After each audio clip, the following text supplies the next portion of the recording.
The Serpent's Shadow by Riordan. Book 3, Part 2, Chapter 12 to 22. Chapter 12.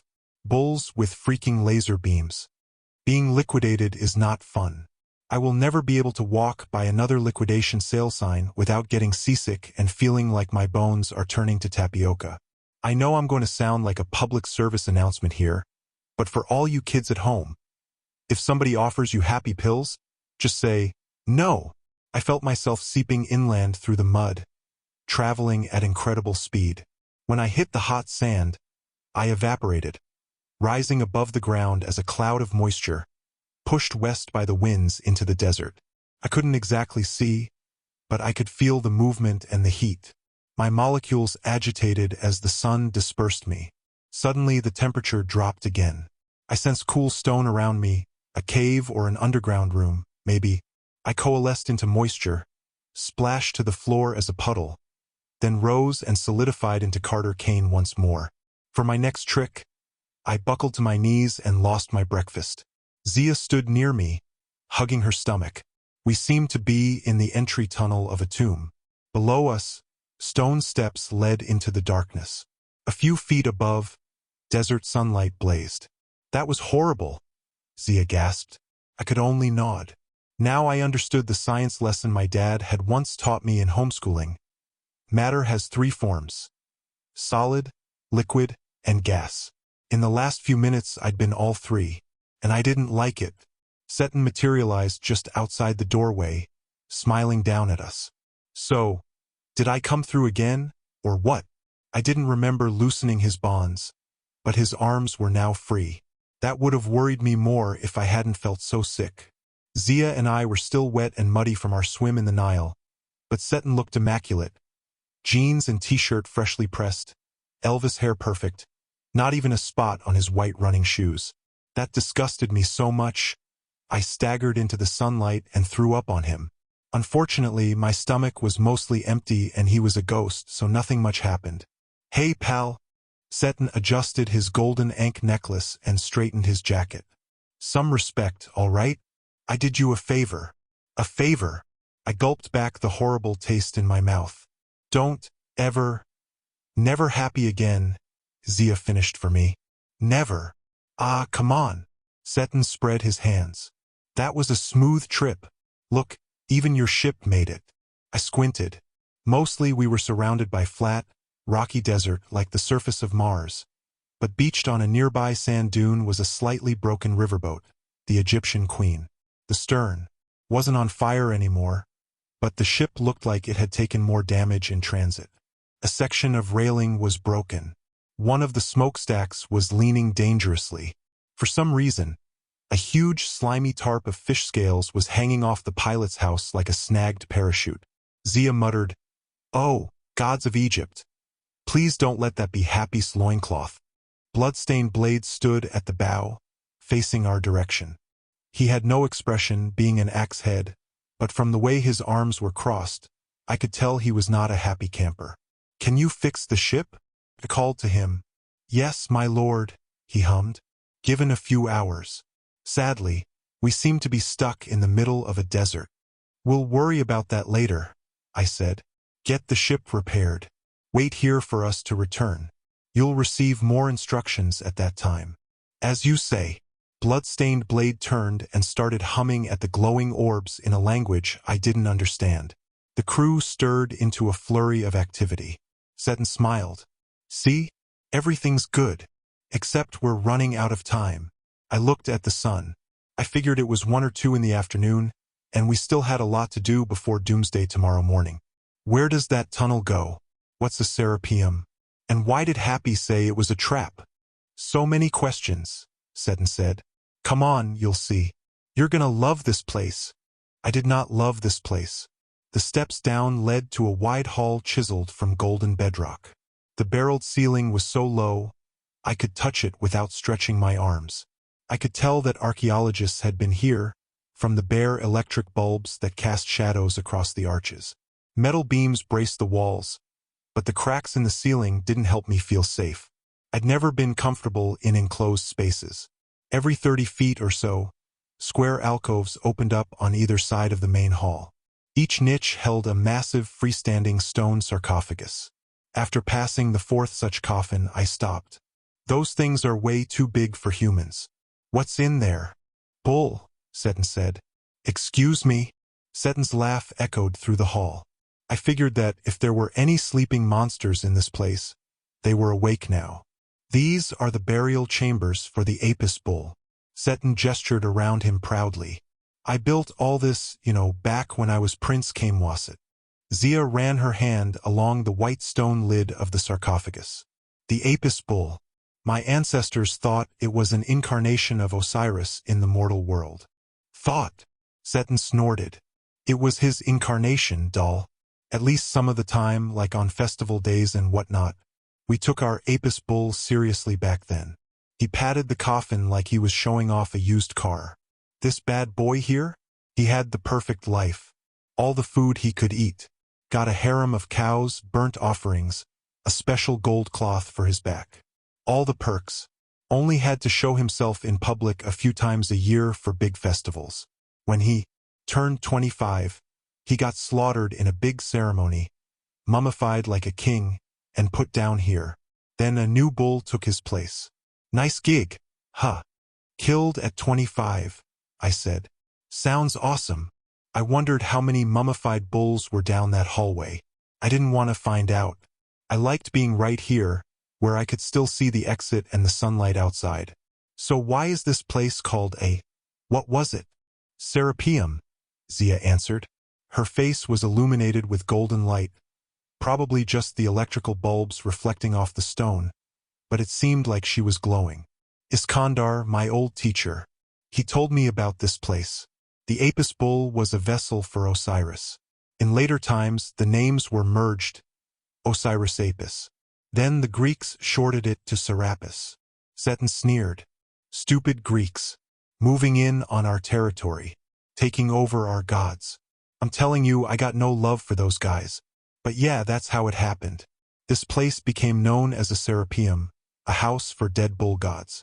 Me, I wanted to call it the Kamwasit Memorial of Pure Awesomeness, but my dad wouldn't go for it. Your dad? I asked. Seton waved aside the question. Anyway, I hid the Book of Thoth down here before I died because I knew no one would ever disturb it. You'd have to be frothing at the mouth crazy to mess with the sacred tomb of the Apis bull. Great. I felt like I was turning back into liquid. Zia frowned at the ghost. Don't tell me.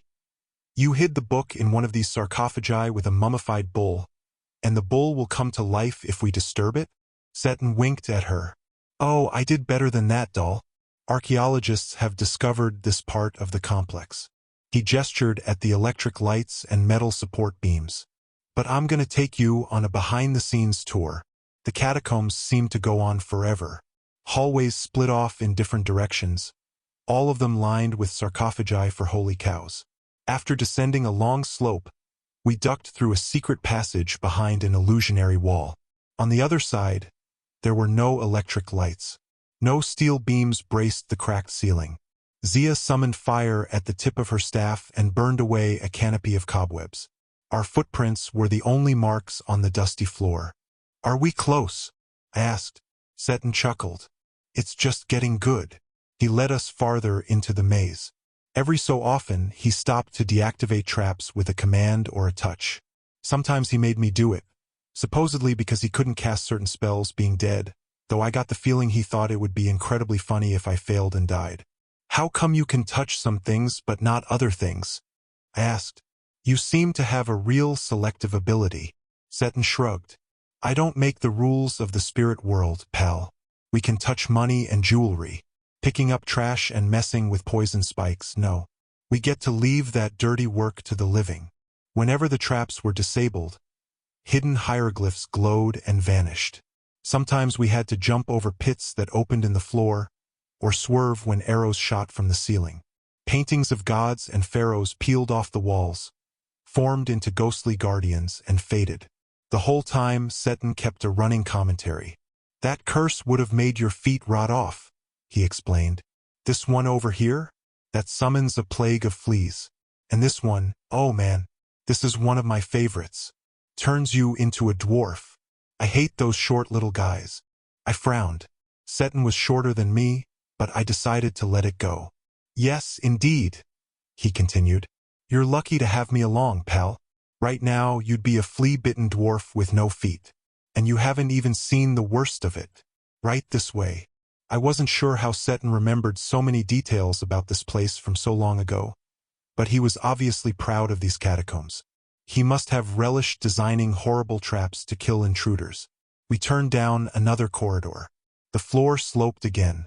The ceiling got so low, I had to stoop. I tried to stay calm, but I was having trouble breathing.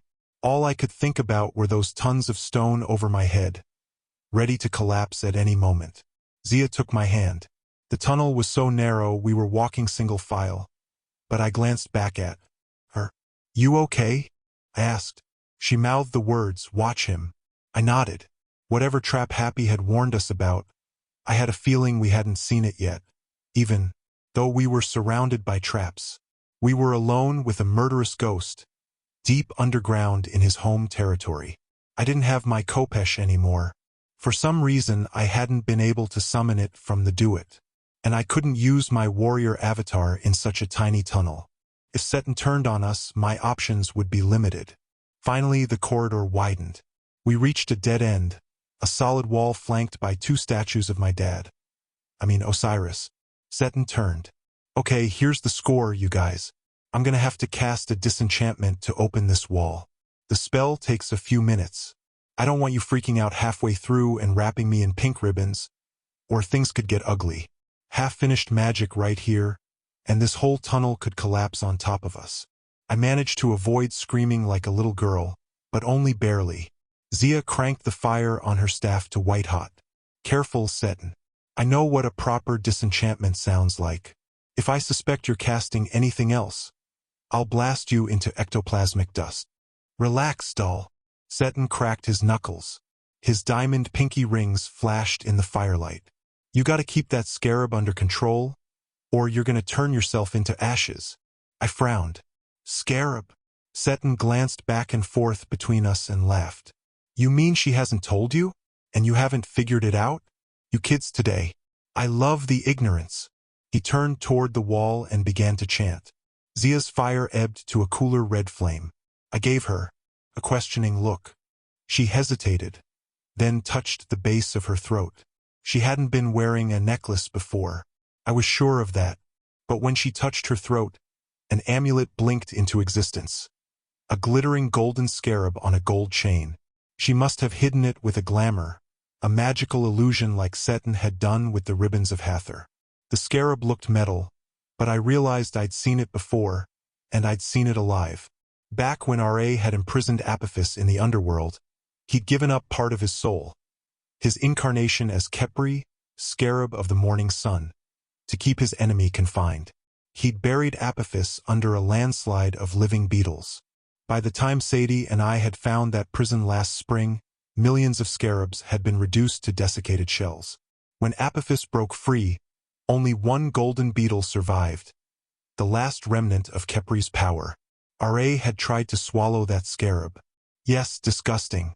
I know. When that didn't work, he'd offered it to Zia. I didn't remember Zia taking the scarab, but somehow I knew that amulet was the same bug. Zia. She shook her head adamantly. Later, she gestured at Seton, who was in the middle of his spell. Okay, probably not a good time to talk. I didn't want the tunnel coming down on us, but my mind was reeling. You haven't figured it out? Seton had taunted me. I knew R.A. was fascinated with Zia. She was his favorite babysitter. Seton mentioned that Zia was having temperature control problems. The old man is getting to you, he'd said, and R.A. had given Zia that scarab, literally a piece of his soul, as if she were his high priestess, or maybe someone even more important. The tunnel rumbled. The dead-end wall dissolved into dust, revealing a chamber beyond. Seton glanced back at us with a smile. Showtime, kids. We followed him into a circular room that reminded me of the library at Brooklyn House. The floor was a sparkling mosaic of pastures and rivers. On the walls, painted priests were adorning painted cows with flowers and feathery headdresses for some kind of festival, while ancient Egyptians waved palm fronds and shook bronze noisemakers called sistrums. The domed ceiling depicted Osiris on his throne, passing judgment over a bull.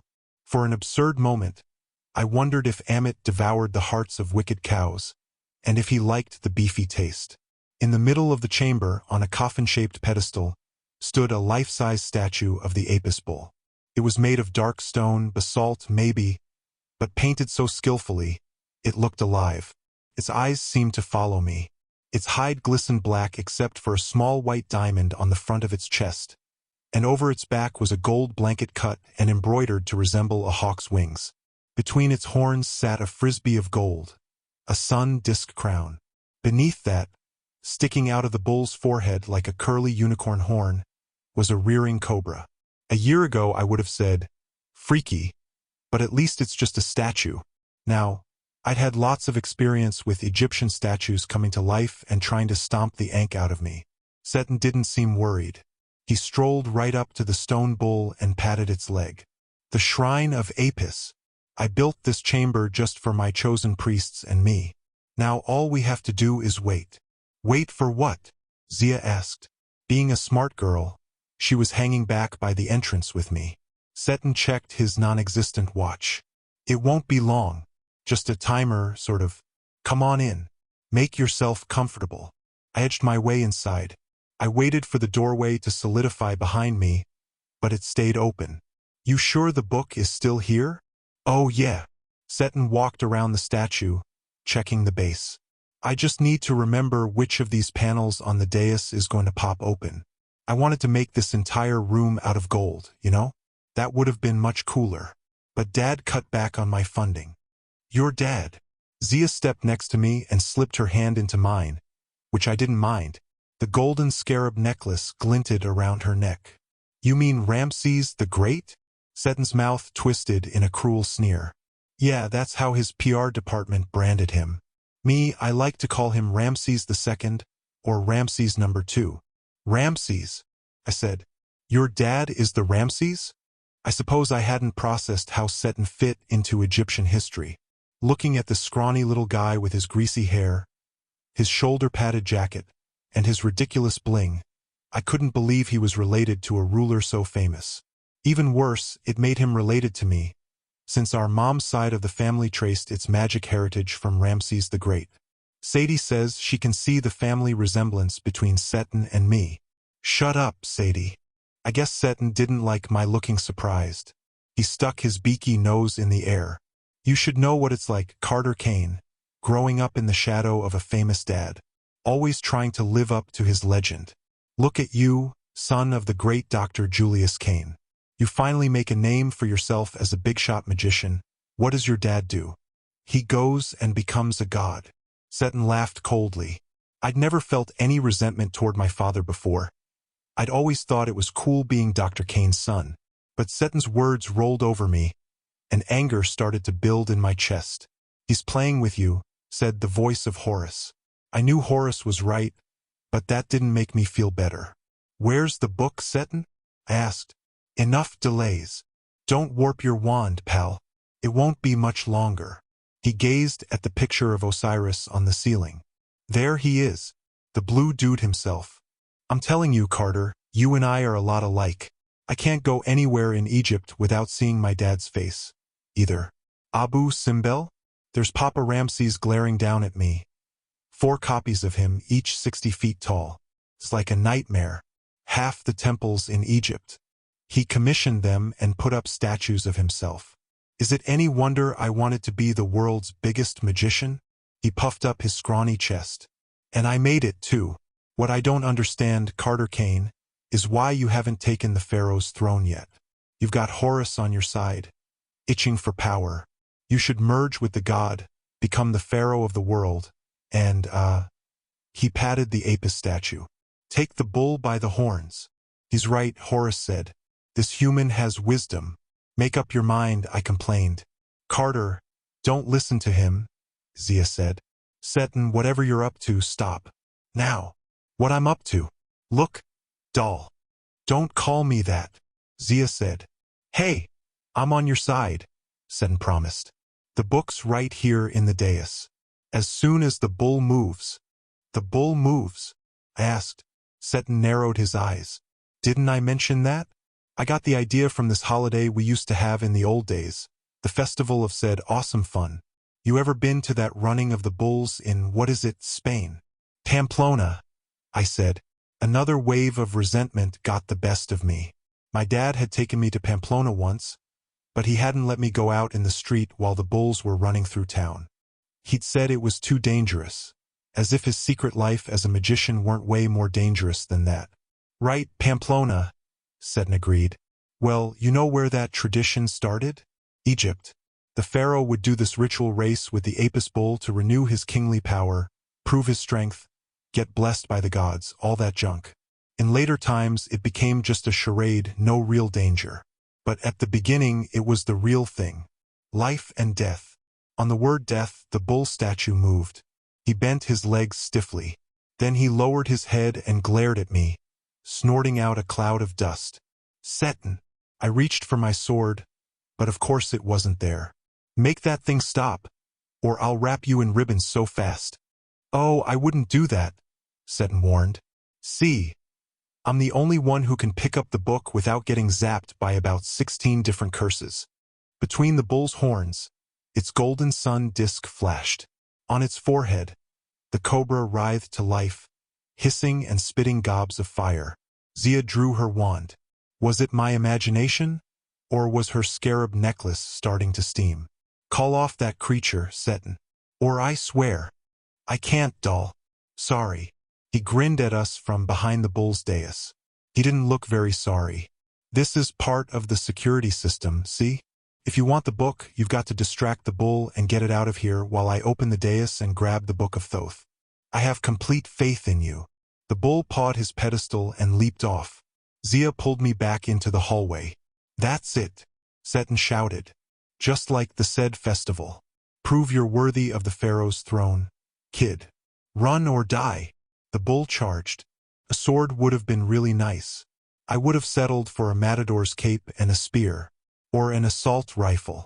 Instead, Zia and I ran back through the catacombs and quickly realized that we were lost. Letting Seton lead us into the maze had been a stupid idea. I should have dropped breadcrumbs or marked the walls with hieroglyphs or something. I hoped the tunnels would be too narrow for the Apis bull. No such luck. I heard rock walls rumbling behind us as the bull shouldered his way through. There was another sound I liked even less. A deep hum followed by an explosion. I didn't know what that was, but it was good incentive to run faster. We must have passed through a dozen halls. Each had 20 or 30 sarcophagi. I couldn't believe how many apises had been mummified down here. Centuries worth of bull. Behind us, our monstrous stone friend bellowed as he smashed his way through the tunnels. I glanced back once and was sorry I did. The bull was closing fast, the cobra on his forehead spewing fire. This way, Zia cried. She pulled me down a side corridor. At the far end, what looked like daylight spilled from an open doorway. We sprinted toward it. I was hoping for an exit.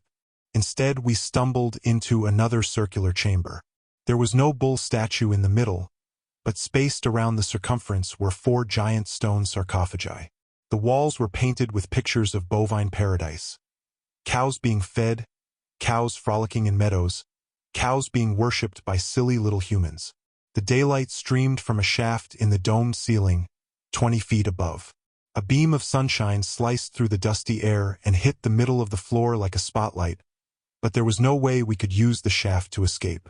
Even if I turned into a falcon, the opening was too narrow, and I wasn't about to leave Zia alone. Dead end, she said. Hoof! The Apis bull loomed in the doorway, blocking our exit. His hood ornament cobra hissed. We backed into the room until we stood in the warm sunlight. It seemed cruel to die here, stuck under thousands of tons of rock but able to see the sun. The bull pawed the floor. He took a step forward, then hesitated, as if the sunlight bothered him. Maybe I can talk to him, I said. He's connected to Osiris, right? Zia looked at me like I was crazy, which I was, but I didn't have any better ideas. She readied her wand and staff. I'll cover you. I stepped toward the monster and showed my empty hands. Nice bull. I'm Carter Kane. Osiris is my dad, sort of. How about we call a truce? And the cobra spewed fire in my face. It would have turned me into an extra crispy Carter. But Zia shouted a command. As I stumbled backward, her staff absorbed the blast, sucking in the flames like a vacuum cleaner. She sliced the air with her wand, and a shimmering red wall of fire erupted around the Apophis bull. Unfortunately, the bull just stood there and glared at us, completely unharmed. Zia cursed. We seemed to be at an impasse with the fire magic. The bull lowered its horns. My war god instincts took control. Take cover. Zia dove one way. I dove the other. The bull's sun disk glowed and hummed, then shot a golden beam of heat right where we'd been standing. I barely made it behind a sarcophagus. My clothes were steaming. The bottoms of my shoes were melted. Where the beam had hit, the floor was blackened and bubbling, as if the rock had reached boiling point. Cows with laser beams? I protested. That's completely unfair. Carter, Zia called from across the room. You okay? We'll have to split up. I shouted back. I'll distract it. You get out of here. What? No. The bull turned toward the sound of her voice. I had to move fast. My avatar wouldn't be much good in an enclosed space like this, but I needed the war god's strength and speed. I summoned the power of Horus. Blue light flickered around me. My skin felt as thick as steel, my muscles as powerful as hydraulic pistons. I rose to my feet, smashed my fists into the sarcophagus, and reduced it to a pile of stone and mummy dust. I picked up a chunk of the lid, a 300-pound stone shield, and charged at the bull. We smashed into each other. Somehow I held my ground, but it took every bit of my magical strength. The bull bellowed and pushed. The cobra spit flames that rolled over the top of my shield. Zia, get out of here, I shouted. I'm not leaving you. You've got to. I can't. The hairs on my arms stood up even before I heard the humming sound. My slab of stone disintegrated in a flash of gold, and I flew backward, crashing into another sarcophagus. My vision blurred. I heard Zia shout. When my eyes could focus again, I saw her standing in the middle of the room, wrapped in sunlight, chanting a spell I didn't recognize. She'd gotten the bull's attention, which had probably saved my life. But before I could cry out, the bull aimed his sun disk and shot a superheated laser beam straight at Zia. No! I screamed. The light blinded me. The heat sucked all the oxygen out of my lungs. There was no way Zia could have survived that hit. But when the golden light faded, Zia was still there. Around her burned a massive shield shaped like a scarab shell. Her eyes glowed with orange fire. Flames swirled around her. She looked at the bull and spoke a deep rasping voice that definitely wasn't hers. I am Khepri, the rising sun. I will not be denied. Only later did I realize that she'd spoken in ancient Egyptian. She thrust out her hand. A miniature comet shot toward the Apophis bull and the monster burst into flames, turning and stomping, suddenly panicked. His legs crumbled. He collapsed and broke into a smoking pile of charred rubble. The room was suddenly quiet. I was afraid to move. Zia was still wreathed in fire, and it seemed to be getting hotter, burning yellow than white. She stood as if in a trance. The golden scarab around her neck was definitely smoking now. Zia! My head throbbed, but I managed to rise. She turned toward me and hefted another fireball. Zia, no! I said. It's me, Carter. She hesitated. Carter? Her expression turned to confusion, then fear. The orange flames faded in her eyes, and she collapsed in the pool of sunlight. I ran to her. I tried to gather her in my arms, but her skin was too hot to touch. The golden scarab had left a nasty burn on her throat. Water, I muttered to myself. I need water. I'd never been good at divine words, but I shouted, Ma! The symbol blazed above us. Several cubic gallons of water materialized in midair and crashed down on us. Zia's face steamed. She coughed and spluttered, but she didn't wake. Her fever still felt dangerously high. I'll get you out of here, I promised, lifting her in my arms. I didn't need the strength of Horus. I had so much adrenaline coursing through my body, I didn't feel any of my own injuries. I ran right by Seton when he passed me in the hall. "Hey, pal."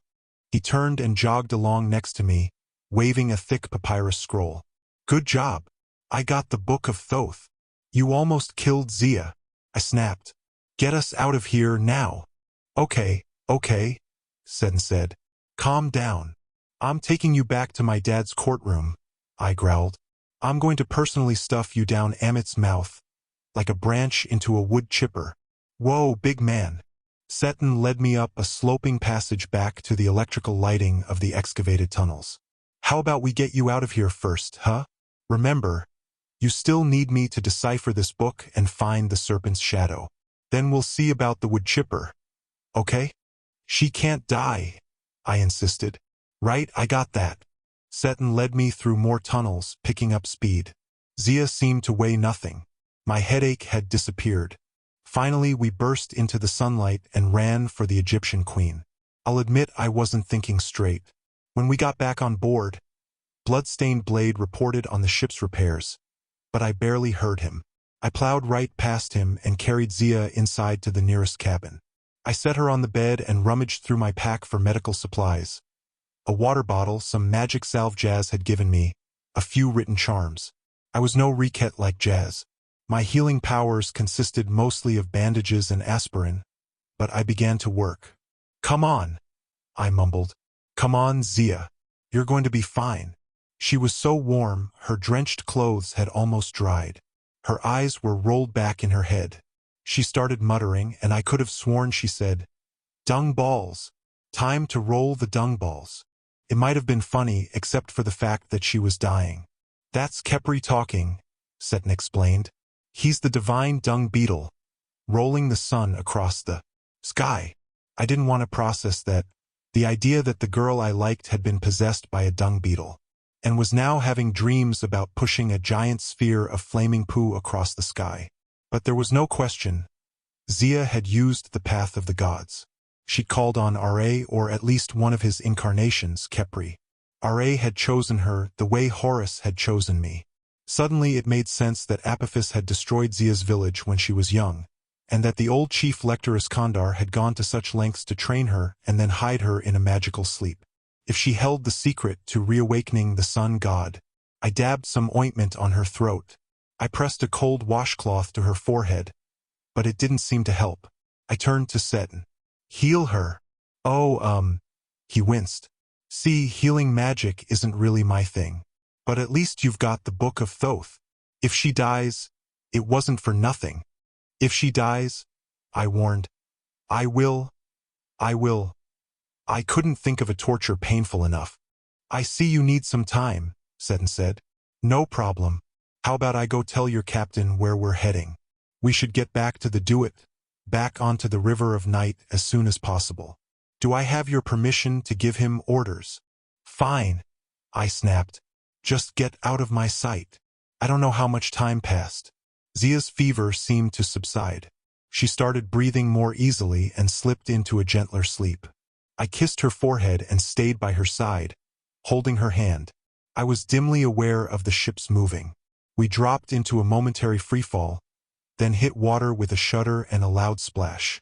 I felt a river rolling under the hull once again, and from the tingling in my gut, I guessed we were back in the Duat. The door creaked open behind me, but I kept my eyes on Zia. I waited for Seton to say something, probably to brag about how well he'd done navigating us back to the River of Night, but he stayed silent. "Well?" I asked. The sound of splintering would made me jump. Seton wasn't at the door. Instead, Bloodstained Blade loomed over me, his axe head having just split the doorframe. His fists were clenched. He spoke in an angry, cold hum. "Lord Kane, it's time to die." Chapter 13. A friendly game of hide-and-seek, with bonus points for painful death. I see. Leave off with the AX murdering demon. Trying to make my part of the story seem boring. Carter, you are such an attention hog.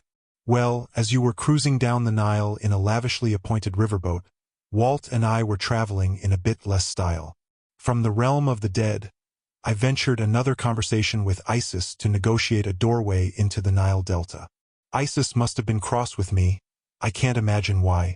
Because she deposited Walt and me waist deep in a swamp, our feet completely stuck in the mud. Thanks! I yelled at the sky. I tried to move but couldn't. Clouds of mosquitoes gathered around us. The river was alive with bubbling and splashing noises, which made me think of pointy-toothed tiger fish and the water elementals Carter had once described to me. Any ideas? I asked Walt. Now that he was back in the mortal world, he seemed to have lost his vitality. He looked. I suppose the phrase would be hollowed out. His clothes fit more loosely. The whites of his eyes were tinted an unhealthy yellow. His shoulders hunched, as if the amulets around his neck weighed him down. Seeing him like this made me want to cry, which is not something I do easily. Yeah, he said, digging through his bag. I have just the thing. He brought out a shabti, a white wax figurine of a crocodile. Oh, you didn't, I said. You wonderfully naughty boy. Walt smiled. For a moment he almost looked like his old self. Everyone was abandoning Brooklyn House. I figured it wasn't right to leave him behind. He tossed the figurine in the river and spoke a command word. Philip of Macedonia erupted from the water. Being surprised by a giant crocodile in the Nile is something you usually want to avoid, but Philip was a welcome sight. He smiled at me with his massive croc teeth, his pink eyes gleaming and his white scaly back floating just above the surface. Walt and I grabbed hold. In no time, Philip had pulled us free of the muck. Soon we were perched on his back, making our way upriver. I rode in front, straddling Philip's shoulders. Walt sat behind at Philip's midsection. Philip was such a roomy crocodile that this left considerable space between Walt and me, possibly more than I would have preferred. Nevertheless, we had a lovely ride, except for being drenched, caked in mud, and swarmed by mosquitoes. The landscape was a maze of waterways, grassy islands, reed beds, and muddy shoals. It was impossible to tell where the river ended and the land began. Occasionally in the distance we saw plowed fields or the rooftops of small villages, but mostly we had the river to ourselves. We saw several crocodiles, but they all steered clear of us. They would be quite insane to bother Philip. Like Carter and Zia, we got a late start leaving the underworld. I was alarmed at how far the sun had already climbed in the sky. The heat turned the air into a soupy haze. My shirt and trousers were soaked through. I wished I'd brought a change of clothes, though it wouldn't have made much difference, as my pack was damp too. Also, with Walt around, there was no place to change. After a while, I got bored with watching the delta. I turned and sat cross-legged, facing Walt. If we had some wood, we could start a campfire on Philip's back. Walt laughed. I don't think he'd like that. Plus, I'm not sure we want to send up smoke signals. You think we're being watched? His expression turned serious. If I were Apophis or even Sarah Jacobi, he didn't need to finish that thought. Any number of villains wanted us dead. Of course they'd be looking for us. Walt rummaged through his collection of necklaces. I didn't notice the gentle curves of his mouth at all, or how his shirt clung to his chest in the humid air. No, all business, that's me. He chose an amulet shaped like an ibis, Thoth's sacred animal. Walt whispered to it and threw it into the air. The charm expanded into a beautiful white bird with a long curved beak and black, tipped wings. It circled above us, buffeting my face with wind, then flew off slowly and gracefully over the wetlands. It reminded me of a stork from those old cartoons, the birds who bring babies in bundles.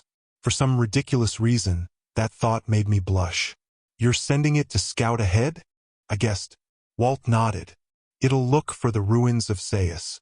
Hopefully they're close by. Unless Isis sent us to the wrong end of the delta, I thought. Isis didn't reply, which was proof enough she was miffed. We glided upstream on Crocodile Cruise Line. Normally I wouldn't have felt uncomfortable having so much FaceTime with Walt, but there was so much to say, and no good way to say it. Tomorrow morning, one way or another, our long fight against Apophis would be over. Of course I was worried about all of us. I'd left Carter with the sociopathic ghost of Uncle Vinny. I hadn't even got up the courage to tell him that Zia occasionally became a fireball-lobbing maniac. I worried about Amos and his struggle with Set. I worried about our young initiates, virtually alone at the first gnome and no doubt terrified. I felt heartbroken for my father, who sat on his underworld throne grieving for our mother. Yet again, and of course I feared for my mother's spirit, on the verge of destruction somewhere in the Duat. More than anything, I was concerned about Walt. The rest of us had some chance of surviving, however slim. Even if we prevailed, Walt was doomed. According to Seton, Walt might not even survive our trip to Sais. I didn't need anyone to tell me that. All I had to do was lower my vision into the Duat. A gray, sickly aura swirled around Walt, growing weaker and weaker. How long, I wondered, before he turned into the mummified vision I'd seen in Dallas? Then again, there was the other vision I'd seen at the Hall of Judgment. After talking to the Jackal Guardian, Walt had turned to me, and just for a moment, I thought he was. Anubis wanted to be there. Walt interrupted my thoughts. I mean, in the Hall of Judgment, he wanted to be there for you, if that's what you were wondering about. I scowled. I was wondering about you, Walt Stone. You're running out of time, and we haven't had a proper talk about it. Even saying that much was difficult. Walt trailed his feet in the water. He'd set his shoes to dry on Philip's tail. Boys' feet are not something I find attractive, especially when they've just been removed from mucky trainers. However, Walt's feet were quite nice. His toes were almost the same color as the swirling silt in the Nile. Carter is complaining about my comments on Walt's feet. Well, pardon me. It was easier to focus on his toes than on the sad look on his face. Tonight at the latest, he said. But Sadie, it's okay. Anger swelled inside me, taking me quite by surprise. Stop it, I snapped. It's not anywhere close to okay. Oh yes, you've told me how grateful you are to have known me, and learned magic at Brooklyn House and helped with the fight against Apophis. All very noble. But it's not. My voice broke. It's not okay. I pounded my fist on Philip's scaly back, which wasn't fair to the crocodile. Yelling at Walt wasn't fair either. But I was tired of tragedy. I wasn't designed for all this loss and sacrifice and horrible sadness. I wanted to throw my arms around Walt, but there was a wall between us. This knowledge that he was doomed. My feelings for him were so mixed up. I didn't know whether I was driven by simple attraction, or guilt, or, dare I say it, love or stubborn determination not to lose someone else I cared about. Sadie? Walt gazed across the marshes. He looked quite helpless, and I suppose I couldn't blame him. I was being rather impossible. If I die for something I believe in, that's okay with me. But death doesn't have to be the end. I've been talking with Anubis and gods of Egypt, not that again, I said. Please don't talk about him. I know exactly what he's been telling you. Walt looked startled. You do? And you don't like the idea? Of course not, I yelled. Walt looked absolutely crestfallen. Oh, come off it, I said. I know Anubis is the guide for the dead. He's been preparing you for the afterlife. He's told you that it'll be right. You'll die a noble death, get a speedy trial, and go straight into ancient Egyptian paradise. Bloody wonderful. You'll be a ghost like my poor mother. Perhaps it's not the end of the world for you. If it makes you feel better about your fate, then fine. But I don't want to hear about it. I don't need another person I can't be with. My face was burning. It was bad enough that my mother was a spirit. I could never properly hug her again, never go shopping with her, never get advice about girl sorts of things. Bad enough that I'd been cut off from Anubis, that horribly frustrating gorgeous god who'd wrapped my heart into knots. Deep down, I'd always known a relationship with him was impossible given our age difference, 5,000 years or so, but having the other gods decree him off-limits just rubbed salt in the wound. Now to think of Walt as a spirit out of reach as well, that was simply too much. I looked up at him, afraid my bratty behavior would have made him feel even worse. To my surprise, he broke into a smile. Then he laughed. What? I demanded. He doubled over, still laughing, which I found quite inconsiderate. You find this funny? I shouted. Walt Stone. No. He hugged his sides. No, it's just you don't understand. It's not like that. Well, then what is it like? He got control of himself. He seemed to be collecting his thoughts when his white ibis dived out of the sky. It landed on Philip's head, flapped its wings, and cawed. Walt's smile melted. "We're here. The ruins of Sais." Philip carried us ashore. We put on our shoes and waded across the marshy ground. In front of us stretched a forest of palm trees, hazy in the afternoon light. Herons flew overhead.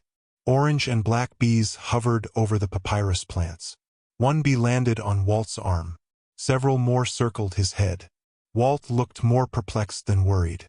"The goddess who's supposed to live around here, Neith, didn't she have something to do with bees?" "No idea," I admitted. For some reason, I felt the urge to speak quietly. "Yes, Carter. It was a first for me. Thanks for asking." I peered through the palm forest.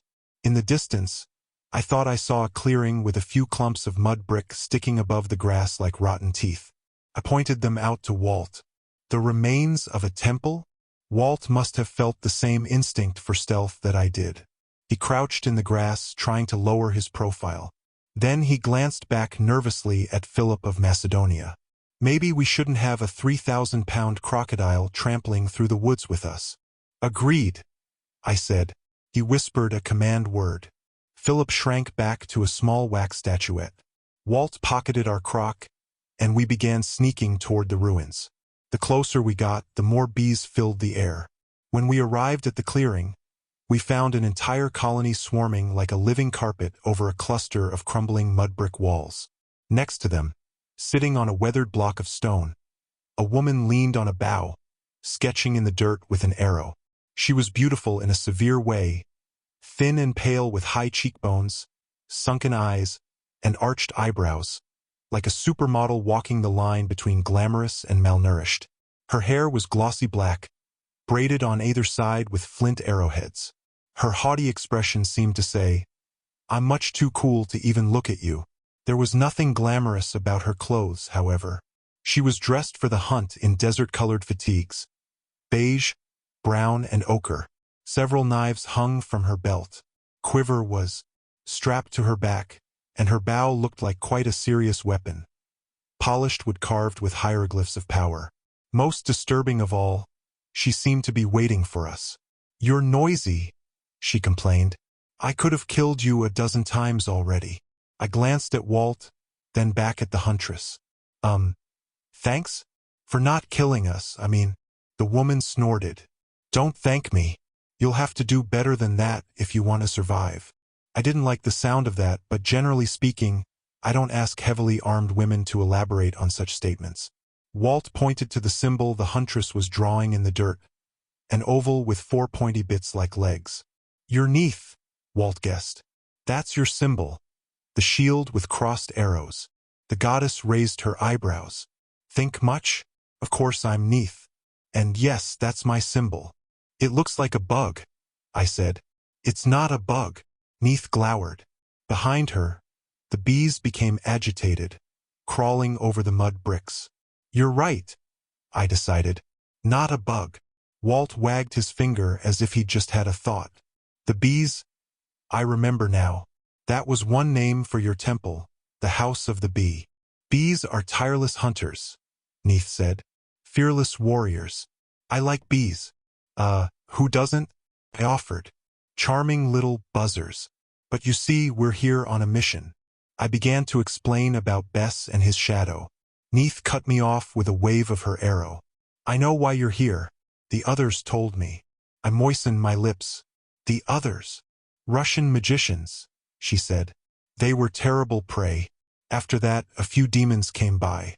They weren't much better. They all wanted to kill you." I moved a step closer to Walt. "I see. And so you destroyed them, of course," Neith said. Walt made a sound somewhere between a grunt and a whimper.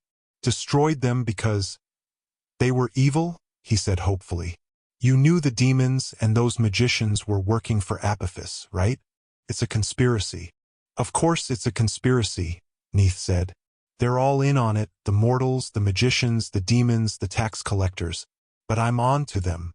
Anyone who invades my territory pays." She gave me a hard smile. "I take trophies." From under the collar of her army jacket, She dug out a necklace. I winced, expecting to see some grisly bits of, well, I don't even want to say. Instead, the cord was strung with ragged squares of cloth. Denim, linen, silk. Pockets, Neith confided, a wicked gleam in her eyes.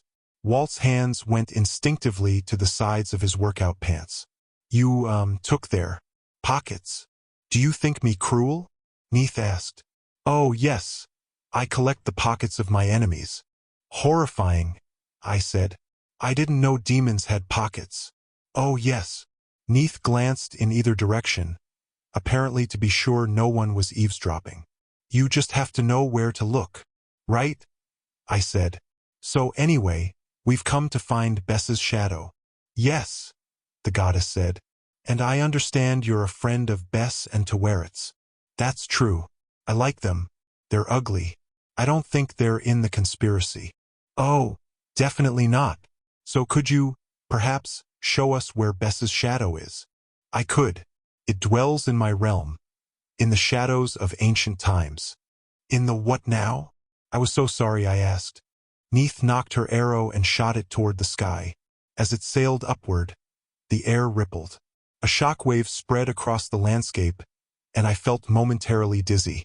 When I blinked, I found that the afternoon sky had turned a more brilliant blue, striped with orange clouds. The air was crisp and clean. Flocks of geese flew overhead. The palm trees were taller. The grass was greener. Yes, Carter, I know it sounds silly, but the grass really was greener on the other side. Where the mud brick ruins had been, a proud temple now stood.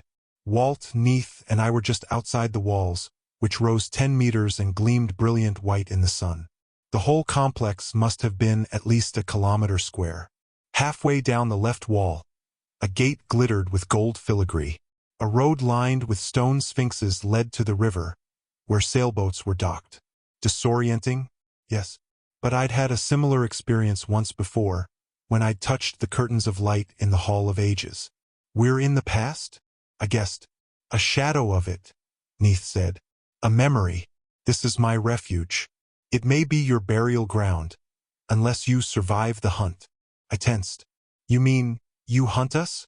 But we're not your enemy. Bess is your friend. You should be helping us.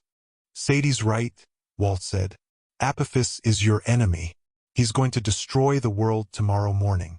Neith snorted. The end of the world? I've seen that coming for eons. You soft mortals have ignored the warning signs, but I'm prepared. I've got an underground bunker stockpiled with food, clean water, and enough weapons and ammunition to hold off a zombie army. Walt knit his eyebrows. A zombie army? You never know, Neith snapped. The point is, I'll survive the apocalypse. I can live off the land. She jabbed a finger at me. Did you know the palm tree has 6 different edible parts? And I'll never be bored, Neith continued. Since I'm also the goddess of weaving, I have enough twine for a millennium of macrame. I had no reply as I wasn't sure what macrame was. Walt raised his hands. Neith, that's great, but Apophis is rising tomorrow. He'll swallow the sun, plunge the world into darkness, and let the whole earth crumble back into the sea of chaos. I'll be safe in my bunker, Neith insisted. If you can prove to me that you're friend and not foe, maybe I'll help you with Bess. Then you can join me in the bunker. I'll teach you survival skills. We'll eat rations and weave new clothes from the pockets of our enemies. Walt and I exchanged looks. The goddess was a nutter. Unfortunately, we needed her help. So you want to hunt us? I said. And we're supposed to survive. Until sunset, she said. Evade me that long, and you can live in my bunker. I've got a counteroffer, I said quickly. No bunker. If we win, you help us find Bess's shadow, but you'll also fight on our side against Apophis. If you're really a war goddess and a huntress and all that, you should enjoy a good battle. Neith grinned. Done. I'll even give you a 5-minute head start. But I should warn you, I never lose. When I kill you, I'll take your pockets. You drive a hard bargain, I said. But fine. Walt elbowed me. Sadie. I shot him a warning look. As I saw it, there was no way we could escape this hunt. But I did have an idea that might keep us alive. "We've begun," Neith cried. "You can go anywhere in my territory, which is basically the entire delta. It doesn't matter. I'll find you," Walt said. "But for minutes now," Neith said, "we did the only sensible thing. We turned and ran." "What is macrame?" I yelled as we barreled through the rushes. "A kind of weaving," Walt said. "Why are we talking about this?" "Dunno," I admitted. "Just cur." The world turned upside down, or rather, I did. I found myself hanging in a scratchy twine net with my feet in the air. "That's macrame," Walt said. "Lovely. Get me down." He pulled a knife from his pack. Practical boy, and managed to free me, but I reckoned we'd lost most of our head start. The sun was lower on the horizon, but how long would we have to survive? 30 minutes? An hour? Walt rifled through his pack and briefly considered the white wax crocodile. "Philip, maybe?" "No," I said. "We can't fight Neith head-on. We have to avoid her. We can split. Tiger, boat, sphinx, camels. No invisibility," Walt muttered, examining his amulets. "Why don't I have an amulet for invisibility?" I shuddered. The last time I tried invisibility, it hadn't gone very well. "Walt, she's a hunting goddess. We probably couldn't fool her with any sort of concealment spell, even if you had one." "Then what?" he asked. I put my finger on Walt's chest and tapped the one amulet he wasn't considering. A necklace that was the twin to mine. "The Shin amulets?" He blinked. "But how can those help?" "We split up and buy time," I said. "We can share thoughts through the amulets, yes?" "Well, yes. And they can teleport us to each other's side, right?" Walt frowned. I designed them for that, but if we split up," I said, "Neith will have to choose one of us to track. We get as far apart as possible. If she finds me first, you teleport me out of danger with the amulet. Or vice versa. Then we split up again, and we keep at it." "That's brilliant," Walt admitted. "If the amulets will work quickly enough. And if we can keep the mental connection. And if Neith doesn't kill one of us before we can call for help. And," I put my finger to his lips, "let's just leave it at, that's brilliant." He nodded, then gave me a hasty kiss. "Good luck. The silly boy shouldn't do things like that when I need to stay focused." He dashed off to the north and, after a dazed moment, I ran south. Squishy combat boots are not the best for sneaking around. I considered wading into the river, thinking perhaps the water would obscure my trail, but I didn't want to go for a swim without knowing what was under the surface. Crocs, snakes, evil spirits. Carter once told me that most ancient Egyptians couldn't swim, which had seemed ridiculous to me at the time. How could people living next to a river not swim? Now I understood. No one in his right mind would want to take a dip in that water. Carter says a swim in the Thames or the East River would be almost as bad for your health. All right, fair point. Now shut up, brother dear, and let me get back to the brilliant Sadie saves the day part. I ran along the banks, crashing through reeds, jumping straight over a sunning crocodile. I didn't bother to check if it was chasing me. I had bigger predators to worry about. I'm not sure how long I ran. It seemed like miles. As the riverbank widened, I veered inland, trying to stay under the cover of the palm trees. I heard no signs of pursuit, but I had a constant itch in the middle of my shoulder blades where I expected an arrow. I stumbled through a clearing where some ancient Egyptians in loincloths were cooking over an open fire next to a small thatched hut. Perhaps the Egyptians were just shadows from the past, but they looked real enough. They seemed quite startled to see a blonde girl in combat clothes stumble into their encampment. Then they saw my staff and wand and immediately groveled, putting their heads to the dirt and mumbling something about Per Ankh, the House of Life. Yes, I said. Per Ankh official business. Carry on. Bye. Off I raced. I wondered if I would appear on a temple wall painting someday.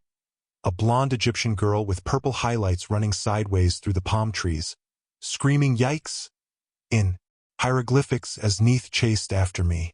The thought of some poor archaeologist trying to figure that out almost lifted my spirits. I reached the edge of the palm forest and stumbled to a stop. Before me, plowed fields spread into the distance. Nowhere to run or hide. I turned back. Thunk! An arrow hit the nearest palm tree with such force that dates rained down on my head. Walt, I thought desperately, now, please. 20 meters away, Neith rose from the grass. She had smeared river mud on her face. Palm fronds stuck from her hair like bunny ears. I've hunted feral pigs with more skill than you, she complained. I've hunted papyrus plants with more skill. Now, Walt, I thought. Dear, dear Walt. Now. Neith shook her head in disgust. She knocked an arrow. I felt a tugging sensation in my stomach, as if I were in a car and the driver suddenly slammed on the brakes. I found myself sitting in a tree next to Walt, on the lowest bough of a large sycamore. It worked, he said. Wonderful, Walt. I kissed him properly, or as properly as possible given our situation. There was a sweet smell about him I hadn't noticed before, as if he'd been eating lotus blossoms. I imagined that old-school rhyme, Walt and Sadie sitting in a tree kissing.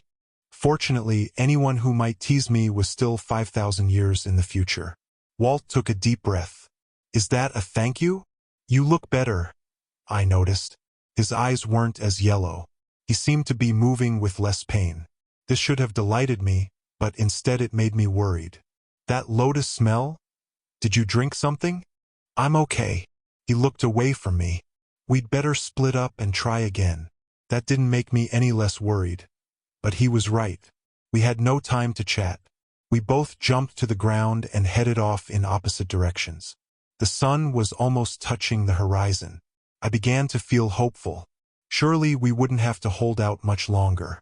I almost stumbled into another macrame net, but fortunately I was on the lookout for Neith's arts and crafts projects.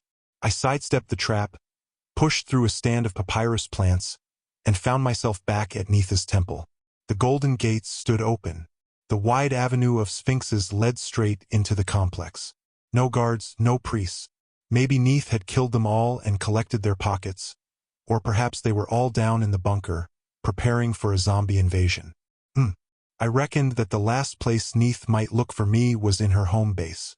Besides, Taweret had seen Bess's shadow up on those ramparts. If I could find the shadow without Neith's help, all the better. I ran for the gates, keeping a suspicious eye on the sphinxes. None of them came alive. Inside the massive courtyard were two freestanding obelisks tipped with gold. Between them glowered a statue of Neith in ancient Egyptian garb. Shields and arrows had been piled around her feet like spoils of war. I scanned the surrounding walls. Several stairways led up to the ramparts. The setting sun cast plenty of long shadows, but I didn't see any obvious dwarf silhouettes. Taweret had suggested I call to the shadow. I was about to try when I heard Walt's voice in my mind. Sadie, it's awfully hard to concentrate when someone's life depends on you. I grasped the Shin amulet and muttered, Come on, come on. I pictured Walt standing next to me, preferably without an arrow in him. I blinked, and there he was. He almost knocked me down with a hug. She would have killed me, Walt gasped. But she wanted to talk first. She said she liked our trick. She was proud to slay us and take our pockets. Super, I said. Split up again? Walt glanced over my shoulder. Sadie, look. He pointed to the northwest corner of the walls, where a tower jutted from the ramparts.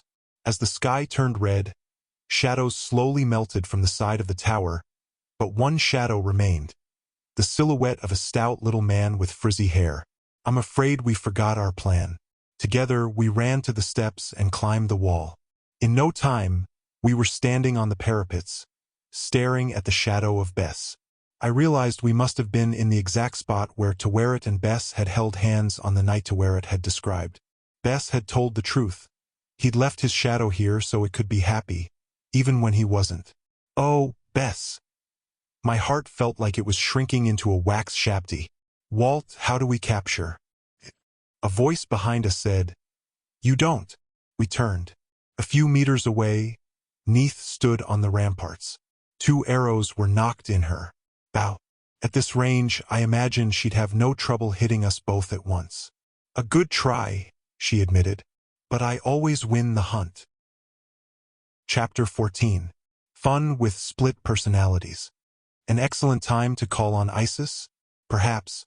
But even if Isis had answered, I doubted I could summon any magic faster than Neith could shoot. And on the off chance I actually defeated the huntress, I had the feeling Neith would consider it cheating if I used another goddess's power against her. She'd probably decide I was part of the Russian/zombie/tax collector conspiracy. As mad as Neith was, we needed her help.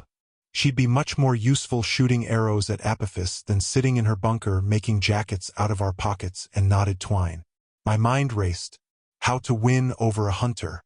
I didn't know much about hunters, except for old Major McNeil, Gramps' friend from the pensioner's home, who used to tell stories constantly about, It's a shame, really, I blurted out. Neith hesitated, as I'd hoped she would. What is? She asked. 6 edible parts of a palm tree. I laughed. It's 7 actually. Neith frowned. Impossible. Oh yes. I raised my eyebrows. Have you ever lived off the land in Covent Garden? Have you ever trekked through the wilds of Camden Loch and lived to tell about it? Neith's bow dipped ever so slightly. I do not know those places. I thought not, I said triumphantly. Oh, the stories we could have shared, Neith. The tips for survival. Once I went for a whole week on nothing but stale biscuits and the juice of the ribena. Is that a plant? Neith asked. With every nutrient you need for survival, I said. If you know where to buy, harvest. I lifted my wand, hoping she would see this as a dramatic move, not a threat. Why once, in my bunker at Charing Cross Station, I stalked the deadly prey known as jelly babies. Neith's eyes widened. They are dangerous? Horrible, I agreed. Oh, they seem small alone, but they always appear in great numbers. Sticky, fattening, quite deadly. There I was, alone with only 2 quid and a tube pass, beset by jelly babies, but never mind. When the jelly babies come for you, you will find out on your own. She lowered her bow. Tell me. I must know how to hunt jelly babies. I looked at Walt gravely. How many months have I trained you, Walt? 7, he said. Almost 8. And have I ever deemed you worthy of hunting jelly babies with me? No. There you have it. I knelt and began tracing on the rampart floor with my wand. Even Walt is not ready for such knowledge. I could draw for you here a picture of the dreaded jelly baby, or even, God's forbid, the Jacob's digestive cream. But that knowledge might destroy a lesser hunter. I am the goddess of hunting. Neith inched closer, staring in awe at the glowing markings, apparently not realizing I was making protective hieroglyphs. I must know. Well, I glanced at the horizon. First, you must understand the importance of timing. Yes, Neith said eagerly. Tell me of this. For instance, I tapped the hieroglyphs and activated my spell. It's sunset. We're still alive. We win. Neith's expression hardened. Trickery. She lunged at me, but the protective glyphs flared, pushing back the goddess. She raised her bow and shot her arrows. What happened next was surprising on many levels. First, the arrows must have been heavily enchanted, because they sailed right through my defenses. Second, Walt lunged forward with impossible speed. Faster than I could scream, which I did. Walt snatched the arrows out of the air. They crumbled to gray dust, scattering in the wind. Neith stepped back in horror. It's you. This is unfair. We won, Walt said. Honor your agreement. A look passed between them that I didn't quite understand. Some sort of contest of wills. Neith hissed through clenched teeth. Very well. You may go. When Apophis rises, I will fight at your side. But I will not forget how you trespassed on my territory, child of Set. And you, she glared at me. I lay this hunter's curse upon you. Someday you will be tricked by your prey as I have been tricked today. May you be set upon by a pack of wild jelly babies. With that terrifying threat, Neith dissolved into a pile of twine. Child of Set. I narrowed my eyes at Walt. What exactly? Look out, he warned. All around us, the temple began to crumble. The air rippled as the magic shockwave contracted, transforming the landscape back to present-day Egypt. We barely made it to the base of the stairs. The last walls of the temple were reduced to a pile of worn mud bricks, but the shadow of Bes was still visible against them, slowly fading as the sun went down. "We need to hurry," Walt said. "Yes, but how do we capture it?" Behind us, someone cleared his throat. Anubis leaned against a nearby palm tree, his expression grim. "I'm sorry to intrude, but Walt, it's time." Anubis was sporting the formal Egyptian look. He wore a golden neck collar, a black kilt, sandals, and pretty much nothing else. As I've mentioned before, not many boys could pull off this look, especially with kohl eyeliner, but Anubis managed. Suddenly his expression turned to alarm. He sprinted toward us. For a moment I had an absurd vision of myself on the cover of one of Grant's old romance novels, where the damsel wilts into the arms of one half-dressed beefy guy while another stands by, casting her longing looks. Oh, the horrible choices a girl must make.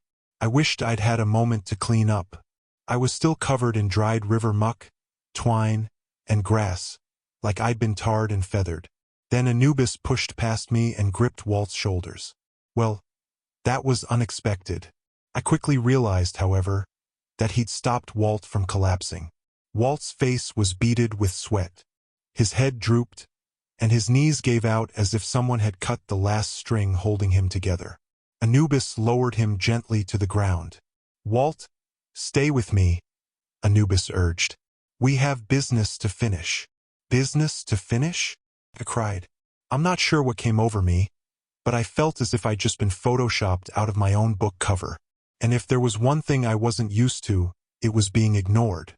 "Anubis, what are you doing here? What is going on with you two? And what bloody business?" Anubis frowned at me, as if he'd forgot my presence. That didn't do much to help my mood. "Sadie, I tried to tell her," Walt groaned. Anubis helped him sit up, though Walt still looked awful. "I see," Anubis said. "Couldn't get a word in edgewise, I guess?" Walt managed a weak smile. "You should have seen her talking to Neith about jelly babies. She was like, I don't know, a verbal freight train. The goddess never stood a chance." "Yes, I saw," Anubis said. "It was endearing in an annoying sort of way." "I beg your pardon?" I wasn't sure which of them to slap first. "And when she turns red like that," Anubis added, as if I were some interesting specimen. "Cute," Walt agreed. "So have you decided?" Anubis asked him.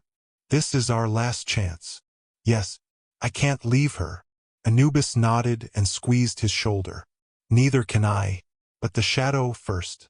Walt coughed, his face contorting in pain. "Yes, before it's too late." I can't pretend I was thinking clearly, but one thing was obvious. These two had been talking behind my back much more than I'd realized. What on earth had they been telling each other about me? Forget Apophis swallowing the sun. This was my ultimate nightmare. How could they both not leave me? Hearing that from a dying boy and a god of death sounded quite ominous. They'd formed some sort of conspiracy. Oh Lord, I was beginning to think like Neith. Soon I'd be huddled in an underground bunker eating army rations and cackling as I sewed together the pockets of all the boys who jilted me. With difficulty, Anubis helped Walt over to the shadow of Bes, now rapidly disappearing in the twilight. "Can you do it?" Anubis asked. Walt murmured something I couldn't make out.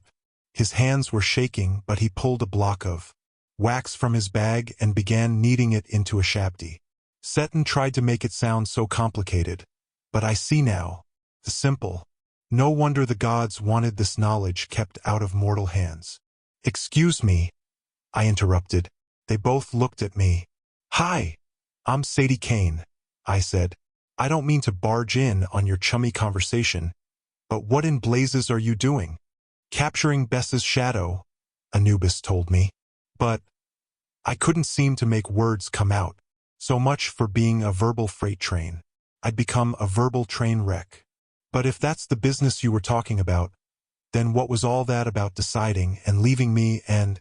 "Sadie," Walt said, "we're going to lose the shadow if I don't act now." You need to watch the spell so you can do this with the shadow of the serpent. You are not going to die, Walt Stone. I forbid it. It's a simple incantation, he continued, quite ignoring my plea. A regular summons, with the words shadow of Bess substituted for Bess. After the shadow is absorbed, you'll need a binding spell to anchor it. Then, Walt, stop it. He was shivering so badly, his teeth chattered. How could he think about giving me a magic lesson now? Then for the execration, he said. You'll need to be in front of Apophis. The ritual is exactly the same as normal. Seton lied about that part. There's nothing special about his enchantment. The only hard part is finding the shadow. For Bess, just reverse the spell. You should be able to cast it from a distance, since it's a beneficial spell. The shadow will want to help you. Send out the shoot to find Bess, and it should bring him back. But, Sadie, Anubis put his arms around me. His brown eyes were full of compassion. Don't make him talk more than he has to. He needs his strength for this spell. Walt began to chant. He raised the lump of wax, which now resembled a miniature Bess, and pressed it against the shadow on the wall. I sobbed. But he'll die. Anubis held me. He smelled of temple incense, copal and amber and other ancient fragrances. He was born under the shadow of death, Anubis said. That's why we understand each other. He would have collapsed long before now, but Jazz gave him one last potion to hold off the pain, to give him a final burst of energy in an emergency. I remembered the sweet smell of lotus on Walt's breath. He took it just now, when we were running from Neath. Anubis nodded. It's worn off. He'll only have enough energy to finish this spell. No! I meant to scream and hit him, but I'm afraid I rather melted and wept instead. Anubis sheltered me in his arms, and I sniveled like a little girl. I have no excuse. I simply couldn't stand the thought of losing Walt, even to bring back Bess. Just once, couldn't I succeed at something without a massive sacrifice? You have to watch, Anubis told me. Learn the spell. It's the only way to save Bess. And you'll need the same enchantment to capture the serpent's shadow. I don't care, I cried, but I did watch. As Walt chanted, the figurine absorbed the shadow of Bess like a sponge soaking up liquid. The wax turned as black as coal. Don't worry, Anubis said gently. Death won't be the end for him. I pounded on his chest without much force. I don't want to hear that. You shouldn't even be here. Didn't the gods put a restraining order on you? I'm not supposed to be near you, Anubis agreed. Because I have no mortal form. How then? There's no graveyard. This isn't your temple. No, Anubis admitted. He nodded at Walt. Look. Walt finished his spell. He spoke a single command word. Hynem. The hieroglyph for joined together blazed silver against the dark wax. It was the same command I'd used to repair the gift shop in Dallas. The same command Uncle Amos had used last Christmas when he had demonstrated how to put a broken saucer back together. And with horrible certainty, I knew it would be the last spell Walt ever cast. He slumped forward.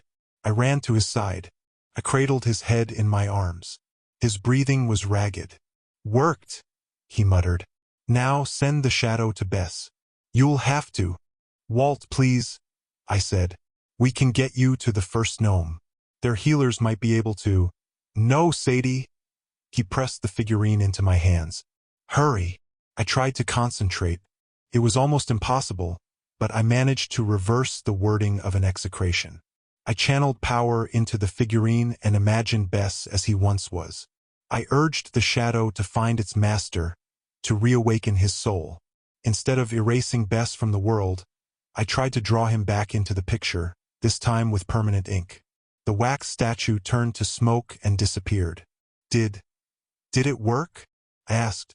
Walt didn't answer. His eyes were closed. He lay perfectly still. Oh, please, no.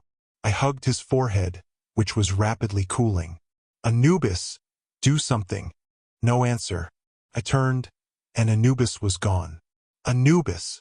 I screamed so loudly it echoed off the distant cliffs. I set Walt down as gently as I could. I stood and turned in a full circle, my fists clenched. That's it. I shouted at the empty air. You take his soul and leave? I hate you. Suddenly Walt gasped and opened his eyes. I sobbed with relief. Walt! I knelt next to him. The gate, he said urgently. I didn't know what he meant. Perhaps he'd had some sort of near-death vision? His voice sounded clearer, free of pain, but still weak. Sadie, hurry. You know the spell now. It will work on the serpent's shadow. Walt, what happened? I brushed the tears from my face.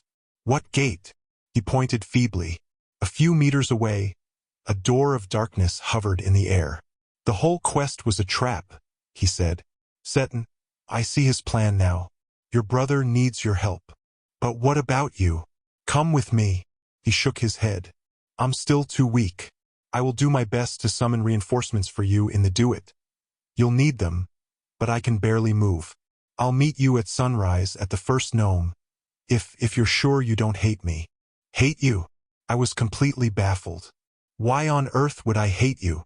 He smiled sadly, a smile that wasn't quite like him. Look, he said. Took me a moment to understand his meaning. A cold feeling washed over me. How had Walt survived? Where was Anubis? And what had they been conspiring about?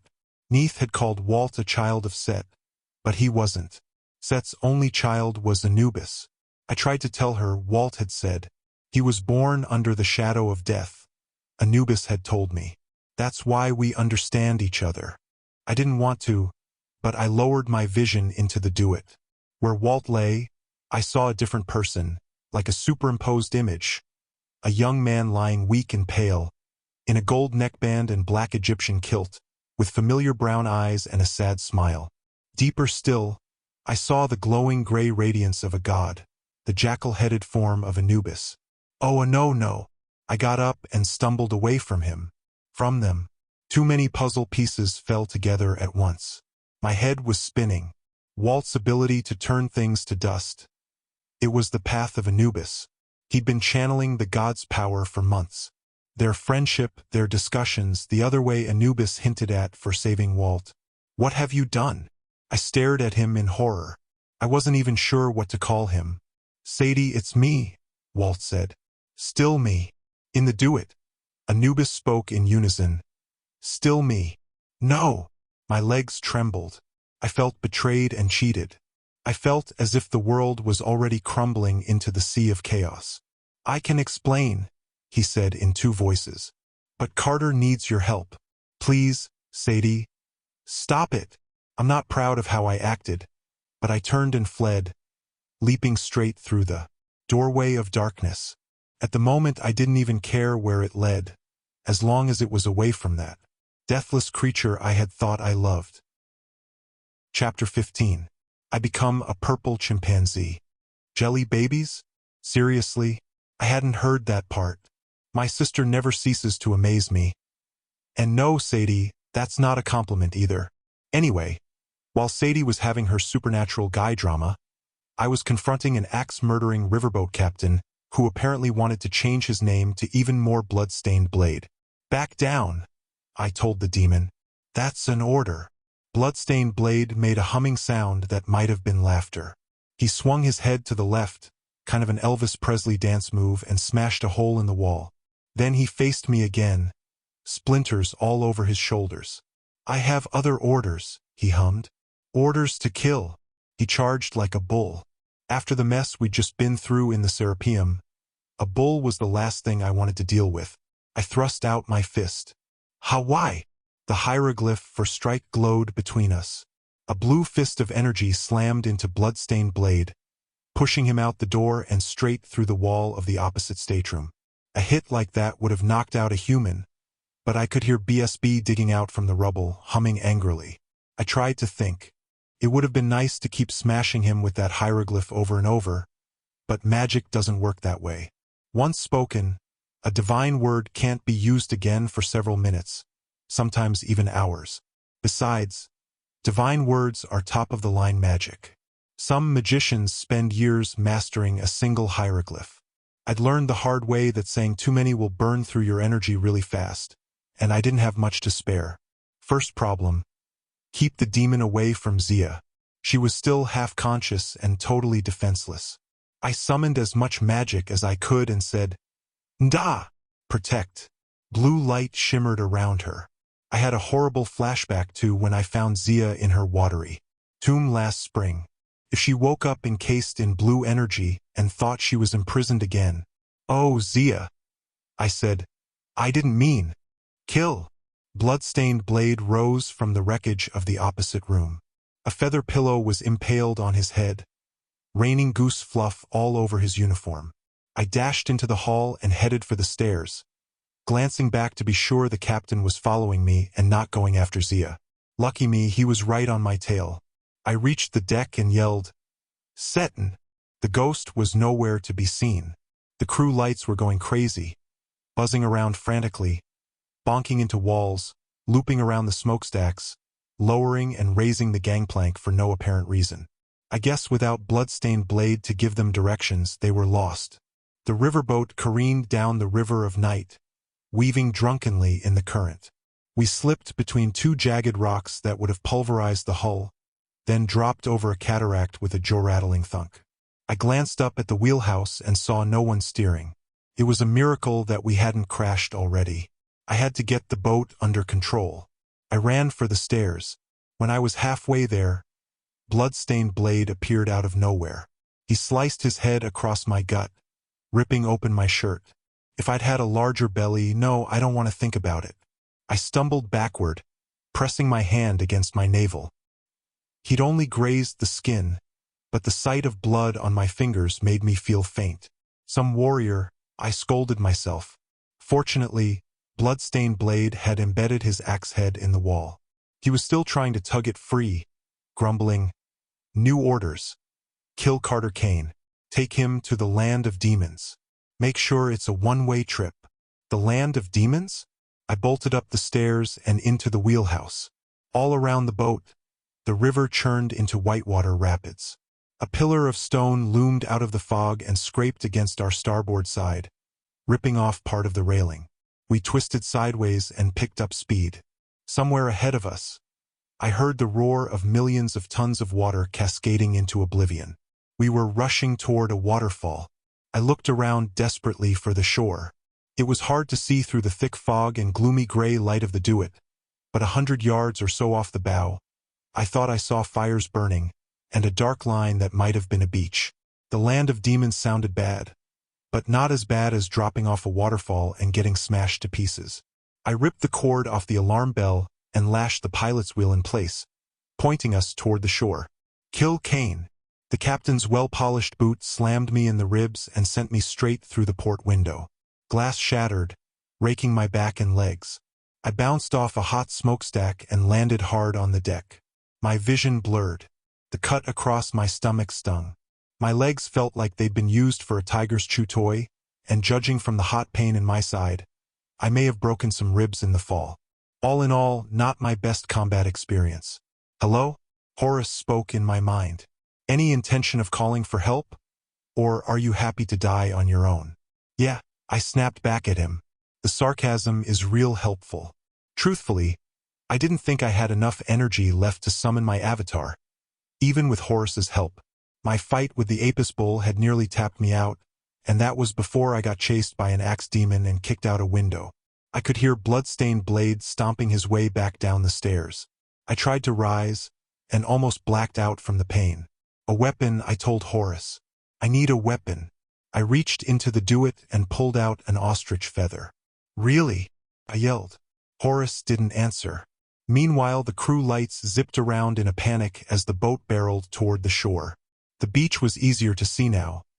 Black sand littered with bones and plumes of volcanic gas shooting from fiery crevices. Oh good. Just the sort of place I wanted to crash land. I dropped the ostrich feather and reached into the Duet again. This time I pulled out a pair of familiar weapons, the crook and flail, symbols of the pharaoh. The crook was a gold and red shepherd's rod with a curved end. The flail was a pole arm with 3 wicked-looking spiked chains. I'd seen lots of similar weapons. Every pharaoh had a set. But these looked disturbingly like the original pair, the weapons of the sun god that I'd found last spring buried in Zia's tomb. "What are these doing here?" I demanded. These should be with R.A. Horace remained silent. I got the feeling he was as surprised as I was. Blood-stained blade stormed around the side of the wheelhouse. His uniform was ripped and covered in feathers. His blades had some new nicks, and he'd gotten the emergency bell wrapped around his left boot, so it clanged as he walked. But he still looked better than me. "Enough," he hummed. "I have served the Kanes too long."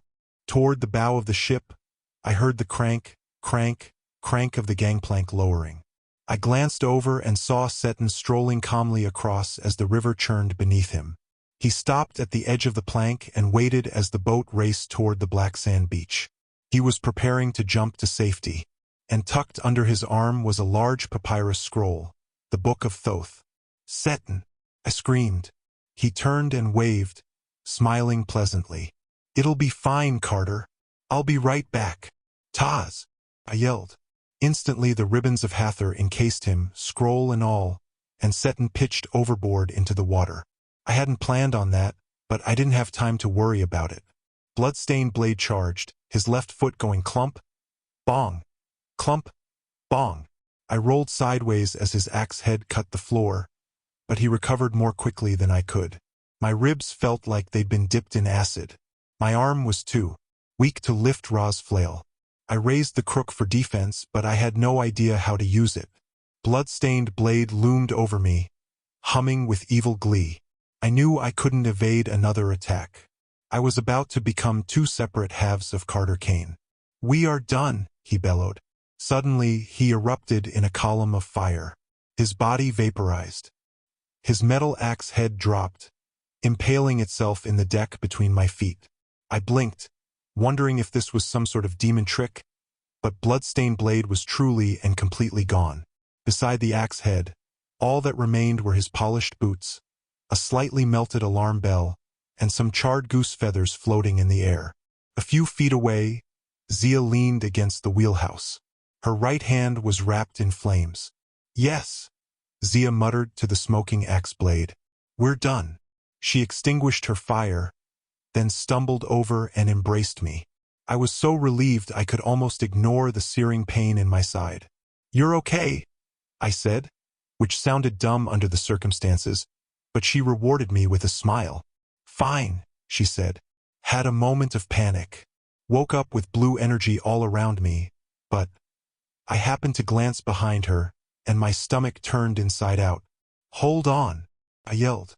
The Egyptian queen rammed into the shore at full speed. I now understand the whole thing about wearing seatbelts. Hanging on did absolutely no good. The boat ran aground with such force, Zia and I shot into the air like human cannonballs. The hull cracked apart behind us with an almighty kablam. The landscape hurtled toward my face. I had half a second to contemplate whether I would die by smacking into the ground or falling into a flaming crevice. Then, from above me, Zia grabbed my arm and hoisted me skyward. I caught a glimpse of her, grim-faced and determined, holding on to me with one hand and hanging from the talons of a giant vulture with the other. Her amulet. I hadn't thought about it in months, but Zia had a vulture amulet. She'd somehow managed to activate it because she's just awesome that way. Unfortunately, the vulture wasn't strong enough to hold two people aloft. It could only slow our fall, so instead of being smashed flat, Zia and I rolled hard against the black sandy soil, tumbling over each other right to the edge of a fiery crevice. My chest felt like it had been stomped flat. Every muscle in my body ached and I had double vision. But to my amazement, the sun god's crook and flail were clasped tightly in my right hand. I hadn't even realized I still had them. Zia must have been in better shape than me, of course. I'd seen roadkill in better shape than me. She found the strength to drag me away from the fissure and down toward the beach. "Ouch," I said. "Lie still." She spoke a command word, and her vulture shrank back into a charm. She rummaged through her backpack. She brought out a small ceramic jar and began rubbing blue paste on the cuts, burns, and bruises that covered my upper body. The pain in my side eased immediately. The wounds disappeared. Zia's hands were smooth and warm. The magical unguent smelled like blossoming honeysuckle. It wasn't the worst experience I'd had all day. She scooped another dollop of salve and looked at the long cut across my stomach. You should do this part. She scraped the salve onto my fingers and let me apply it. The gash mended. I sat up slowly and took care of the glass cuts on my legs. Inside my chest, I swear I could feel my ribs mending. I took a deep breath and was relieved to find it didn't hurt. "Thank you," I said. "What is that stuff?" "Nefertum's balm," she said. "It's a balm." Her laughter made me feel almost as good as the salve. "Healing balm, Carter. It's made of blue lotus flower, coriander, mandrake, ground malachite, and a few other special ingredients. Very rare, and this is my only jar. So don't get injured anymore." "Yes, ma'am." I was pleased that my head had stopped spinning. My double vision was returning to normal. The Egyptian queen wasn't in such good shape. The remains of the hull were scattered across the beach, boards and railings, ropes and glass, mixed with the bones that had already been there. The wheelhouse had imploded. Fire curled from the broken windows. The fallen smokestacks bubbled golden smoke into the river.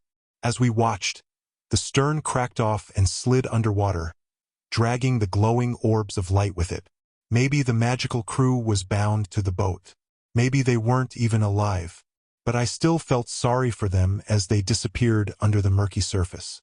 "We won't be going back that way," I said. "No," Zia agreed. "Where are we? What happened to Seton?" Seton. I'd almost forgotten about that ghostly scumbag. I would have been fine with his sinking to the bottom of the river, except that he'd taken the Book of Thoth. I scanned the beach. To my surprise, I spotted a slightly battered pink mummy about 20 yards down the shore, squirming and struggling through the flotsam, apparently trying to inchworm his way to freedom. I pointed him out to Zia. "We could leave him like that, but he's got the Book of Thoth." She gave me one of those cruel smiles that made me glad she wasn't my enemy. "No hurry. He won't get far. How about a picnic?" "I like the way you think." We spread out our supplies and tried to clean up as best we could. I busted out some bottled water and protein bars. Yeah, look at me, the Boy Scout. We ate and drank and watched our gift-wrapped pink ghost try to crawl away. "How did we get here, exactly?" Zia asked. Her golden scarab still glittered at her throat.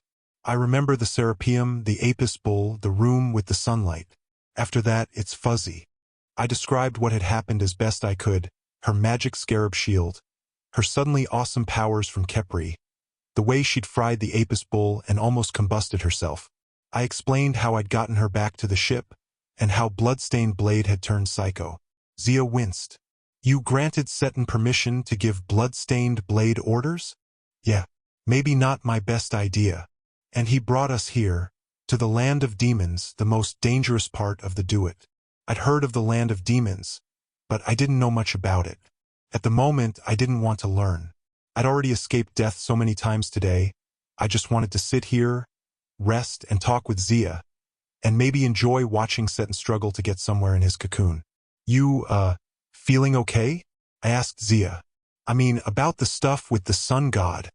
She gazed across the pitted landscape of black sand, bones, and fire. "Not many people can look good in the light of superheated volcanic gas plumes." Zia managed. "Carter, I wanted to tell you, but I didn't understand what was happening to me. I was frightened." "It's okay," I said. "I was the Eye of Horus. I understand." Zia pursed her lips. "Ra is different, though. He's much older, much more dangerous to channel.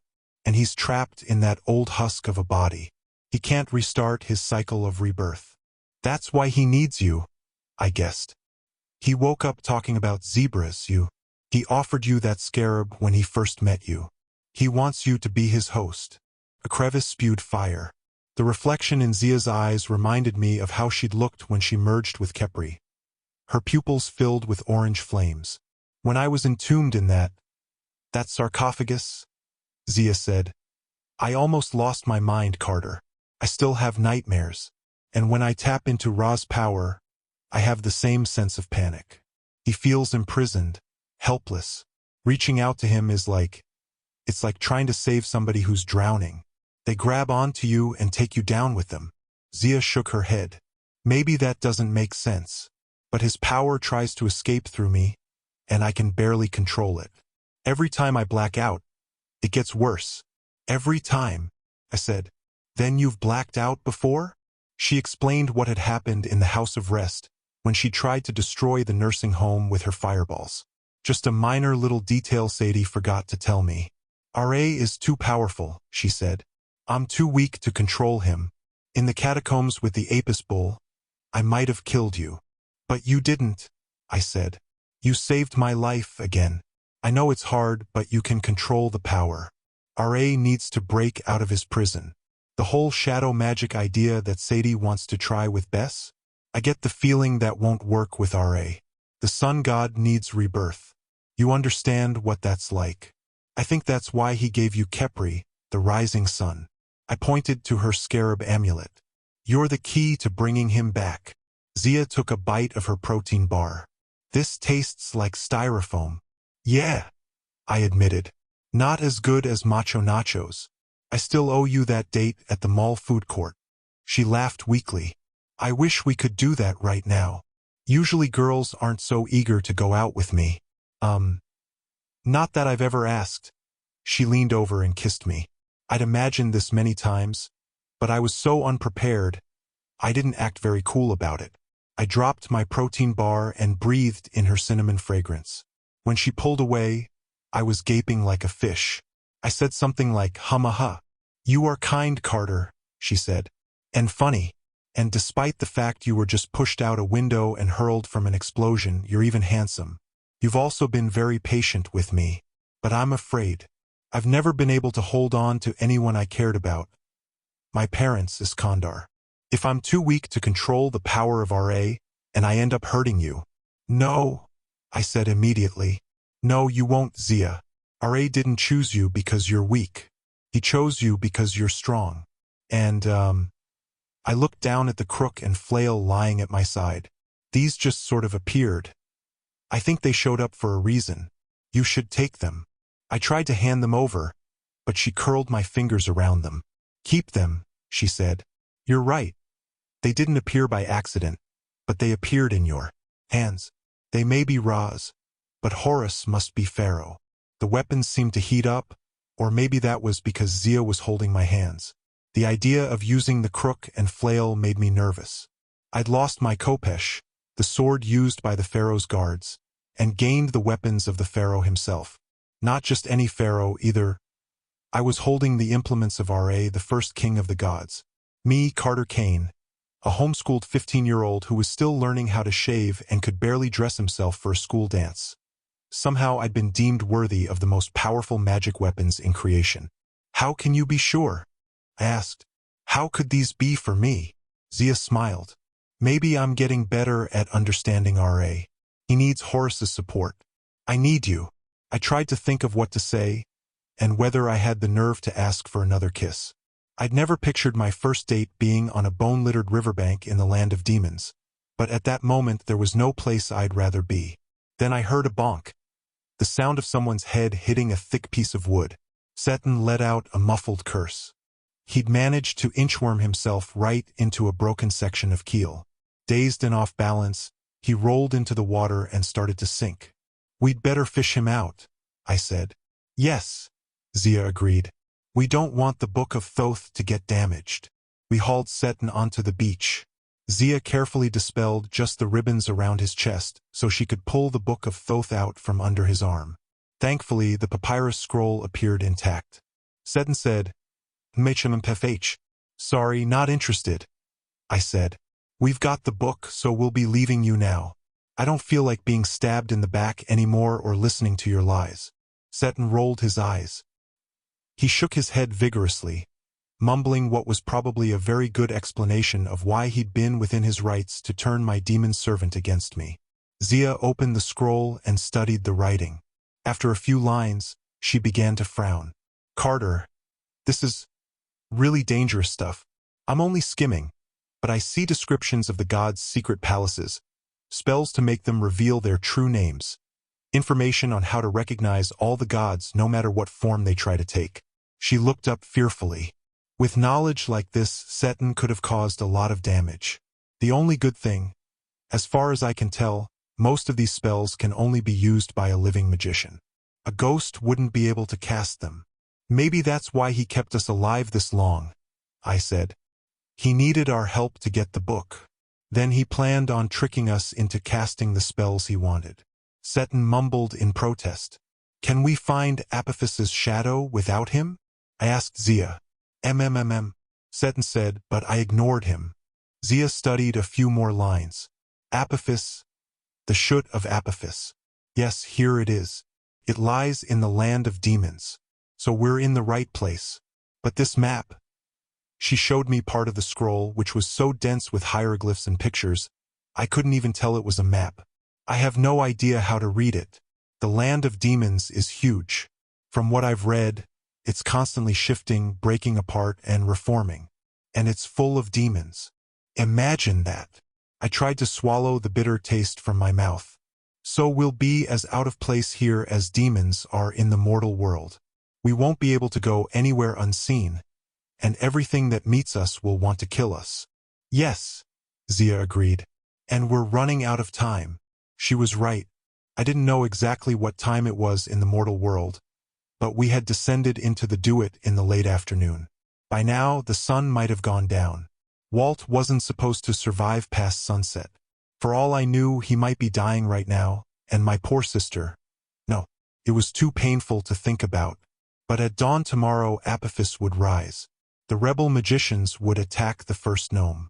We didn't have the luxury to roam around a hostile land, fighting everything in our path until we found what we were looking for. I glared down at Seton. I'm guessing you can guide us to the shadow. He nodded. I turned to Zia. If he does or says anything you don't like, incinerate him. With pleasure.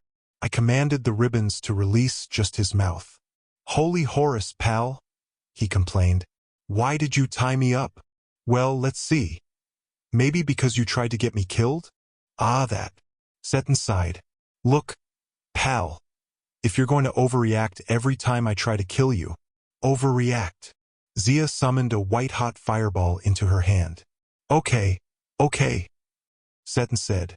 Look, that demon captain was going to turn on you anyway. I just helped things along. And I did it for a reason. We needed to get here to the land of demons, right? Your captain would never have agreed to set that course unless he thought he could kill you. This is his homeland. Demons don't ever bring mortals here unless they're for snacks. I had to remember Seton was a master liar. Whatever he told me was complete and utter Apis quality bull. I steeled my willpower against his words, but it was still difficult not to find them reasonable. So you were going to let blood-stained blade kill me? I said. But it was for a good cause. Ah, I knew you could take him, Seton said. Zia held up the scroll. And that's why you were running away with the Book of Thoth? Running? I was going to scout ahead. I wanted to find the shadow so I could lead you there. But that's not important. If you let me go, I can still bring you to the shadow of Apophis, and I can get you.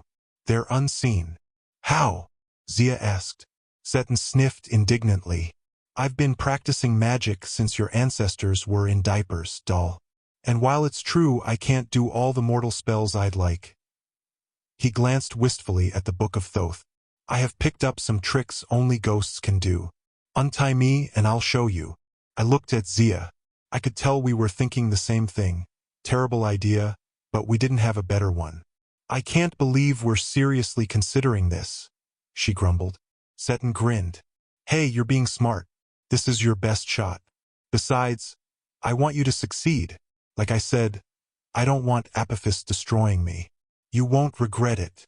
I'm pretty sure I will. I snapped my fingers, and the ribbons of Hathor unraveled. Seton's brilliant plan? He turned us into demons. Well, okay. It was actually just a glamour, so we looked like demons, but it was the best illusion magic I'd ever seen. Zia took one look at me and started to giggle. I couldn't see my own face, but she told me I now had a massive bottle opener for a head.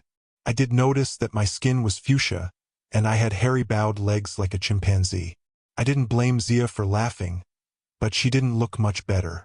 She was now a big muscular girl demon with bright green skin, a zebra-hide dress, and the head of a piranha.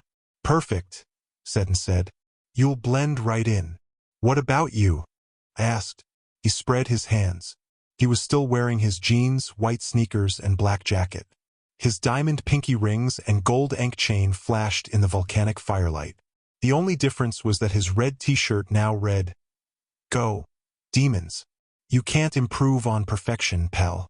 This outfit works anywhere. The demons won't even bat an eye, assuming they have eyes. Now, come on." He drifted inland, not waiting to see if we would follow. Every once in a while, Seton checked the Book of Thoth for directions. He explained that the shadow would be impossible to find in this moving landscape without consulting the book, which served as a combination compass, tourist's guide, and farmer's almanac timetable. He promised us it would be a short journey, but it seemed pretty long to me. Any more time in Demon Land, and I'm not sure I would have come out sane. The landscape was like an optical illusion. We spotted a vast mountain range in the distance, then walked 50 feet and discovered the mountains were so tiny, we could jump over them. I stepped into a small puddle and suddenly found myself drowning in a flooded sinkhole 50 feet wide. Huge Egyptian temples crumbled and rearranged themselves as if some invisible giant were playing with blocks. Limestone cliffs erupted out of nowhere, already carved with monumental statues of grotesque monsters. The stone faces turned and watched us as we passed. Then there were the demons. I'd seen lots of them under Camelback Mountain where Set built his red pyramid, but here in their native environment they were even larger and more horrible. Some looked like torture victims with gaping wounds and twisted limbs. Others had insect wings, or multiple arms, or tentacles made from darkness.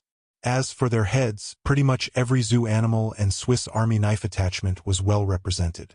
The demons roamed in hordes across the dark landscape. Some built fortresses, others tore them down. We saw at least a dozen large-scale battles.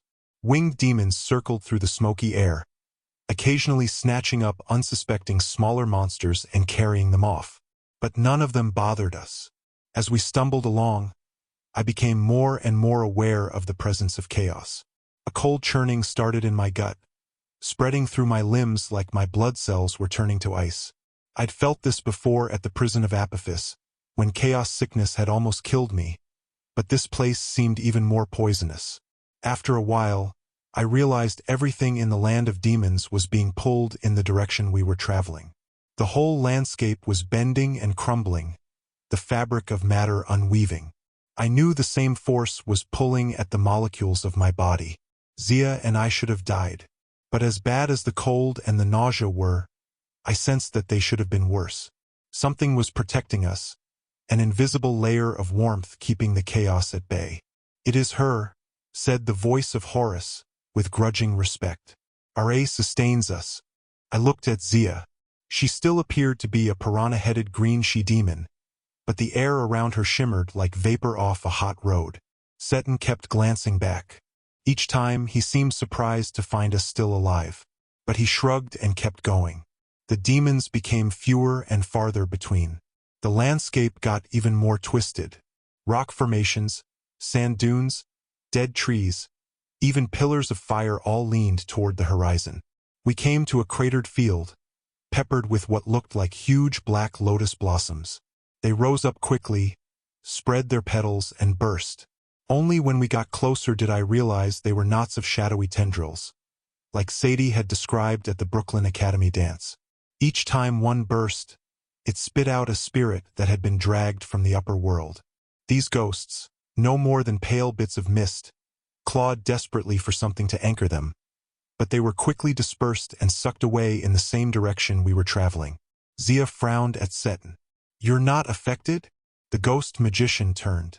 For once his expression was grim. His color was paler, his clothes and jewelry bleached out. "Let's just keep moving, huh? I hate this place." I froze.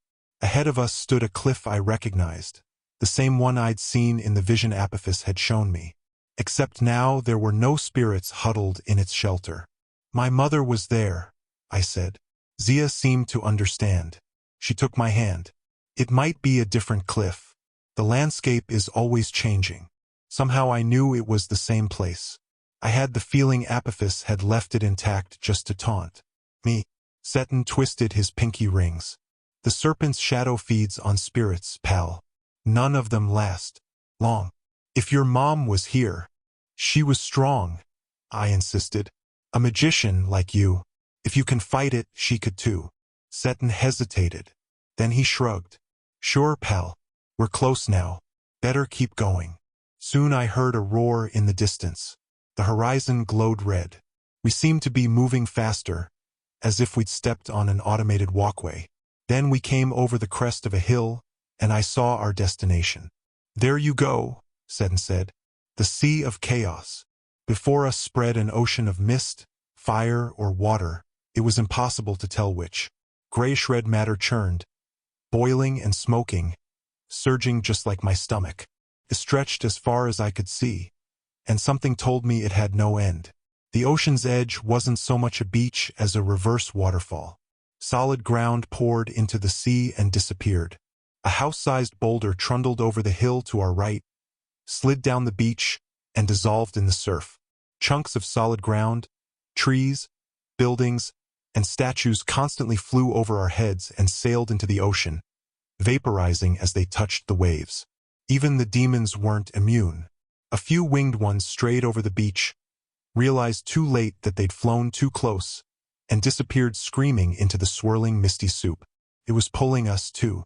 Instead of walking forward, I was instinctively backpedaling now, just to stay in one place.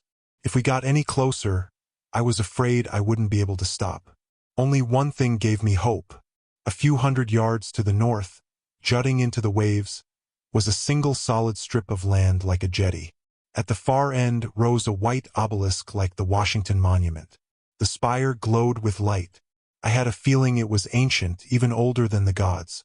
As beautiful as the obelisk was, I couldn't help thinking of Cleopatra's Needle on the banks of the River Thames, where my mother had died. We can't go down there, I said. Seton laughed. The Sea of Chaos? That's where we all came from, pal. Haven't you heard how Egypt was formed? It rose from this sea, Zia said, almost in a trance. Marat appeared from chaos, the first land, creation from destruction. Yep, Seton said, the two great forces of the universe. And there they are. That obelisk is the first land? I asked. Dunno, Seton said. I wasn't there, but it's the symbol of Maat, for sure. Everything else, that's Apophis's power, always chewing away at creation, always eating and destroying. You tell me, which force is more powerful? I tried to swallow. Where is Apophis's shadow? Seton chuckled. Oh, it's here. But to see it, to catch it, you'll have to cast the spell from out there, at the edge of the jetty. We'll never make it, Zia said. One false step. Sure, Seton agreed cheerfully. It'll be fun. Chapter 16. Sadie rides shotgun worst idea ever. Here's some free advice. Don't walk toward chaos. With every step, I felt like I was being dragged into a black hole. Trees, boulders, and demons flew past us and were sucked into the ocean, while lightning flickered through the red-gray mist. Under our feet, chunks of the ground kept cracking and sliding into the tide. I grasped the crook and flail in one hand and held Zia's hand with the other. Seton whistled and floated along beside us. He tried to act cool, but from the way his colors were fading and his greased hair pointed toward the ocean like a comet's tail, I figured he was having a tough time holding his ground. Once I lost my balance. I almost tumbled into the surf, but Zia pulled me back. A few steps later, a fish-headed demon flew out of nowhere and slammed into me. He grabbed my leg, trying desperately to avoid getting sucked in. Before I could decide whether or not to help him, he lost his grip and disappeared into the sea. The most horrible thing about the journey? Part of me was tempted to give up and let chaos draw me in. Why keep struggling? Why not end the pain and the worry? So what if Carter Kane dissolved into trillions of molecules? I knew those thoughts weren't really mine. The voice of Apophis was whispering in my head, tempting me as it had before. I concentrated on the glowing white obelisk, our lighthouse in the storm of chaos. I didn't know if that spire was really the first part of creation, or how that myth jibed with the Big Bang, or with God creating the world in 7 days, or whatever else people might believe. Maybe the obelisk was just a manifestation of something larger, something my mind couldn't comprehend. Whatever the case, I knew the obelisk stood for Ma'at and I had to focus on it. Otherwise, I was lost. We reached the base of the jetty. The rocky path felt reassuringly solid under my feet, but the pull of chaos was strong on either side. As we inched forward, I remembered photos I'd seen of construction workers building skyscrapers back in the old days, fearlessly walking across girders 600 feet in the air with no safety harnesses. I felt like that now, except I wasn't fearless. The winds buffeted me. The jetty was 10 feet wide, but I still felt like I was going to lose my balance and pitch into the waves. I tried not to look down. The stuff of chaos churned and crashed against the rocks. It smelled like ozone, car exhaust, and formaldehyde mixed together. The fumes alone were almost enough to make me pass out. "Just a little farther," Sadie said. His form flickered unevenly. Zia's green demon disguise blinked in and out. I held up my arm and saw my glamour shimmering in the wind, threatening to collapse. I didn't mind losing the shocking purple bottle-opening chimp look, but I hoped the wind would tear away only the illusion, not my actual skin. Finally, we reached the obelisk. It was carved with tiny hieroglyphs, thousands of them, white on white, so they were almost impossible to read. I spotted the names of gods, enchantments to invoke Ma'at, and some divine words so powerful, they almost blinded me. Around us, the sea of chaos heaved. Each time the wind blew, a glowing shield in the shape of a scarab flickered around Zia, the magical carapace of Khepri, sheltering us all. I suspected it was the only thing keeping us from instant death. "What now?" I asked. "Read the spell," Sadie said. "You'll see." Zia handed me the scroll. I tried to find the right lines, but I couldn't see straight. The glyphs blurred together. I should have anticipated this problem. Even when I wasn't standing next to the sea of chaos, I'd never been good at incantations. I wish Sadie were there. "Yes, Sadie. I actually said that. Don't gasp so loud." I can't read it," I admitted. "Let me help." Zia traced her finger down the scroll. When she found the hieroglyphs she wanted, she frowned. "This is a simple summoning spell." She glared at Sadie. "You said the magic was complicated. You said we'd need your help. How could you lie while holding the feather of truth?" "I didn't lie," Sadie protested. "The magic is complicated for me. I'm a ghost. Some spells, like summoning spells, I can't cast at all. And you did need my help to find the shadow. You needed the Book of Thoth for that, and you needed me to interpret it. Otherwise, you'd still be shipwrecked at the river." I hated to admit it, but I said, "He's got a point." "Sure I do," Sadie said. "Now that you're here, the rest isn't so bad. Just force the shadow to show itself, and then you can capture it." Zia and I exchanged a nervous look. I imagine she felt the same way I did.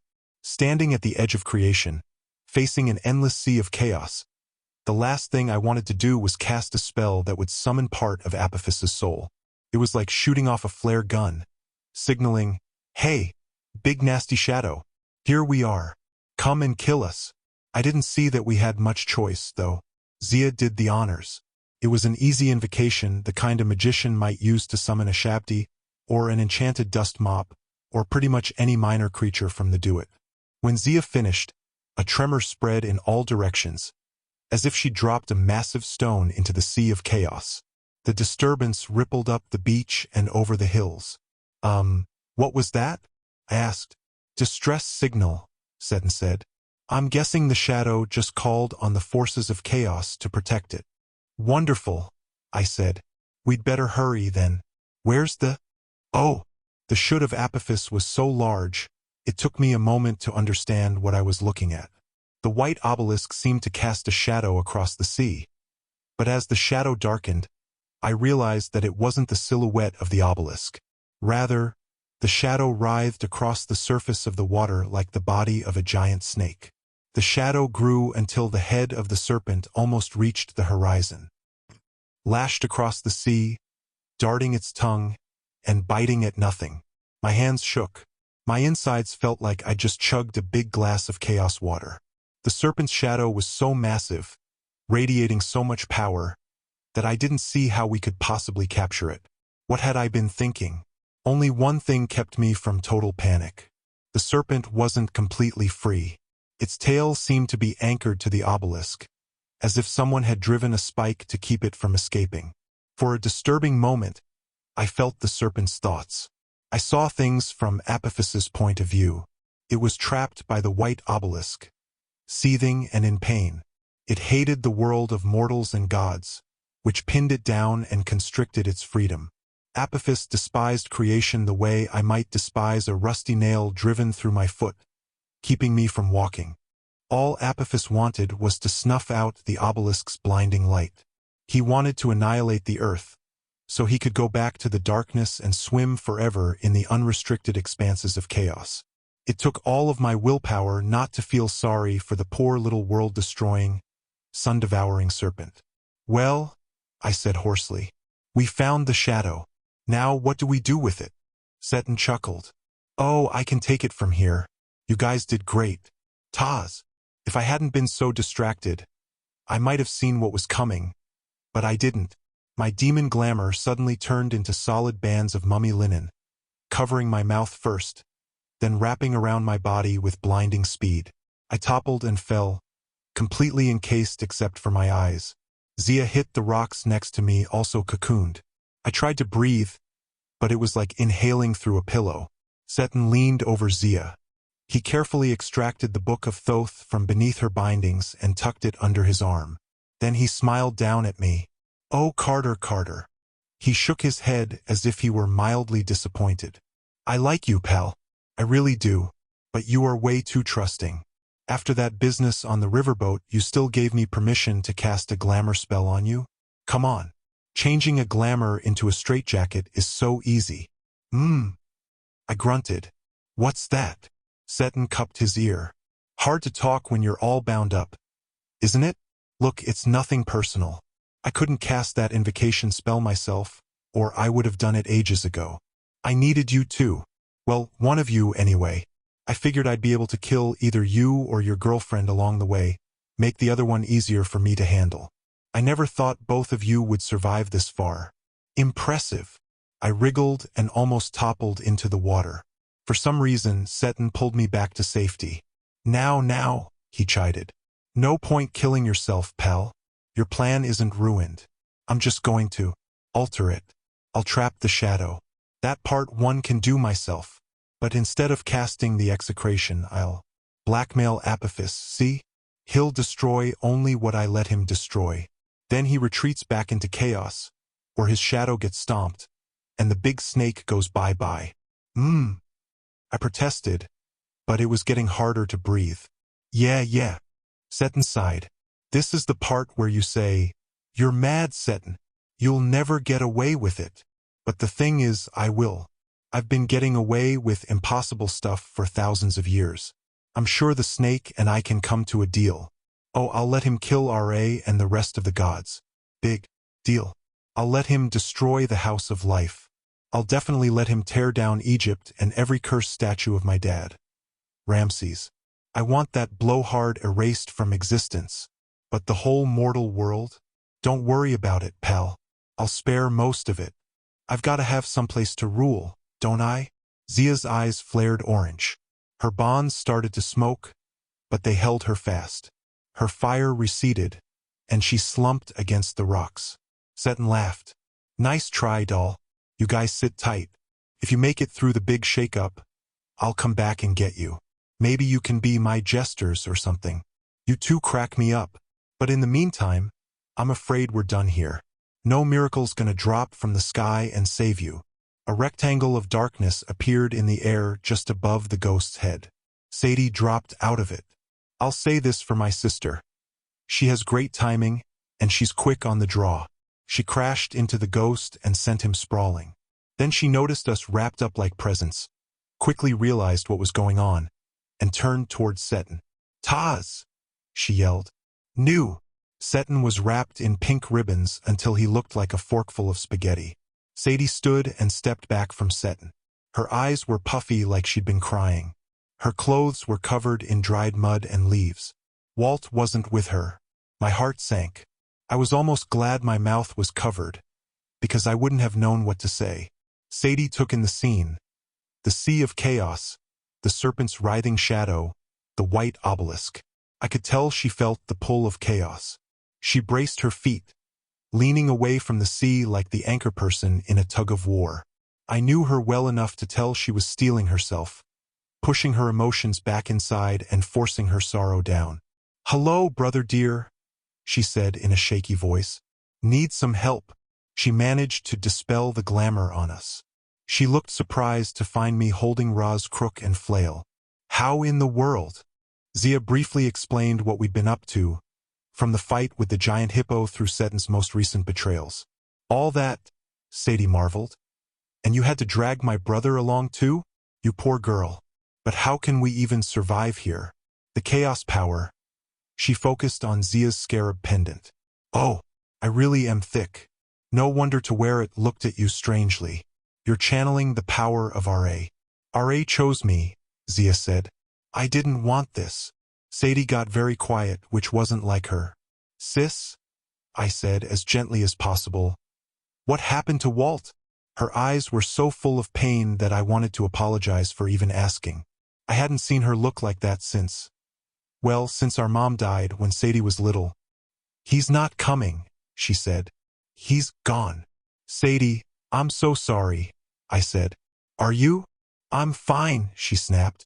Translation: "I'm most definitely not fine, but if you ask again, I'll stuff wax in your mouth." "We have to hurry," she continued, trying to modulate her voice. "I know how to capture the shadow. Just give me the figurine." I had a moment of panic. Did I still have the statue of Apophis that Walt had made? Coming all the way here and forgetting it would have been a major bonehead move. Fortunately, it was still at the bottom of my pack. I handed it to Sadie, who stared at the careful red carving of the coiled serpent, the hieroglyphs of binding around the name Apophis. I imagined she was thinking of Walt and all the effort he'd put into making it. She knelt at the edge of the jetty, where the obelisk's base met the shadow. "Sadie," I said. She froze. "Yeah." My mouth felt like it was full of glue. I wanted to tell her to forget the whole thing. Seeing her at the obelisk, with that massive shadow coiling toward the horizon, I just knew something would go wrong. The shadow would attack. The spell would backfire somehow. Sadie reminded me so much of our mom. I couldn't shake the impression that we were repeating history. Our parents had tried to restrain Apophis once before, at Cleopatra's Needle, and our mom had died. I'd spent years watching my dad deal with his guilt. If I stood by now while Sadie got hurt, Zia took my hand. Her fingers were trembling, but I was grateful for her presence. "This will work," she promised. Sadie blew a strand of hair from her face. "Listen to your girlfriend, Carter, and stop distracting me." She sounded exasperated, but there was no irritation in her eyes. Sadie understood my concerns as clearly as she knew my secret name. She was just as scared as I was, but in her own annoying way, she was trying to reassure me. "May I continue?" she asked. "Good luck," I managed. Sadie nodded. She touched the figurine to the shadow and began to chant. I was afraid the waves of chaos might dissolve the figurine, or worse, pull Sadie in. Instead, the serpent's shadow began to thrash. Slowly it shrank, writhing and snapping its mouth as if it were being hit with a cattle prod. The figurine absorbed the darkness. Soon the shadow was completely gone, and the statue was midnight black. Sadie spoke a simple binding spell on the figurine. "Hi-Nem."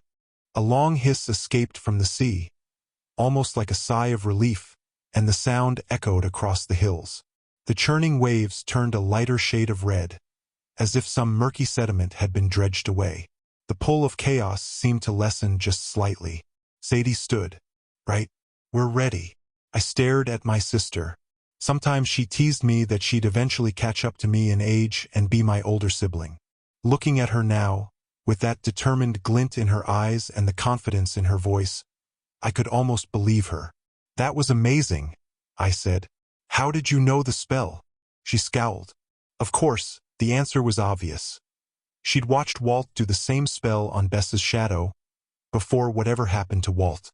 The execration will be easy, she said. We have to be facing Apophis, but otherwise it's the same spell we've been practicing. Zia prodded Seton with her foot. That's another thing this maggot lied about. What should we do with him? We'll have to get the Book of Thoth out of those bindings, obviously. But after that, should we shove him into the drink? Seton protested. Sadie and I exchanged looks. We silently agreed that we couldn't dissolve Seton, even as horrible as he was. Maybe we'd seen too many awful things over the past few days, and we didn't need to see any more. Or maybe we knew that Osiris had to be the one to decide Seton's punishment, since we had promised to bring the ghost back to the Hall of Judgment. Maybe, standing next to the obelisk of Ma'at, surrounded by the Sea of Chaos, we both realized that restraining ourselves from vengeance is what made us different from Apophis. Rules had their place. They kept us from unraveling. Drag him along, Sadie said. He's a ghost. Can't be that heavy. I grabbed his feet, and we made our way back down the jetty. Seton's head bonked against the rocks, but that didn't concern me. It took all my concentration to keep putting one foot in front of the other. Moving away from the Sea of Chaos was even harder than moving toward it. By the time we reached the beach, I was exhausted. My clothes were drenched in sweat. We trudged across the sand and finally crested the hill. Oh, I uttered some words that were definitely not divine. In the cratered field below us, demons had gathered, hundreds of them, all marching in our direction. As Seton had guessed, the shadow had sent a distress signal to the forces of Apophis, and the call had been answered. We were trapped between the Sea of Chaos and a hostile army. At this point, I was starting to wonder, why me? All I wanted was to infiltrate the most dangerous part of the do-it, steal the shadow of the primordial Lord of Chaos, and save the world. Was that too much to ask? The demons were maybe 2 football fields away, closing rapidly. I estimated that there were at least 300 or 400 of them, and more kept pouring onto the field. Several dozen winged monsters were even closer, spiraling lower and lower overhead. Against this army we had 2 Kanes, Zia, and a gift-wrapped ghost. I didn't like those odds. Sadie, can you make a gate to the surface? I asked. She closed her eyes and concentrated. She shook her head. No signal from Isis.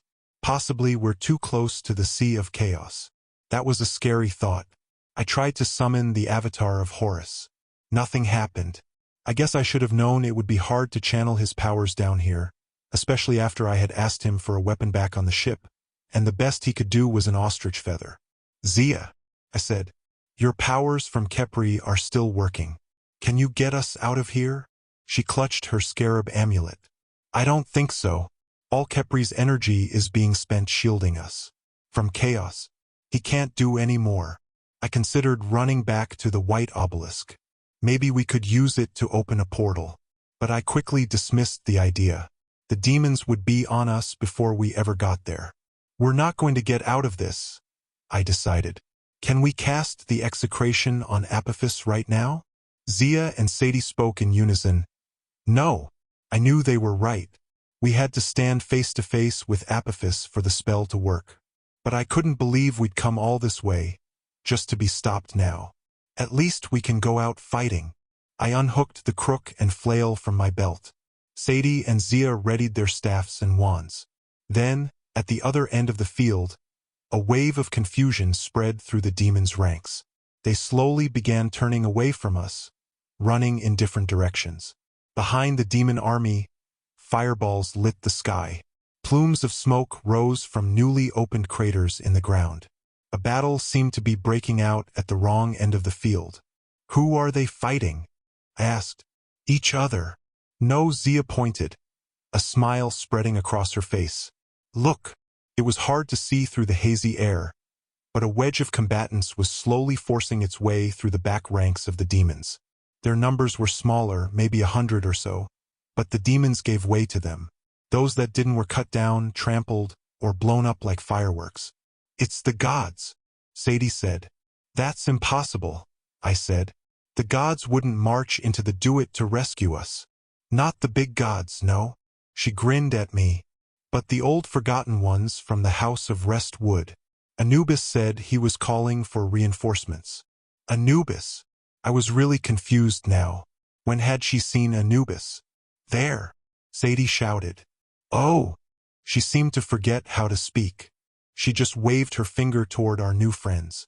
The battle lines opened momentarily. A sleek black car barreled into combat. The driver had to be a maniac. He plowed down demons, going out of his way to hit them. He jumped over fiery crevices and spun in circles, flashing his lights and honking his horn. Then he came straight at us, until the front ranks of demons started to scatter. Only a few brave winged demons had the nerve to chase him. As the car got closer, I could see it was a Mercedes limo. It climbed the hill, trailed by bat demons, and screeched to a stop in a cloud of red dust. The driver's door opened, and a small hairy man in a blue Speedo stepped out. I had never been so happy to see someone so ugly. Bess, in all his horrible warty glory, climbed onto the roof of his car. He turned to face the bat demons. His eyes bulged. His mouth opened impossibly wide. His hair stood out like porcupine quills, and he yelled, "Boo!" The winged demons screamed and disintegrated. Bess! Sadie ran toward him. The dwarf god broke into a grin. He slid down to the hood so he was almost Sadie's height. When she hugged him, "There's my girl," he said. "And Carter, get your sorry hide over here." He hugged me too. I didn't even mind him rubbing his knuckles on my head. "And Zia Rashid," Bess cried generously. "I got a hug for you too." "I'm good," Zia said, stepping back. "Thanks." Bess bellowed with laughter. "You're right. Time for warm and fuzzy later. We gotta get you guys out of here." The shadow spell?" Sadie stammered. "It actually worked?" "Of course it worked, you crazy kid." Bess thumped his hairy chest, and suddenly he was wearing a chauffeur's uniform. "Now, get in the car." I turned to grab Seton, and my heart nearly stopped. Oh, holy Horus! The magician was gone. I scanned the terrain in every direction, hoping he'd just inchwormed away. There was no sign of him. Zia blasted fire at the spot where he'd been lying. Apparently, the ghost hadn't merely become invisible, because there was no scream. Seton was right there, Zia protested, tied up in the ribbons of Hathor. How could he just disappear? Bess frowned. Seton, I hate that weasel. Have you got the Serpent's shadow? Yeah, I said. But Seton has the Book of Thoth. Can you cast the execration without it? Bess asked. Sadie and I exchanged looks. Yes, we both said. Then we'll have to worry about Seton later, Bess said. We don't have much time. I guess if you have to travel through the land of demons, a limo is the way to go. Unfortunately, Bess's new sedan was no cleaner than the one we'd left at the bottom of the Mediterranean last spring. I wondered if he pre-ordered them already littered with old Chinese food containers, stomped-on magazines, and dirty laundry. Sadie rode shotgun. Zia and I climbed in back. Bess slammed the accelerator and played a game of Hit the Demon. 5 points if you can hit that bloke with the cleaver head.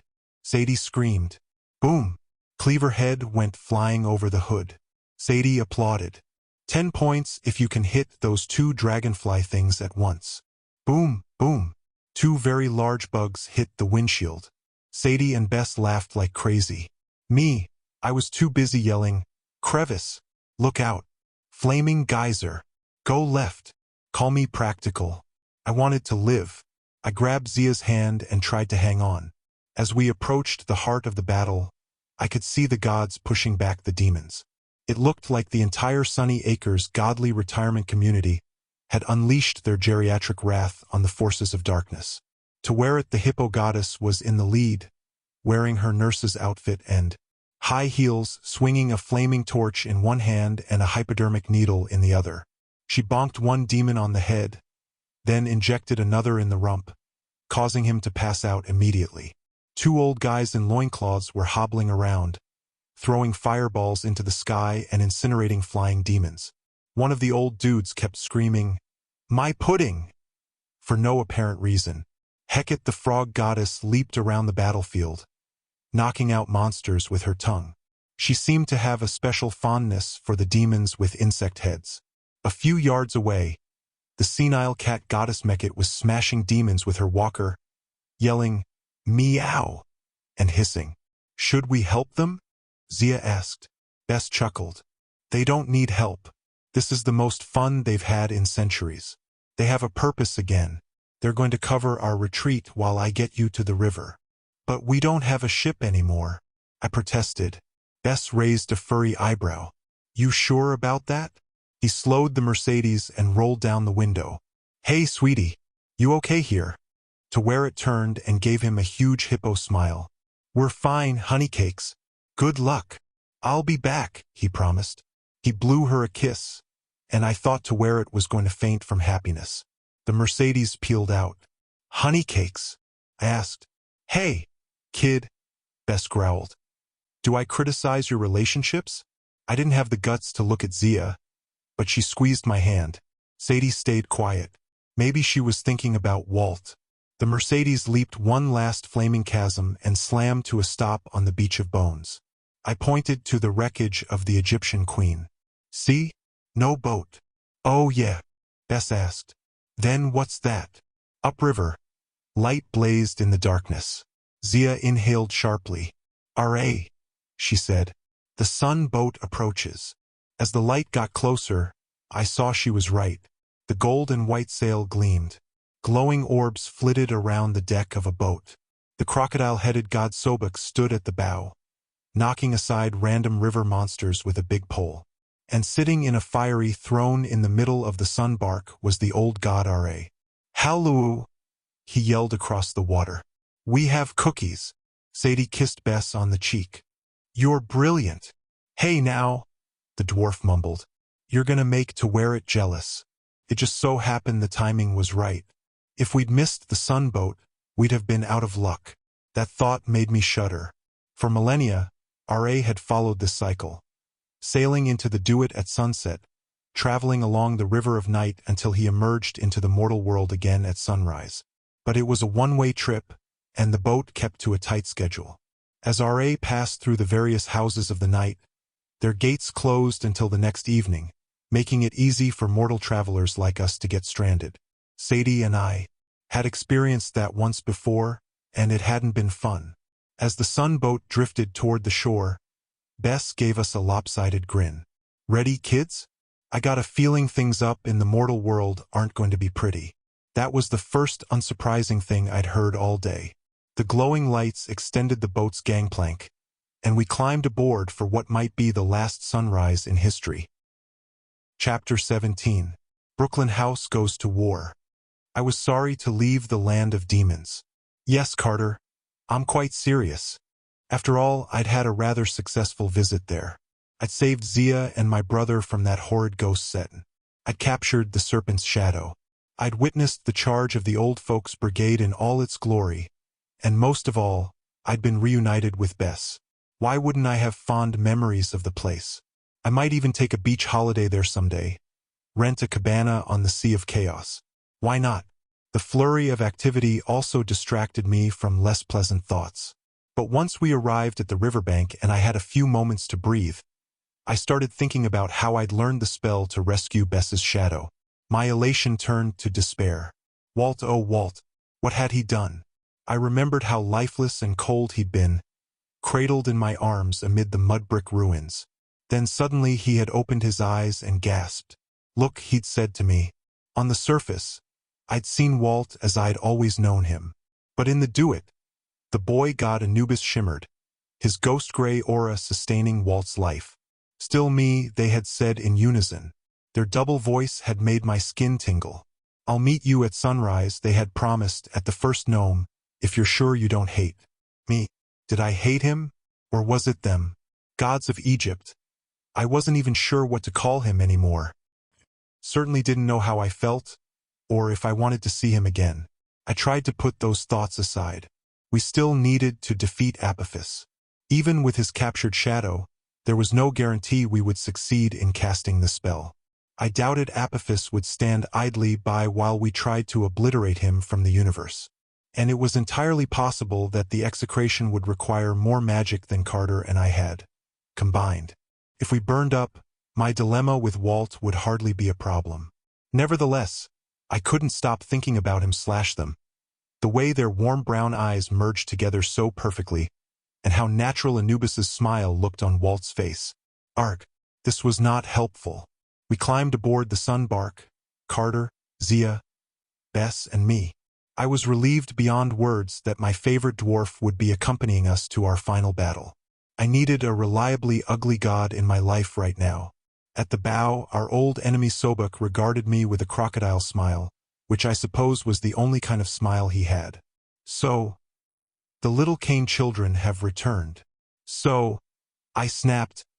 The crocodile god wants his teeth kicked in. Sobek threw back his scaly green head and laughed. Well said, girl. You have iron in your bones. I suppose that was meant as a compliment. I chose to sneer at him and turn away. Sobek only respected strength. In our first encounter, he had drowned Carter in the Rio Grande and smacked me across the Texas-Mexico border. We hadn't got much chummier since. From what I'd heard, he had only agreed to join our side because Horus and Isis had threatened him with extreme bodily harm.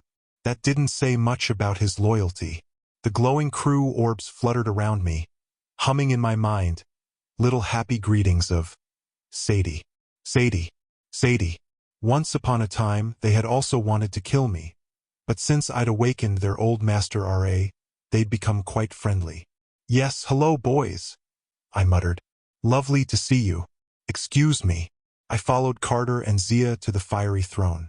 R.A. gave us a toothless grin. He was still as old and wrinkly as ever, but something seemed different about his eyes. Before, his gaze had always slid over me as if I were part of the scenery. Now he actually focused on my face. He held out a plate of macaroons and chocolate biscuits, which were a bit melted from the heat of his throne. Cookies? Oui. Thanks.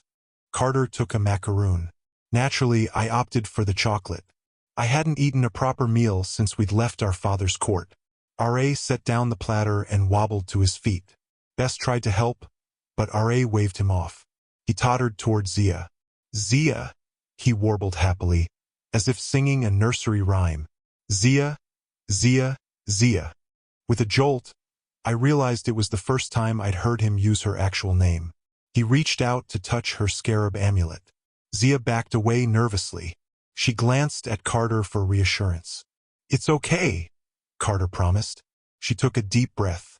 She unclasped her necklace and pressed it into the old man's hands. A warm glow expanded from the scarab, enveloping both Zia and R.A. in a brilliant golden light. Good, good, R.A. said. Good. I expected the old god to get better. Instead, he began to crumble. It was one of the most alarming things I'd seen in a very alarming day. First his ears fell off and melted to dust. Then his skin started turning to sand. What's happening? I cried. Shouldn't we do something? Carter's eyes widened with horror. His mouth opened, but no words came out. Ra's smiling face dissolved. His arms and legs cracked apart like a desiccated sand sculpture. His particles scattered across the river of night. Bess grunted. That was fast. He didn't seem particularly shocked. Usually it takes longer. I stared at him. You've seen this before? Bess gave me a crooked grin. Hey, I took my turns working on the Sunbark in the old days. We've all seen R.A. go through his cycle. But it's been a long, long time. Look. He pointed at Zia. The scarab had disappeared from her hands, but golden light still radiated around her like a full-body halo. She turned toward me with a brilliant smile. I'd never seen her so at ease, so pleased. I see now. Her voice was much richer, a chorus of tones descending in octaves through the duet. It's all about balance, isn't it? My thoughts and his. Or is it mine and hers? She laughed like a child on her first bike ride. Rebirth at last. You were right, Sadie and Carter. After so many eons in the darkness, I am finally reborn through Zia's compassion. I'd forgot what it is like to be young and powerful. Carter stepped back. I couldn't blame him. The memory of Walt and Anubis merging was still fresh in my mind, so I had a sense what Carter was feeling. It was more than a little creepy hearing Zia describe herself in the third person. I lowered my vision deeper into the duet. In Zia's place stood a tall man in leather and bronze armor. In some ways, he still looked like R.A. He was still bald. His face was still wrinkled and weathered with age, and he had the same kindly smile, only with teeth. Now, though his posture was straight, his body rippled with muscles, his skin glowed like molten gold. He was the world's buffest, most golden grandpa. Bess knelt. "My lord R.A. Ah, my small friend." R.A. ruffled the dwarf god's hair. "Rise. It's good to see you." At the bow, Sobek came to attention, holding his long iron staff like a rifle. "Lord R.A., I knew you would return." R.A. chuckled. "Sobek, you old reptile. You would snap me up for dinner if you thought you could get away with it. Horus and Isis kept you in line." Sobek cleared his throat. "As you say, my king." He shrugged. "I can't help my nature." "No matter," R.A. said. "We'll need your strength soon enough. Are we approaching sunrise?" "Yes, my king." Sobek pointed ahead of us. I saw light at the end of the tunnel, literally. As we neared the end of the Duat, the river of night widened. The exit gates stood about a kilometer ahead, flanked by statues of the sun god. Past that, daylight glowed. The river turned to clouds and poured into the morning sky. "Very good," R.A. said. "Steer us to Giza, Lord Sobek." "Yes, my king." The croc god thrust his iron staff into the water, poling us along like a gondolier. Carter still hadn't moved. The poor boy stared at the sun god with a mixture of fascination and shock. "Carter Kane," R.A. said with affection, "I know this is difficult for you, but Zia cares for you greatly. Nothing about her feelings has changed." I coughed. "Our request? Please don't kiss him." R.A. laughed. His image rippled, and I saw Zia in front of me again. "It's all right, Sadie," she promised. "Now would not be the time." Carter turned awkwardly. I'll just be over there." He bumped into the mast, then staggered toward the stern of the boat. Zia knit her brow in concern. "Sadie, go take care of him, will you? We'll be reaching the mortal world soon. I must stay vigilant." For once, I didn't argue. I went to check on my brother. He was sitting by the tiller in crash position, his head between his knees. "All right?" I asked. Stupid question, I know. "She's an old man," he muttered. "The girl I like is a buff old man with a voice deeper than mine. I kissed her on the beach, and now I sat next to him." The glowing orbs fluttered around us in excitement as the ship approached the daylight. "Kissed her, eh?" I said. "Details, please." I thought he might feel better if I could get him talking. I'm not sure if it worked, but at least it got his head out from between his knees. He told me about his journey with Zia through the Serapeium and the destruction of the Egyptian queen. Zia, stood at the bow between Sobek and Bess, very carefully not looking back at. "So you told her it was all right," I summed up. "You encouraged her to help R.A. And now, you're having second thoughts. Do you blame me?" he asked. "We've both hosted gods ourselves," I said. "It doesn't have to be permanent. And she's still Zia. Besides, we're heading into battle. If we don't survive, do you want to spend your last few hours pushing her away?" He studied my expression. "What happened to Walt?" "Touché." At times, it seemed that Carter knew my secret name as well as I knew his. I don't know exactly. He's alive, but only because he's hosting Anubis," Carter finished. "You knew." He shook his head. "Not until I saw that look on your face. But it makes sense. Walt has a knack for whatever it is, that gray obliteration touch. Death magic." I couldn't answer. I'd come back here to comfort Carter and reassure him that everything would be all right. Now somehow he'd managed to turn the tables.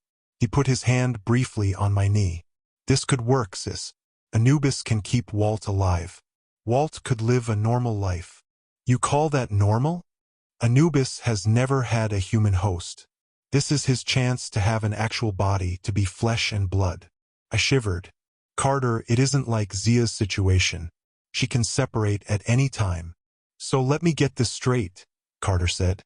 "The two guys you liked, one who was dying and one who was off limits because he's a god, are now one guy who isn't dying and isn't off limits. And you're complaining.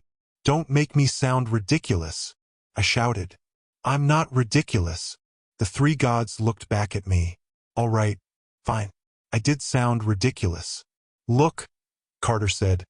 Let's agree to freak out about this later, okay? Assuming we don't die. I took a shaky breath. Deal. I helped my brother up. Together we joined the gods at the bow as the sun boat emerged from the Duet.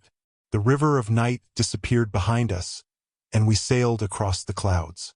The Egyptian landscape spread out red and gold and green in the dawn. To the west, sandstorms swirled across the desert. To the east, the Nile snaked its way through Cairo. Directly below us, at the edge of the city, 3 pyramids rose on the plains of Giza. Sobek struck his staff against the bow of the ship. He shouted like a herald. At last, Ra has truly returned. Let his people rejoice. Let his throngs of worshippers assemble. Perhaps Sobek said that as a formality, or to suck up to Ra, or possibly just to make the old sun god feel worse. Whatever the case, nobody down below was assembling. Definitely nobody was rejoicing. I'd seen this vista many times, but something was wrong. Fires burned across the city. The streets seemed strangely deserted. There were no tourists, no humans at all around the pyramids. I'd never seen Giza so empty. Where is everyone? I asked. Sobek hissed in disgust. I should have known. The weak humans are in hiding, or scared away because of the unrest in Egypt. Apophis has planned this well. His chosen battleground will be clear of mortal annoyances. I shivered. I'd heard about the troubles in Egypt lately, along with all the strange natural disasters, but I hadn't thought of it as part of Apophis's plan. If this was his chosen battleground, I focused more closely on the plains of Giza. Peering into the Duet, I realized the area wasn't empty after all. Encircling the base of the Great Pyramid was an enormous serpent formed from a swirling tornado of red sand and darkness. His eyes were burning points of light. His fangs were forks of lightning. Wherever he touched, the desert boiled, and the pyramid itself shook with a horrible resonance. One of the oldest structures in human history was about to crumble. Even from high above, I could feel the presence of Apophis. He radiated panic and fear so strongly. I could sense the mortals across Cairo cowering in their homes, afraid to go out. The whole land of Egypt was holding its breath. As we watched, Apophis reared his massive cobra head. He struck at the desert floor, biting a house-sized crater in the sand. Then he recoiled as if he'd been stung, and hissed with anger. At first, I couldn't tell what he was fighting. I called on Isis's bird of prey sight and spotted a small lithe figure in a leopard skin leotard, knives flashing in both hands as she leaped with inhuman agility and speed, striking at the serpent and evading his bite. All by herself, Bast was holding Apophis at bay. My mouth tasted like old pennies. She's alone. Where are the others? They await the pharaoh's orders, Ra said. Chaos has left them divided and confused. They will not march to battle without a leader. Then lead them, I demanded. The sun god turned. His form shimmered, and for a moment I saw Zia in front of me instead. I wondered if she would blast me to cinders. I had a feeling that would be quite easy for her now. I will face my old enemy, she said calmly, still with Ra's voice. I won't let my loyal cat fight alone. Sobek, Bess, attend me. Yes, my king, Sobek said. Bess cracked his knuckles. His chauffeur's outfit vanished, replaced by only his dwarf pride speedo. Chaos. Get ready to meet ugly. Wait, Carter said. What about us? We've got the Serpent's shadow. The ship was descending rapidly now, coming in for a landing just south of the pyramids. First things first, Carter. Zia pointed to the Great Sphinx, which stood about 300 meters from the pyramids. You and Sadie must help your uncle. Between the Sphinx's paws, a trail of smoke rose from a tunnel entrance. My heart missed a beat. Zia had once told us how that tunnel was sealed to keep archaeologists from finding their way into the first gnome. Obviously, the tunnel had been forced open. The first gnome is about to fall, Zia said. Her form shifted again, and it was the sun god standing before me. I really wished they would make up their mind. I will hold off Apophis as long as I can, Ra said. But if you don't help your uncle and your friends immediately, there will be no one left to save. The house of life will crumble. I thought about poor Amos and our young initiates, surrounded by a mob of rebel magicians. We couldn't let them be slaughtered. She's right, I said. He's right. Whichever. Carter nodded reluctantly. You'll need these, Lord Ra. He offered the sun god the crook and flail, but Ra shook his head. Or Zia shook her head. Gods of Egypt, this is confusing. When I told you the gods waited for their pharaoh, Ra said, I meant you, Carter Kane, the Eye of Horus. I am here to fight my old enemy, not to assume the throne. That is your destiny. Unite the house of life, rally the gods in my name. Never fear, I will hold Apophis until you come. Carter stared at the crook and flail in his hands. He looked every bit as terrified as he had when Ra had crumbled to sand. Couldn't blame him. Carter had just been ordered to assume the throne of creation and lead an army of magicians and gods into battle. A year ago, even 6 months ago, the idea of my brothers being given that kind of responsibility would have horrified me as well. Strangely, I didn't mind it now. Thinking of Carter as the pharaoh was actually comforting. I'm sure I'll regret saying this, and I'm sure Carter will never let me forget it. But the truth was I'd been relying on my brother ever since we'd moved to Brooklyn House. I'd come to depend on his strength. I trusted him to make the right decisions, even when he didn't trust himself. When I had learned his secret name, I'd seen one very clear trait woven into his character. Leadership. You're ready, I told him. Indeed, Ra agreed. Carter looked up, a bit stunned, but I suppose he could tell I wasn't teasing him. Not this time. Bess punched him in the shoulder. Course you're ready, kid. Now, stop wasting time and go save your uncle. Looking at Bess, I tried not to get teary-eyed. I'd already lost him once. As for Ra, he seemed so confident, but still he was confined to the form of Zia Rashid. She was a strong magician, yes, but she was new to this hosting business. If she wavered even slightly, or overextended herself, good luck then. Carter swallowed. I hope, he faltered. I realized the poor boy was trying to say goodbye to his girlfriend, possibly for the last time, and he couldn't even kiss her without kissing the sun god. Carter began to change shape. His clothes, his pack, even the crook and flail melted into plumage. His form shrank until he was a brown and white falcon. Then he spread his wings and dove off the side of the boat. Oh, I hate this part, I muttered. I called on Isis and invited her in now. It's time to act as one. Immediately her magic flowed into me. It felt as if someone had switched on enough hydroelectric generators to light up a nation and channeled all that power straight into me. I turned into a kite, the bird, and soared into the air. For once, I had no problem turning back to human. Carter and I rendezvoused at the feet of the Great Sphinx and studied the newly blasted tunnel entrance. The rebels hadn't been too subtle. Stone blocks the size of cars had been reduced to rubble. The surrounding sand had blackened and melted to glass. Either Sarah Jacoby's crew had used a Hadi spell or several sticks of dynamite. This tunnel, I said, doesn't the other end open just across from the Hall of Ages? Carter nodded grimly. He pulled out the crook and flail, which were now glowing with ghostly white fire. He plunged into the darkness. I summoned my staff and wand and followed him inside. As we descended, we saw evidence of battle.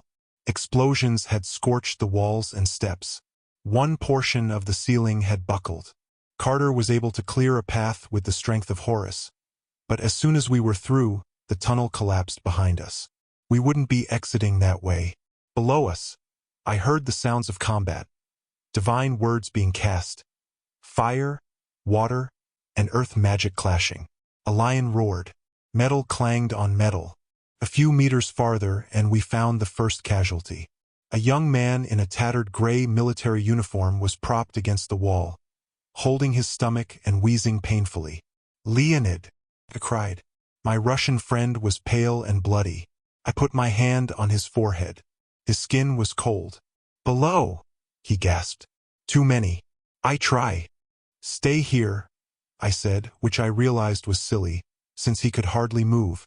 We'll be back with help. He nodded bravely, but I looked at Carter and knew we were thinking the same thing. Leonid might not last that long. His uniform coat was soaked with blood. He kept his hand over his gut, but he'd clearly been savaged, either by claws or knives or some equally horrible magic. I cast a slow spell on Leonid, which would at least steady his breathing and stem the flow of blood, but it wouldn't help much. The poor boy had risked his life to escape St. Petersburg. He'd come all the way to Brooklyn to warn me about the impending attack. Now he tried to defend the first gnome against his former masters, and they'd cut him down and walked right over him, leaving him to suffer a lingering death. We will be back, I promised again. Carter and I stumbled on. We reached the bottom of the steps and were instantly thrown into battle. A Shapti lion leaped at my face. Isis reacted faster than I could have. She gave me a single word to speak, "Fa!" and the hieroglyph for release shimmered in the air. The lion shrank to a wax statuette and bounced harmlessly off my chest. All around us, the corridor was in mayhem. In either direction, our initiates were locked in combat with enemy magicians. Directly in front of us, a dozen rebels had formed a wedge blocking the doors to the Hall of Ages, and our friends seemed to be trying to get past them. For a moment, that seemed backward to me. Shouldn't our side be defending the doors? Then I realized what must have happened. The attack on the sealed tunnel had surprised our allies. They'd rushed to help Amos, but by the time they'd got to the doors, the enemies were already inside. Now this lot was keeping our reinforcements from reaching Amos, while our uncle was inside the hall, possibly alone, facing Sarah Jacobi and her elite hit squad. My pulse raced. I charged into battle, flinging spells from Isis's incredibly diverse menu.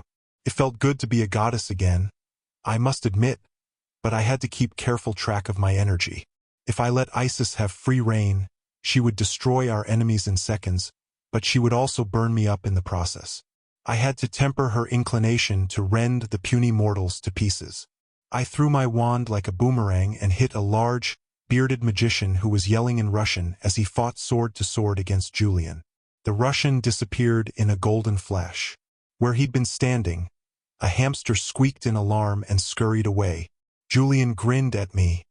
His sword blade was smoking and the turn-ups of his trousers were on fire, but otherwise he looked all right. "About time," he said.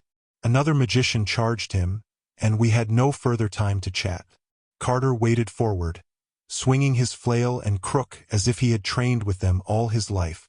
An enemy magician summoned a rhino, which I thought quite rude, considering the tight space we were in.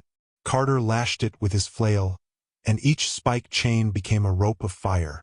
The rhino crumbled, cut into 3 pieces, and melted into a pile of wax. Our other friends weren't doing too badly either. Felix used an ice spell that I'd never seen before, encasing his enemies in big fluffy snowmen, complete with carrot noses and pipes. His army of penguins waddled around him, pecking at enemy magicians and stealing their wands.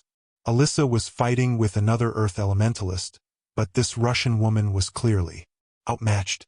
She'd probably never faced the power of Geb before. Each time the Russian summoned a stone creature or tried to throw boulders, her attacks dissolved into rubble. Alyssa snapped her fingers, and the floor turned to quicksand under her opponent's feet. The Russian sank up to her shoulders, quite stuck. At the north end of the corridor, Jazz crouched next to Cleo, tending her arm, which had been turned into a sunflower. Cleo had got off better than her opponent, though.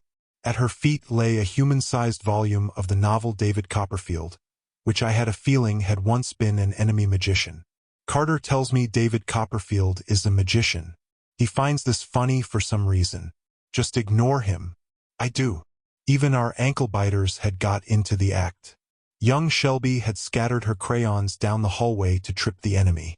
Now she was wielding her wand like a tennis racket, running between the legs of adult magicians, swatting them on the bottom and yelling, "Die, die, die. Aren't children adorable?"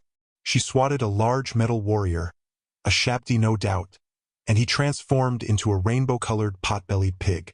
If we lived through the day, I had a bad feeling Shelby would want to keep it. Some of the first gnome residents were helping us, but depressingly few. A handful of tottering old magicians and desperate merchants threw talismans and deflected spells. Slowly but surely, we waded toward the doors, where the main wedge of enemies seemed to be focused on a single attacker. When I realized who it was, I was tempted to turn myself into a hamster and scamper away, squeaking. Walt had arrived. He ripped through the enemy line with his bare hands, throwing one rebel magician down the hallway with inhuman strength, touching another and instantly encasing the man in mummy linen. He grabbed the staff of a third rebel, and it crumbled to dust. Finally, he swept his hand toward the remaining enemies, and they shrank to the size of dolls. Canopic jars, the sort used to bury a mummy's internal organs, sprang up around each of the tiny magicians, sealing them in with lids shaped like animal heads. The poor magicians yelled desperately, banging on the clay containers and wobbling about like a line of very unhappy bowling pins. Walt turned to our friends. "Is everyone all right?" He looked like normal old Walt, tall and muscular with a confident face, soft brown eyes, and strong hands. But his clothes had changed. He wore jeans, a dark dead weather t-shirt, and a black leather jacket, Anubis's outfit, sized up to fit Walt's physique. All I had to do was lower my vision into the do-it, just a bit, and I saw Anubis standing there in all his usual annoying gorgeousness. Both of them occupying the same space. "Get ready," Walt told our troops. "They've sealed the doors, but I can." Then he noticed me, and his voice faltered. "Sadie," he said. "Aye. Something about opening the doors?" I demanded. He nodded mutely. "Amos is in there?" I asked. "Fighting Quai and Jacoby and who knows what else?" He nodded again. "Then stop staring at me and open the doors, you annoying boy." I was talking to both of them. Felt quite natural. And it felt good to let my anger out. I'd deal with those two, that one, whatever he was, later. Right now, my uncle needed me. Walt/Anubis had the nerve to smile. He put his hand on the doors. Gray ash spread across the surface. The bronze crumbled to dust. "After you," he told me, and we charged into the Hall of Ages. Chapter 18. Death Boy to the Rescue. The good news: Amos wasn't entirely alone. The bad news: his backup was the god of evil. As we poured into the Hall of Ages, our rescue attempt sputtered to a stop. We hadn't expected to see a deadly aerial ballet with lightning and knives. The normal, floating hieroglyphs that filled the room were gone. The holographic curtains on either side of the hall flickered weakly. Some had collapsed altogether. As I'd suspected, an assault team of enemy magicians had locked themselves in here with Amos, but it looked like they were regretting their choice. Hovering midair in the center of the hall, Amos was cloaked in the strangest avatar I'd ever seen. A vaguely human form swirled around him, part sandstorm, part fire, rather like the giant Apophis we'd seen upstairs, except a lot happier. The giant red warrior laughed as he fought, spinning a 10-meter black iron staff with careless force. Suspended in his chest, Amos copied the giant's moves, his face beaded with sweat. I couldn't tell if Amos was directing set or trying to restrain him. Possibly both. Enemy magicians flew circles around him. Quai was easy to spot, with his bald head and blue robes, darting through the air like one of those martial arts monks who could defy gravity. He shot bolts of red lightning at the set avatar, but they didn't seem to have much effect. With her spiky black hair and flowing white robes, Sarah Jacoby looked like the schizophrenic witch of the West, especially as she was surfing about on a storm cloud like a flying carpet. She held two black knives like barbershop razors, which she threw over and over in a horrific juggling act, launching them into the set avatar, then catching them as they returned to her hands. I'd seen knives like that before, net jerry blades made from meteoric iron. They were mostly used in funeral ceremonies, but they seemed to work quite well as weapons. With every strike, they disrupted the avatar's sandy flesh a little more, slowly wearing it down. As I watched her throw her knives, anger clenched inside me like a fist. Some instinct told me that Jacoby had stuck my Russian friend Leonid with those knives before leaving him to die. The other rebels weren't quite as successful with their attacks, but they were certainly persistent. Some blasted Set with gusts of wind or water. Others launched shabby creatures like giant scorpions and griffins. One fat bloke was pelting Amos with bits of cheese. Honestly, I'm not sure I would have chosen a cheese master for my elite hit squad, but perhaps Sarah Jacoby got peckish during her battles. Set seemed to be enjoying himself. The giant red warrior slammed his iron staff into Kwai's chest and sent him spiraling through the air. He kicked another magician into the holographic curtains of the Roman age, and the poor man collapsed with smoke coming out his ears, his mind probably overloaded with visions of toga parties. Set thrust his free hand toward the cheese master. The fat magician was swallowed in a sandstorm and began to scream, but just as quickly, Set retracted his hand. The storm died. The magician dropped to the floor like a rag doll, unconscious but still alive. Bah! The red warrior bellowed. Come on, Amos. Let me have some fun. I only wanted to strip the flesh from his bones. Amos's face was tight with concentration. Clearly he was doing his best to control the god, but Set had many other enemies to play with. Pull! The red god shot lightning at a stone sphinx and blasted it to dust. He laughed insanely and swatted his staff at Sarah Jacoby. This is fun, little magicians. Don't you have any more tricks? I'm not sure how long we stood in the doorway watching the battle. Probably not more than a few seconds, but it seemed like an eternity. Finally Jazz choked back a sob. Amos, he's possessed again. No, I insisted. No, this is different. He's in control. Our initiates gazed at me with disbelief. I understood their panic. I remembered better than anyone how Set had nearly broken my uncle's sanity. It was hard to comprehend that Amos would ever willingly channel the Red God's power. Yet he was doing the impossible. He was winning. Still, even the chief lector couldn't channel that much power for long. Look at him, pleaded. We have to help him. Amos isn't possessed. He's controlling Set. Walt frowned. Sadie, that's impossible. Set can't be controlled. Carter raised his crook and flail. Obviously he can be because Amos is doing it. Now, are we going to war? Or what? We charged forward, but we'd hesitated too long. Sarah Jacoby had noticed our presence. She yelled down at her followers, now! She may have been evil, but she was not a fool. Their assault on Amos thus far had simply been to distract him and weaken him. On her cue, the real attack began. Kwai blasted lightning at Amos's face just as the other magicians drew out magic ropes and threw them at the Set avatar. The red warrior staggered as the ropes tightened all at once, lashing around his legs and arms. Sarah Jacoby sheathed her knives and produced a long black lariat. Sailing her storm cloud above the avatar, she deftly lassoed his head and pulled the noose tight. Set roared with outrage, but the avatar began to shrink. Before we could even close the distance, Amos was kneeling on the floor of the Hall of Ages, surrounded by only the thinnest of glowing red shields. Magical ropes now bound him tight. Sarah Jacoby stood behind him, holding the black lasso like a leash. One of her net-jerry blades was pressed against Amos's neck. Stop, she commanded us. This ends now. My friends hesitated. The rebel magicians turned and faced us warily. Isis spoke in my mind. Regrettable, but we must let him die. He hosts Set, our old enemy. That's my uncle, I replied. He has been corrupted, Isis said. He is already gone. No, I yelled. Our connection wavered. You can't share the mind of a god and have a disagreement.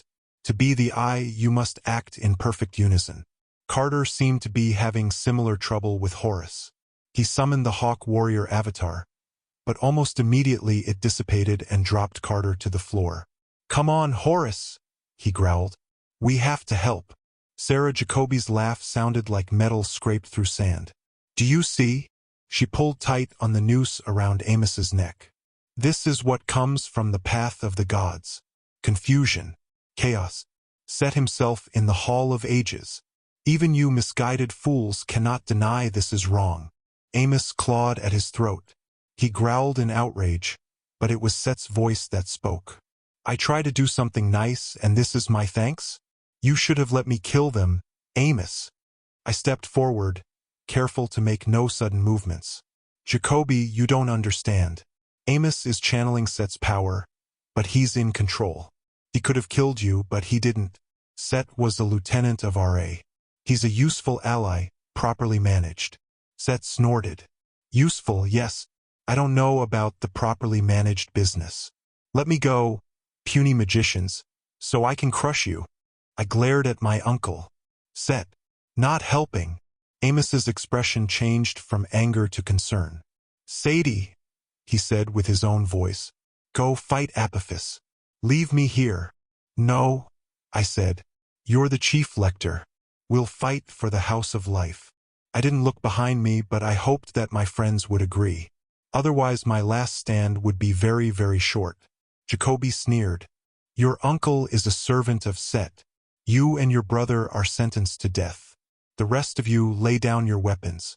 As your new chief lector, I will give you amnesty. Then we will battle Apophis together.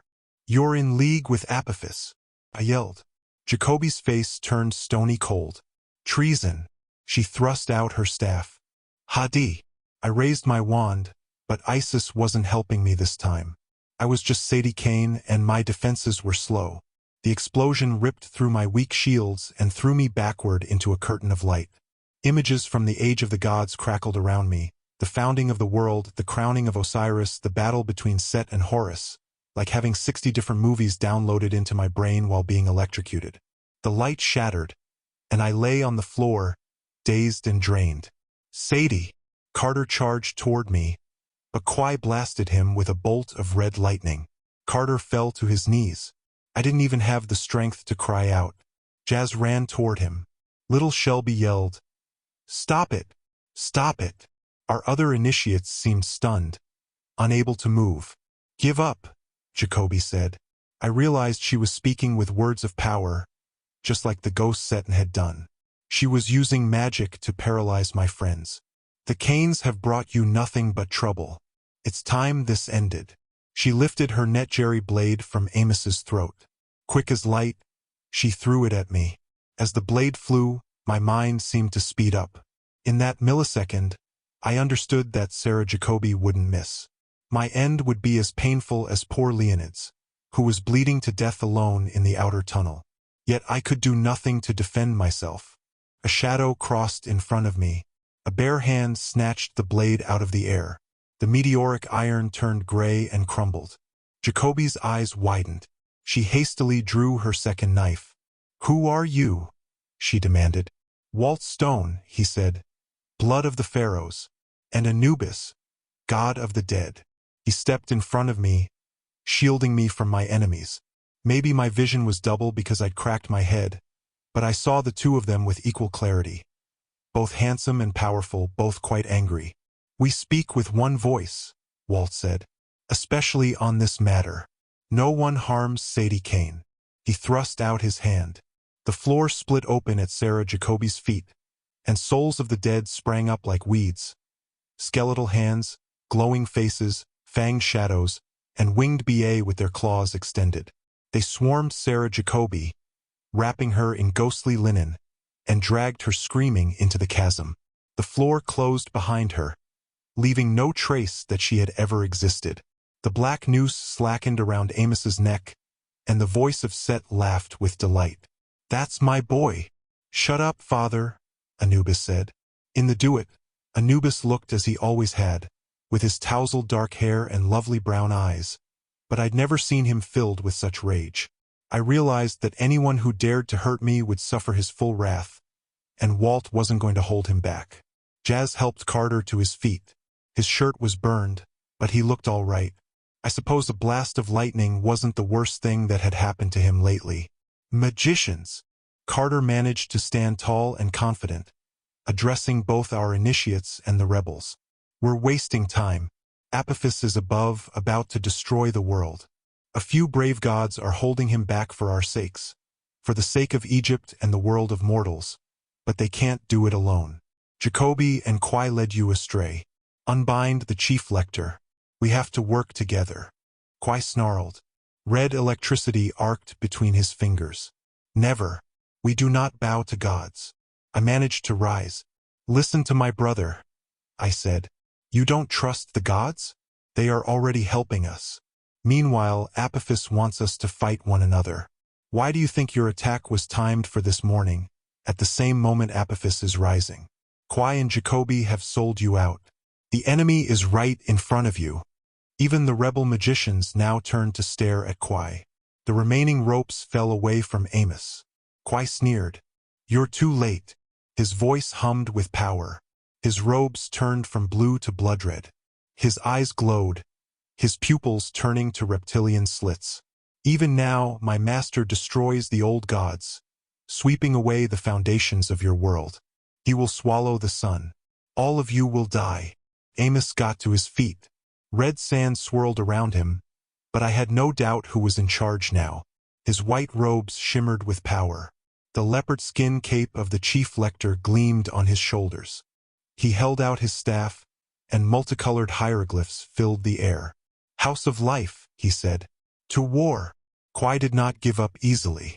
I suppose that's what happens when the Serpent of Chaos is invading your thoughts and filling you with unlimited rage and magic. Quai sent a chain of red lightning across the room, knocking over most of the other magicians, including his own followers. Isis must have protected me, because the electricity rippled over me with no effect. Amos didn't seem bothered in his swirling red tornado. Walt stumbled, but only briefly. Even Carter in his weakened state managed to turn aside the lightning with his pharaoh's crook. The others weren't as lucky. Jazz collapsed. Then Julian. Then Felix and his squad of penguins. All our initiates and the rebels they'd been fighting crumpled unconscious to the floor. So much for a massive offensive. I summoned the power of Isis. I began to cast a binding charm, but Quai wasn't done with his tricks. He raised his hands and created his own sandstorm. Dozens of whirlwinds spun through the hall, thickening and forming into creatures of sand. Sphinxes, crocodiles, wolves, and lions. They attacked in every direction, even pouncing on our defenseless friends. Sadie, Amos warned. Protect them. I quickly changed spells, casting hasty shields over our unconscious initiates. Amos blasted the monsters one after the other, but they just kept reforming. Carter summoned his avatar. He charged at Quai, but the red magician blasted him backward with a new surge of lightning. My poor brother slammed into a stone column, which collapsed on top of him. I could only hope his avatar had taken the brunt of the impact. Walt released a dozen magical creatures at once. His sphinx, his camels, his ibis, even Philip of Macedonia. They charged at the sand creatures, trying to keep them away from the fallen magicians. Then Walt turned to face Quai. Anubis, Quai hissed. You should have stayed in your funeral parlor, boy god. You are outmatched. By way of answer, Walt spread his hands. On either side of him, the floor cracked open. Two massive jackals leaped from the crevices, their fangs bared. Walt's form shimmered. Suddenly he was dressed in Egyptian battle armor, a staff twirling in his hands like a deadly fan blade. Quai roared. He blasted the jackals with waves of sand. He hurled lightning and words of power at Walt, but Walt deflected them with his staff, reducing Quai's attacks to gray ashes. The jackals harried Quai from either side, sinking their teeth into his legs, while Walt stepped in and swung his staff like a golf club. He hit Quai so hard, I imagined it echoed all the way through the duet. The magician fell.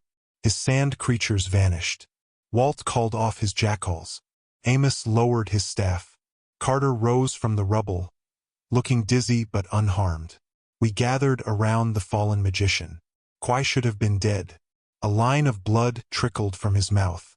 His eyes were glassy, but as I studied his face, he took a sharp breath and laughed weakly. Idiots, he rasped. Sahi. A blood-red hieroglyph burned against his chest. His robes erupted in flames. Before our eyes, he dissolved into sand, and a wave of cold, the power of chaos, rippled through the Hall of Ages. Columns shook. Chunks of stone fell from the ceiling. A slab the size of an oven crashed into the steps of the dais, almost crushing the pharaoh's throne. Bring down, I said, realizing what the hieroglyph meant. Even Isis seemed terrified by the invocation. Sahi is bring down. Amos swore in ancient Egyptian, something about donkeys trampling Quai's ghost. He used up his life force to cast this curse. The hall is already weakened. We'll have to leave before we're buried alive. I glanced around us at the fallen magicians. Some of our initiates were starting to stir, but there was no way we could get them all to safety in time. We have to stop it, I insisted. We have 4 gods present. Can't we save the hall? Amos furrowed his brow. The power of Set will not help me in this. He can only destroy, not restore. Another column toppled. It broke across the floor, barely missing one of the unconscious rebels. Walt, who looked quite good in armor, by the way, shook his head. This is beyond Anubis. I'm sorry. The floor rumbled. We had only seconds to live.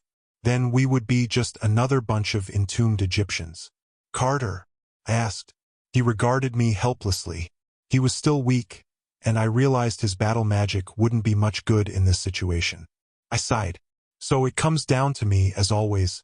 Fine. You 3 shield the others as best you can. If this doesn't work, get out quickly. If what doesn't work? Amos said, as more chunks of ceiling rained down around us. Sadie, what are you planning? Just a word, dear uncle. I raised my staff and called on the power of Isis. She immediately understood what I needed. Together, we tried to find calm in the chaos. I focused on the most peaceful, well-ordered moments of my life, and there weren't many. I remembered my 6th birthday party in Los Angeles with Carter, my dad and Mom. The last clear memory I had of all of us together as a family. I imagined listening to music in my room at Brooklyn House while Khufu ate Cheerios on my dresser. I imagined sitting on the terrace with my friends, having a restful breakfast as Philip of Macedonia splashed in his pool. I remembered Sunday afternoons at Gran and Gramps' flat. Muffin on my lap, Gramps' rugby game on the telly, and Gran's horrible biscuits and weak tea on the table. Good times, those were. Most important, I faced down my own chaos. I accepted my jumbled emotions about whether I belonged in London or New York, whether I was a magician or a schoolgirl. I was Sadie Kane, and if I survived today, I could bloody well balance it all. And yes, I accepted Walt and Anubis. I gave up my anger and dismay. I imagined both of them with me, and if that was peculiar, well then, it fit right in with the rest of my life. I made peace with the idea.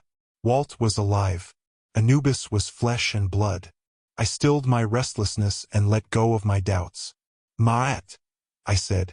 I felt as if I'd struck a tuning fork against the foundation of the earth. Deep harmony resonated outward through every level of the duet. The Hall of Ages stilled. Columns rose and repaired themselves. The cracks in the ceiling and floor sealed.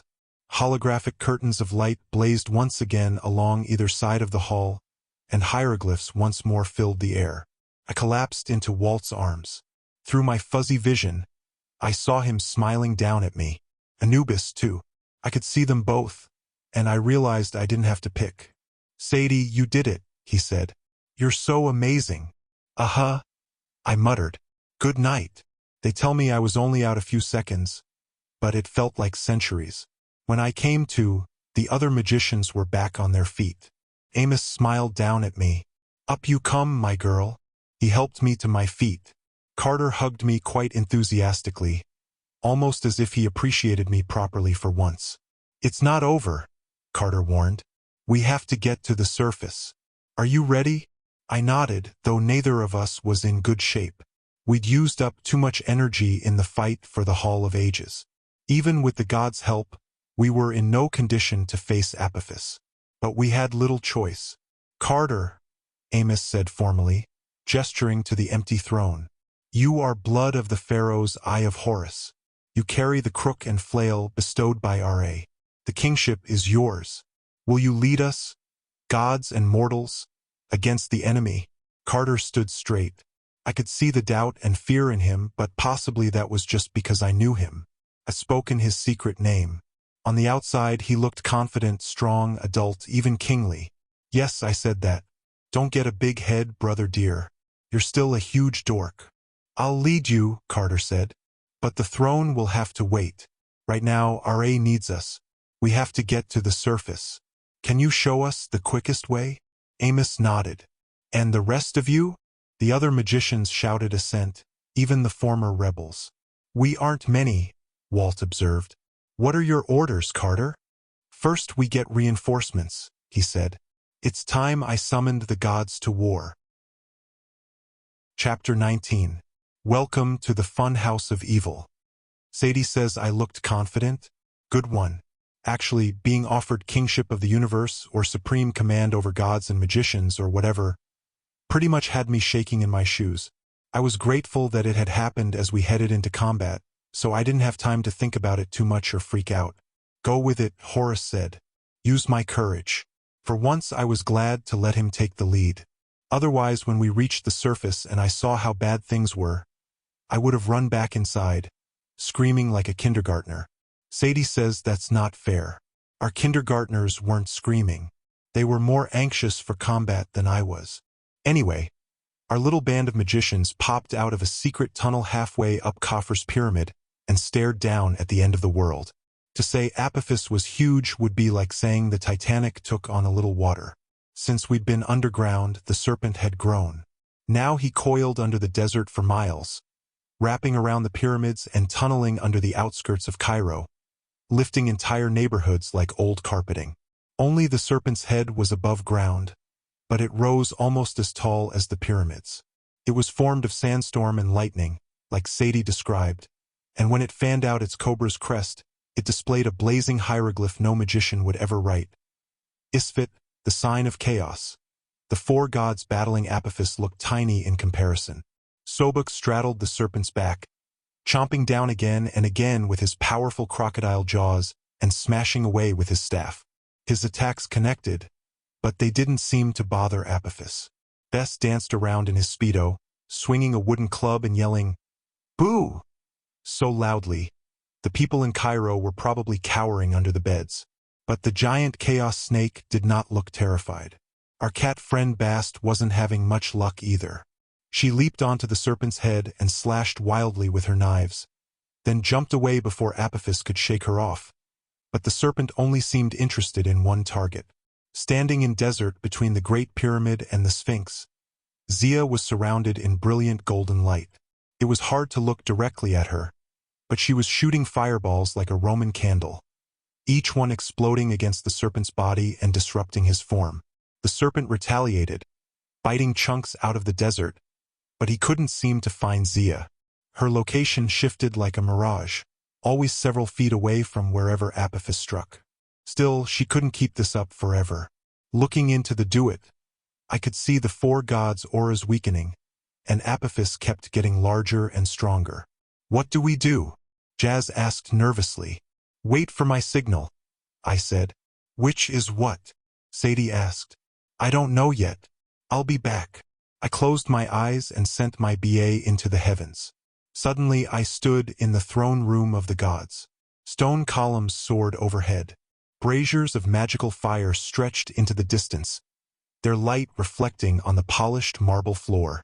In the center of the room, Ra's sun boat rested on its dais. His throne of fire sat empty. I seemed to be alone until I called out, "Come to me." Horus and I spoke in unison. Fulfill your oath of loyalty. Trails of glowing smoke drifted into the room like slow-motion comets. Lights blazed to life, swirling between the columns.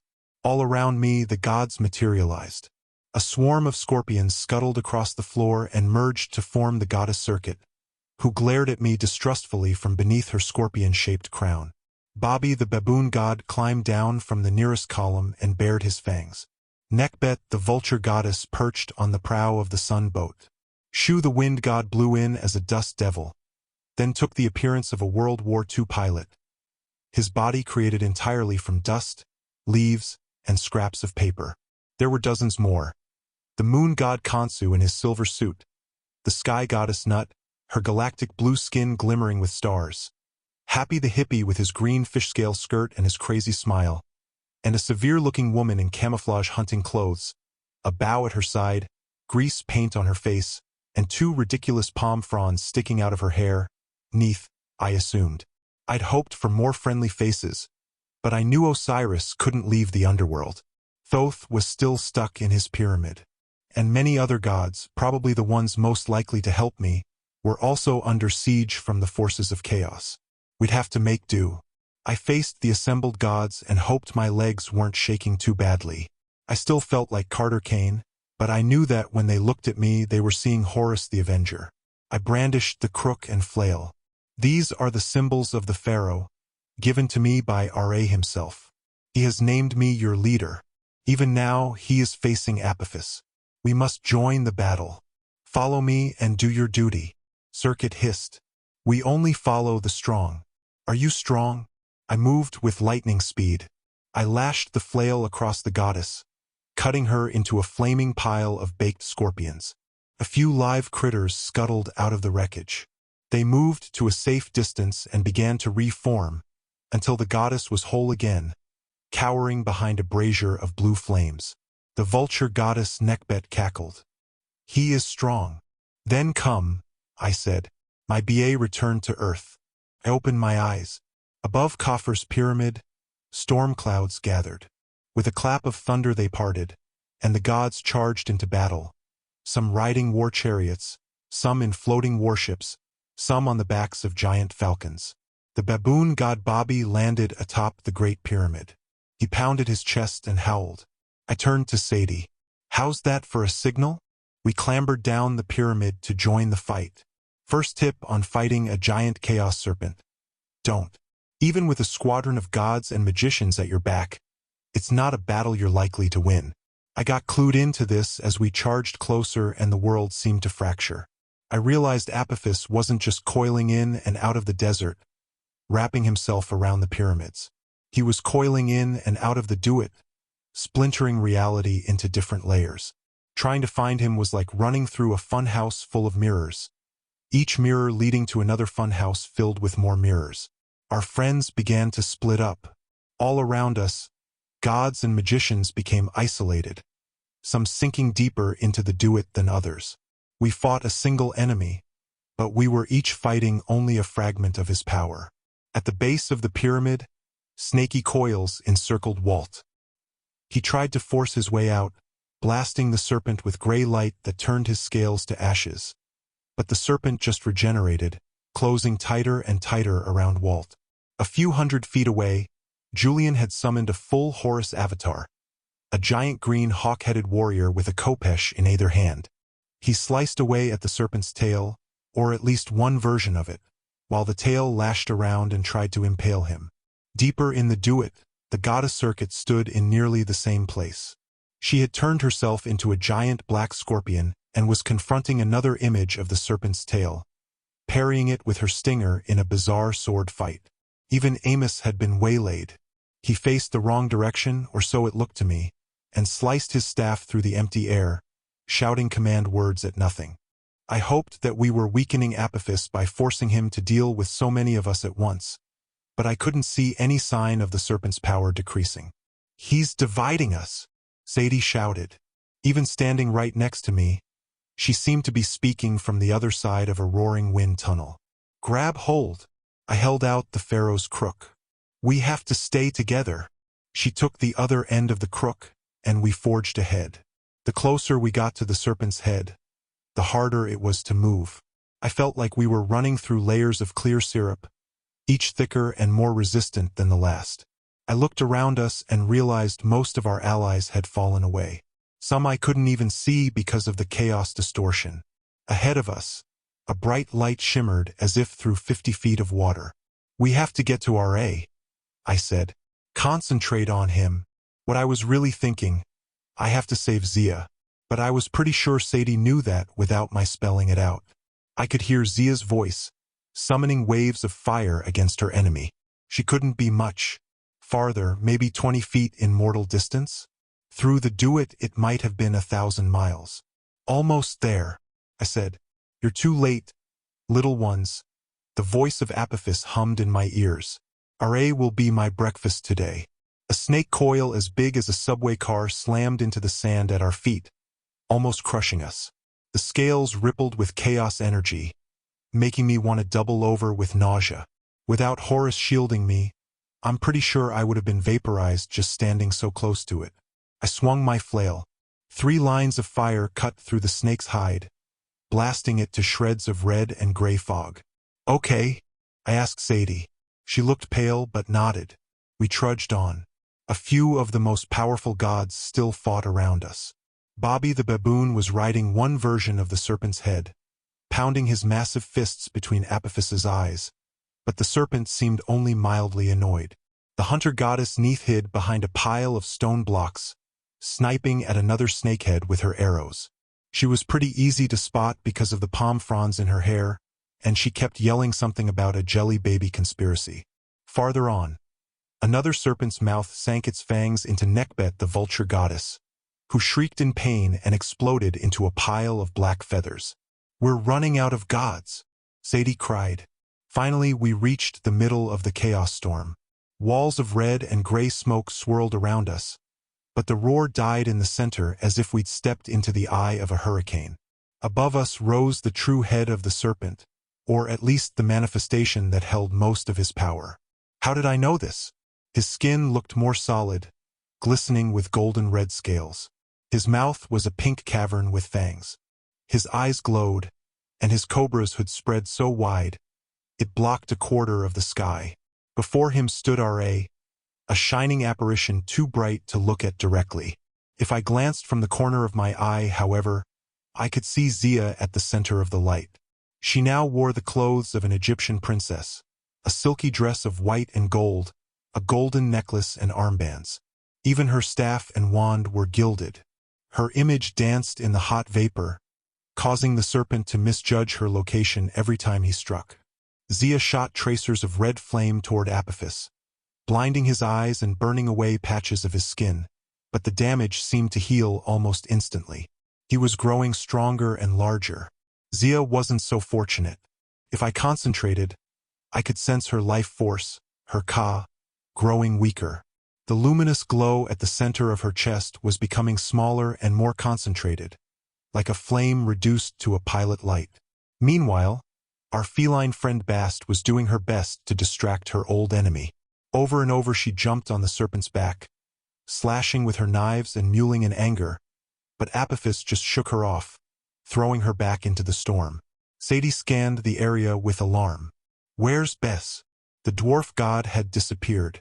I was beginning to fear the worst when a small grumpy voice near the edge of the storm called, "Some help, maybe?" I hadn't paid much attention to the ruins around us. The plains of Giza were littered with big stone blocks, trenches, and old building foundations from previous excavations. Under a nearby car-sized wedge of limestone, the dwarf god's head was sticking out. "Bess!" Sadie cried as we ran to his side. "Are you all right?" He glared up at us. "Do I look all right, kid? I have a 10-ton block of limestone on my chest. Snake breath over there knocked me flat and dropped this thing on top of me. Most blatant act of dwarf cruelty ever. Can you move it?" I asked. He gave me a look almost as ugly as his boo face. "Gee, Carter, I didn't think of that. So comfortable under here. Of course I can't move it, you dolt. Blocks of stone don't scare easily. Help a dwarf out." "Huh. Stand back," I told Sadie. I summoned the strength of Horus. Blue light encased my hand, and I karate chopped the stone. It cracked right down the middle, falling on either side of the dwarf god. It would have been more impressive if I hadn't yelped like a puppy and cradled my fingers. Apparently I needed to work on the karate trick more, because my hand felt like it was boiling in oil. I was pretty sure I'd broken some bones in there. "All right?" Sadie asked. "Yeah," I lied. Bess climbed to his feet. "Thanks, kid. Now it's time for some snake bashing." We ran to help Zia, which turned out to be a bad idea. She glanced over and saw us. And, just for a moment, she was distracted. "Carter, thank the gods." She spoke in two-part harmony, partly her, partly the deep commanding voice of R.A., which was a little hard to take. Call me close-minded, but hearing my girlfriend talk like a 5,000-year-old male god was not on my top 10 list of things I find attractive.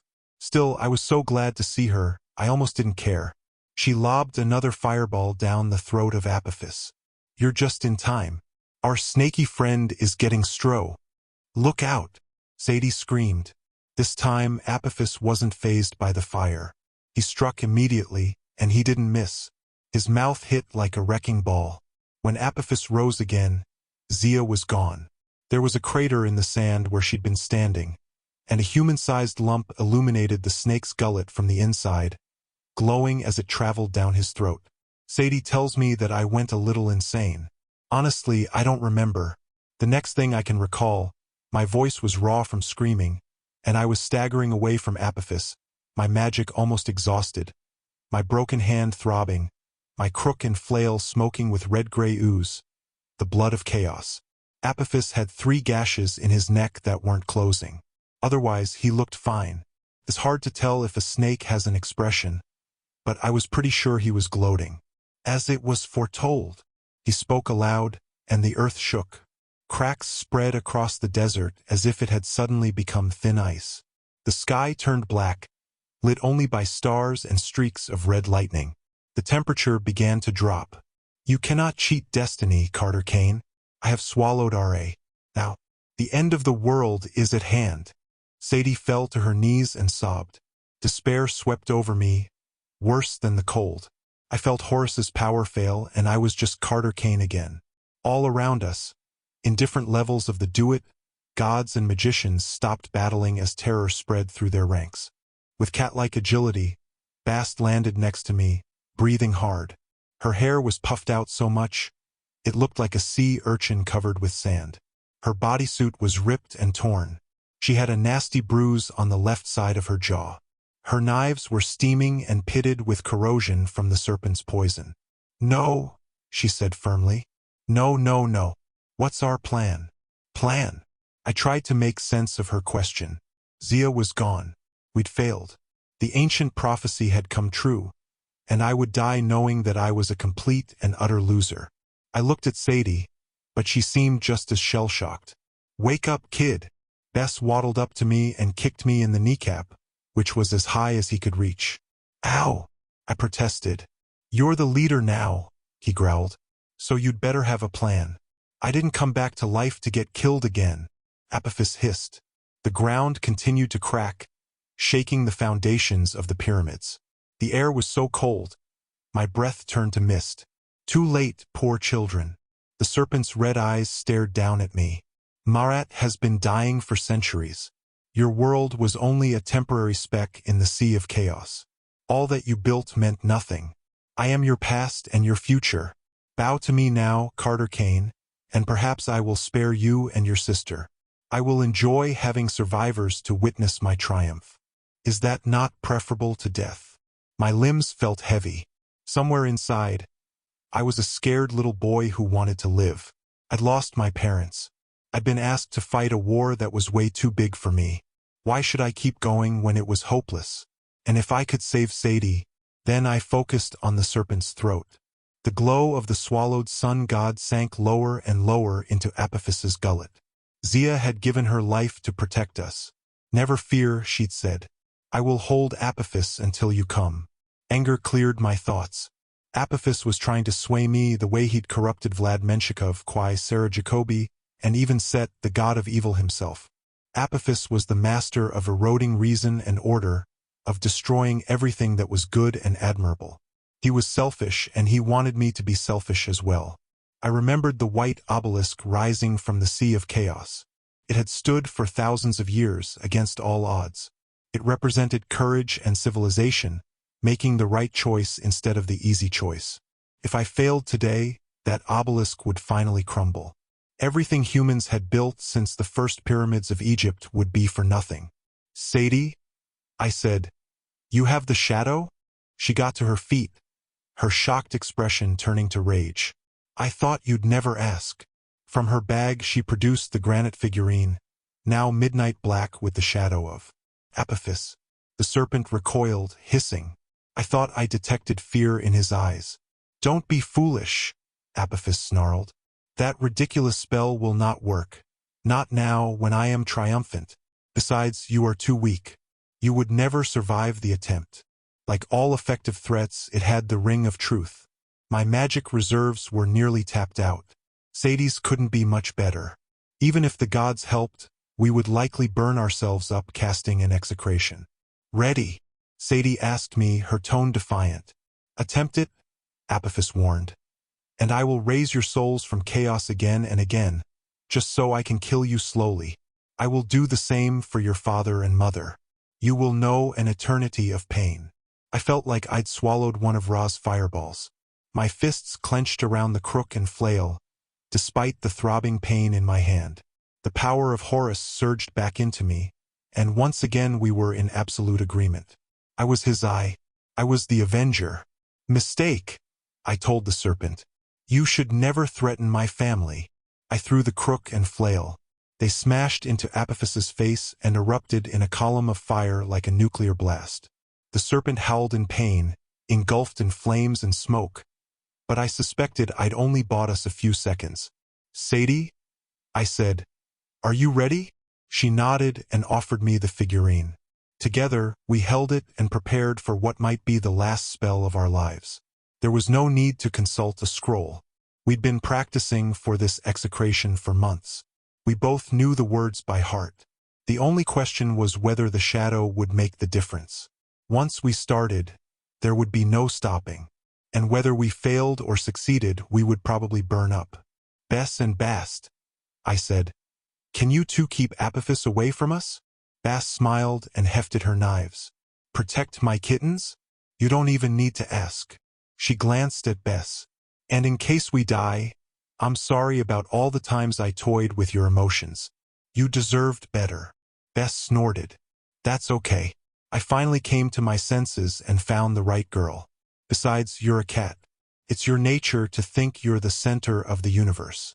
She stared at him blankly. But I am the center of the universe. Bess laughed. Good luck, kids. Time to bring on the ugly. Death! Apophis screamed, emerging from the column of fire with his eyes blazing. Bast and Bess, the two greatest friends and protectors we'd ever had, charged to meet. Apophis. Sadie and I began the spell. Chapter 20. I take a chair. Like I said, I'm not good with incantations. Doing one right requires unbroken concentration, correct pronunciation, and perfect timing. Otherwise, you're liable to destroy yourself and everyone within 10 feet, or turn yourself into some form of marsupial. Trying to cast a spell with someone else, that's doubly hard. Sure, Sadie and I had studied the words, but it's not like we could actually do the execration in advance. With a spell like that, you only get one shot. As we began, I was aware of Bast and Bess battling the serpent, and our other allies locked in combat at different levels of the duet. The temperature kept dropping. Crevices widened in the ground. Red lightning spread across the sky like cracks in a black dome. It was hard to keep my teeth from chattering. I concentrated on the stone figurine of Apophis. As we chanted, the statue began to smoke. I tried not to think about the last time I'd heard this incantation. Michel Desjardins had died casting it, and he had faced only a partial manifestation of the serpent, not Apophis at his full power after triumphantly devouring R.A. Focus, Horus told me. Easy for him to say. The noise, cold, and explosions around us made it almost impossible, like trying to count backward from 100 while people scream random numbers in your ears. Bast was thrown over our heads and landed against a stone block. Bess roared in anger. He slammed his club into the snake's neck so hard, Apophis's eyes rattled in his head. Apophis snapped at Bess, who grabbed one fang and hung on for dear life as the serpent raised his head and shook his mouth, trying to dislodge the dwarf god. Sadie and I continued to chant. The serpent's shadow steamed as the figurine heated up. Gold and blue light swirled around us as Isis and Horus did their best to shield us. Sweat stung my eyes. Despite the frosty air, I began to feel feverish. When we came to the most important part of the spell, the naming of the enemy, I finally began to sense the true nature of the serpent's shadow. Funny how that works. Sometimes you don't really understand something until you destroy it. The Shut was more than just a copy or a reflection, more than a backup disc for the soul. A person's shadow stood for his legacy, his impact on the world. Some people cast hardly any shadow at all. Some cast long, deep shadows that endured for centuries.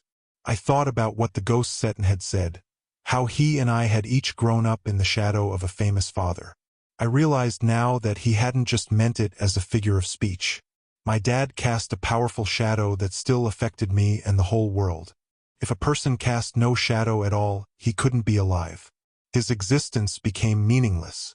Execrating Apophis by destroying his shadow would cut his connection to the mortal world completely. He'd never be able to rise again.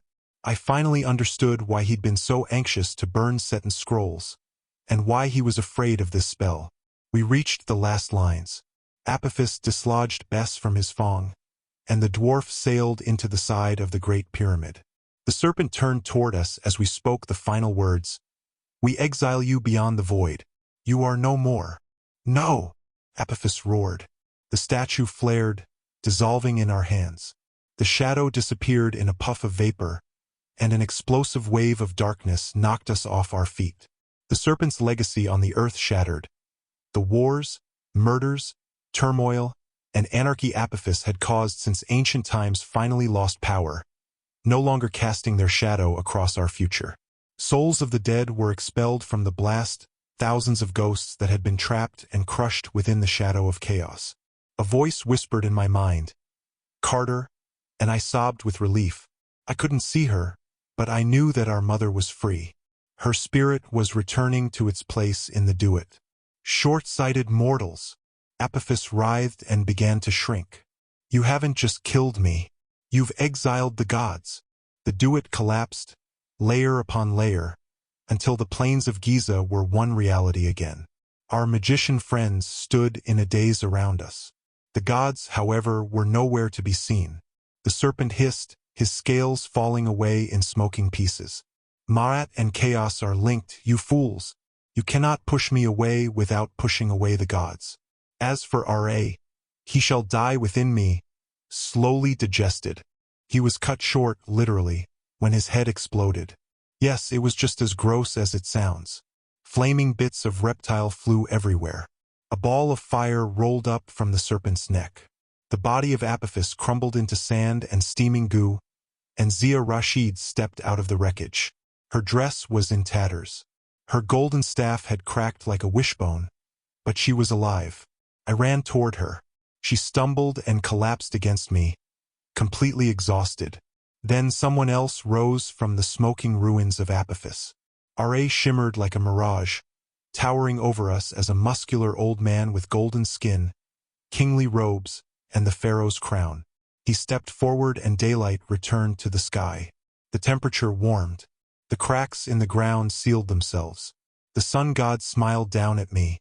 "Well done, Carter and Sadie. Now, I must withdraw as the other gods have done, but I owe you my life." "Withdraw." My voice didn't sound like mine. It was deeper, more gravelly, but it wasn't Horus's voice either. The war god seemed to be gone from my mind. "You mean, forever?" R.A. chuckled. "When you're as old as I am, you learn to be careful with that word forever. I thought I was leaving forever the first time I abdicated. For a while, at least, I must retreat into the sky. My old enemy Apophis was not wrong. When chaos is pushed away, the gods of order, Ma'at, must also distance themselves. Such is the balance of the universe. Then you should take these." Again I offered him the crook and flail. R.A. shook his head. "Keep them for me. You are the rightful pharaoh. And take care of my favored one." He nodded at Zia. "She will recover, but she will need support." Light blazed around the sun god. When it faded, he was gone. 24 weary magicians stood around a smoking, serpent-shaped mark in the desert as the sun rose over the pyramids of Giza. Sadie rested her hand on my arm. "Brother, dear?" "Yeah, that was a bit too close." For once, I had no argument with my sister. The rest of the day was a blur. I remember helping Zia to the healing rooms of the first gnome. My own broken hand took only minutes to fix, but I stayed with Zia until Jazz told me I needed to go. She and the other healers had dozens of wounded magicians to treat, including the Russian kid Leonid, who, amazingly, was expected to pull through, and while Jazz thought I was very sweet, I was very much in the way. I wandered through the main cavern and was shocked to see it full of people. Portals around the world had started working again. Magicians were flooding in to help with cleanup and pledge their support to the chief lector. Everybody loves to show up at the party once all the hard work is done. I tried not to feel bitter about it. I knew that many of the other gnomes had been fighting their own battles. Apophis had done his best to divide and conquer us. Still, it left a bad taste in my mouth. Many people stared in awe at Ra's crook and flail, which still hung from my belt. A few people congratulated me and called me a hero. I kept walking. As I passed the staff vendor's cart, someone said, "PSSSST." I glanced toward the nearest alley. The ghost Seton was leaning against the wall. I was so startled, I thought I must be hallucinating. He couldn't possibly be here, still in his horrible jacket and jewelry and jeans, his Elvis hair perfectly combed, the Book of Thoth tucked under his arm. "You did good, pal," he called. Not the way I would have handled it, but not bad. Finally, I unfroze. "Taz." Seton just grinned. "Yeah, we're done playing that game. But don't worry, pal. I'll see you around." He disappeared in a puff of smoke. I'm not sure how long I stood there before Sadie found me. "All right?" she asked. I told her what I'd seen. She winced but didn't look very surprised. "I suppose we'll have to deal with that sooner or later, but for now you'd best come with me. Amos has called a general assembly in the Hall of Ages." She slipped her arm through mine. "And try to smile, brother dear. I know it's hard. But you're a role model now, as horrifying as I find that." I did my best, though it was difficult to put Seton out of my mind. We passed several of our friends helping with the restoration. Alyssa and a squad of Earth elementalists were reinforcing walls and ceilings, trying to make sure the caverns didn't collapse on us. Julian was sitting on the steps of the scrying house, chatting up a few girls from the Scandinavian gnome. "Yeah, he was telling them. Apophis saw me coming with my big combat avatar, and he pretty much knew it was over." Sadie rolled her eyes and pulled me along. Little Shelby and the other ankle-biters ran up to us, grinning and breathless. They'd helped themselves to some charms from one of the unmanned shopping kiosks, so they looked like they'd just come back from Egyptian Mardi Gras. "I killed a snake," Shelby told us. "A big snake." "Really?" I asked. "All by yourself?" "Yes," Shelby assured me. "Kill, kill, kill." She stomped her feet, and sparks flew from her shoes. Then she ran off, chasing her friends. "That girl has a future," Sadie said. "Reminds me of myself when I was young." I shuddered. What a disturbing thought. Gongs began ringing throughout the tunnels, summoning everyone to the Hall of Ages. By the time we got there, the hall was absolutely jammed with magicians. Some in robes, some in modern clothes, some in pajamas like they teleported straight from bed. On either side of the carpet, holographic curtains of light shimmered between the columns just as they had before. Felix ran up to us, all smiles, with a herd of penguins behind him. "Herd? Flock? Gaggle? Oh, whatever. Check it out," he said happily. "I learned this one during the battle." He spoke a command word. At first I thought it was shish kebab, but later he told me it was say kebab, make cold. Hieroglyphs appeared on the floor in frosty white. The chill spread until a 20-foot wide section of the floor was coated in thick white ice. The penguins waddled across it, flapping their wings. One unfortunate magician stepped back and slipped so badly, his staff went flying. Felix pumped his fist. "Yes, I found my path. I'm supposed to follow the god of ice." I scratched my head. "There's a god of ice? Egypt is a desert. Who's the ice god?" "I have no idea." Felix beamed. He slid across the ice and went running off with his penguins. We made our way down the hall. Magicians were trading stories, mingling, and checking in with old friends. Hieroglyphs floated through the air, brighter and thicker than I'd ever seen, like a rainbow alphabet soup. Finally, the crowd noticed Sadie and me.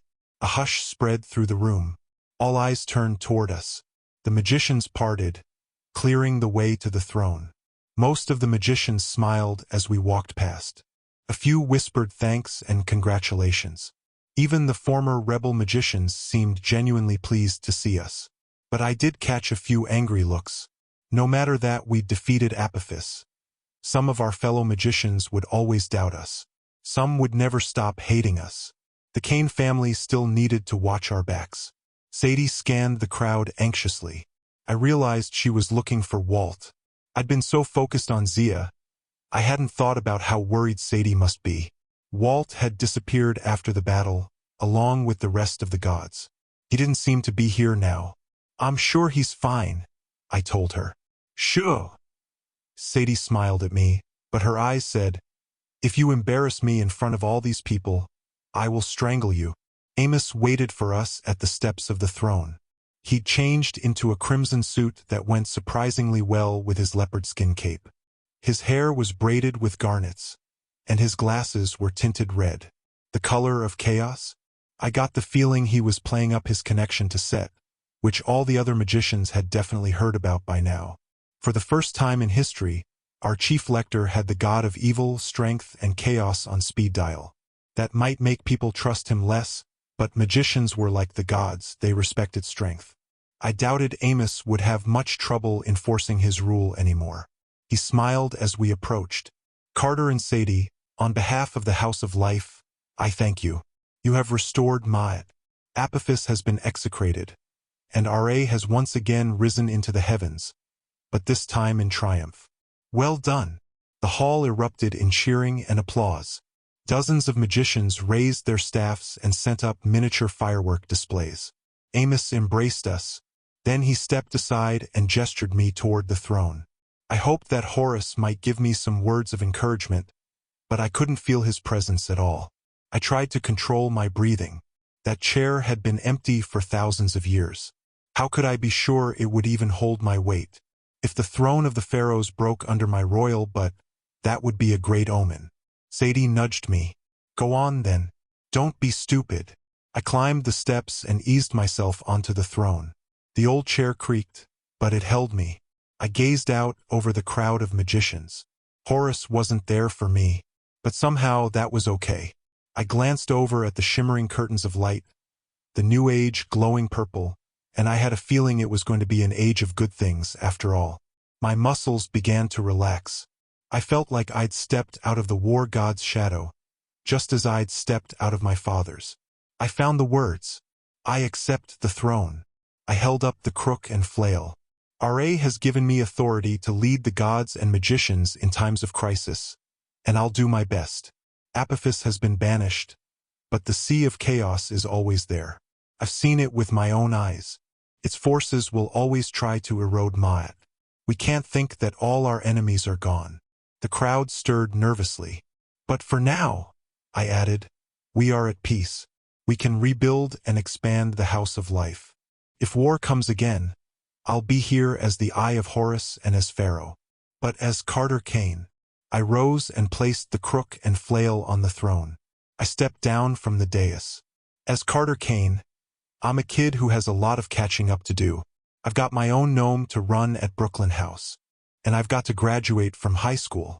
So I'm going to leave day-to-day operations where they should be, in the hands of the chief lector, steward of the pharaoh, Amos Kane.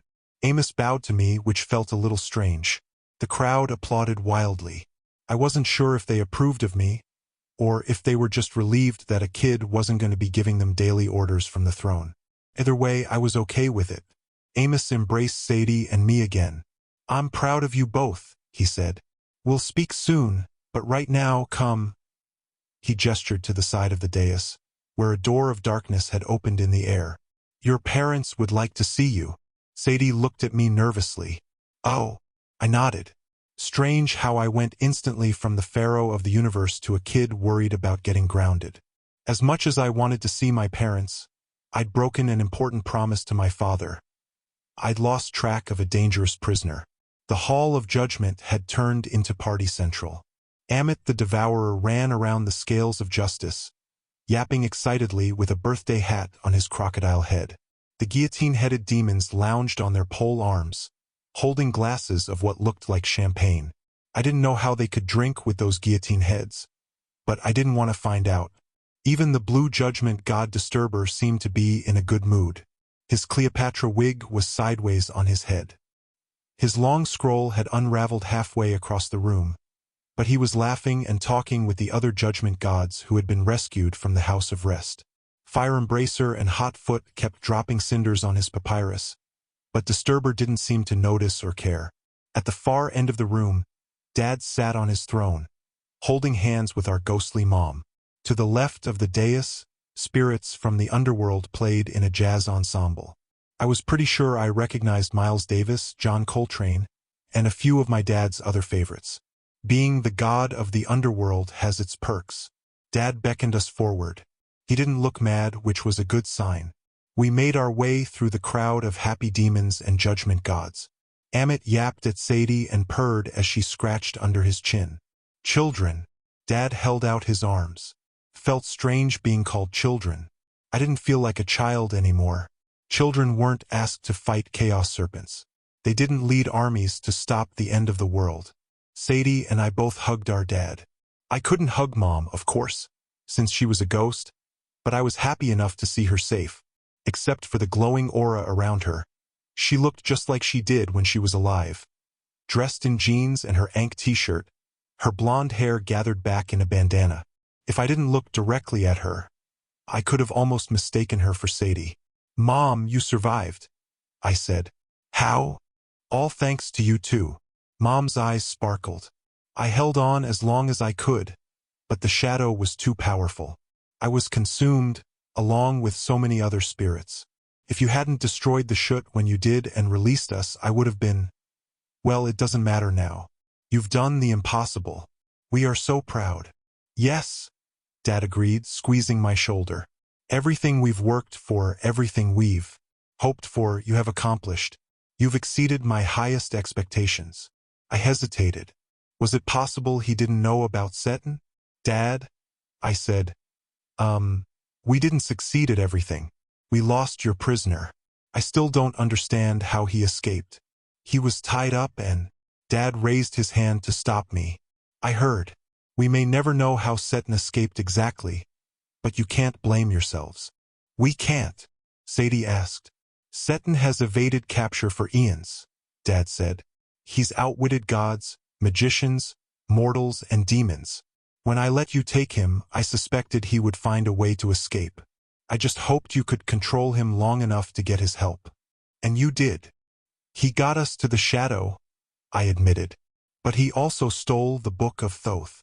Sadie bit her lip. Dangerous stuff, that book. Seton may not be able to cast all the spells himself, being a ghost, but he could still cause all sorts of mischief. We will find him again, Dad promised. But for now, let's celebrate your victory. Our mom reached out and brushed her ghostly hand through Sadie's hair. May I borrow you a moment, my dear? I have something I'd like to discuss with you. I wasn't sure what that was about, but Sadie followed our mom toward the jazz band. I hadn't noticed before, but two of the ghostly musicians looked very familiar and rather out of place. A big red-headed man in Western clothes sat at a steel guitar, grinning and tapping his boots as he traded solos with Miles Davis. Next to him, a pretty blonde woman played the fiddle, leaning down from time to time to kiss the red-headed man on the forehead.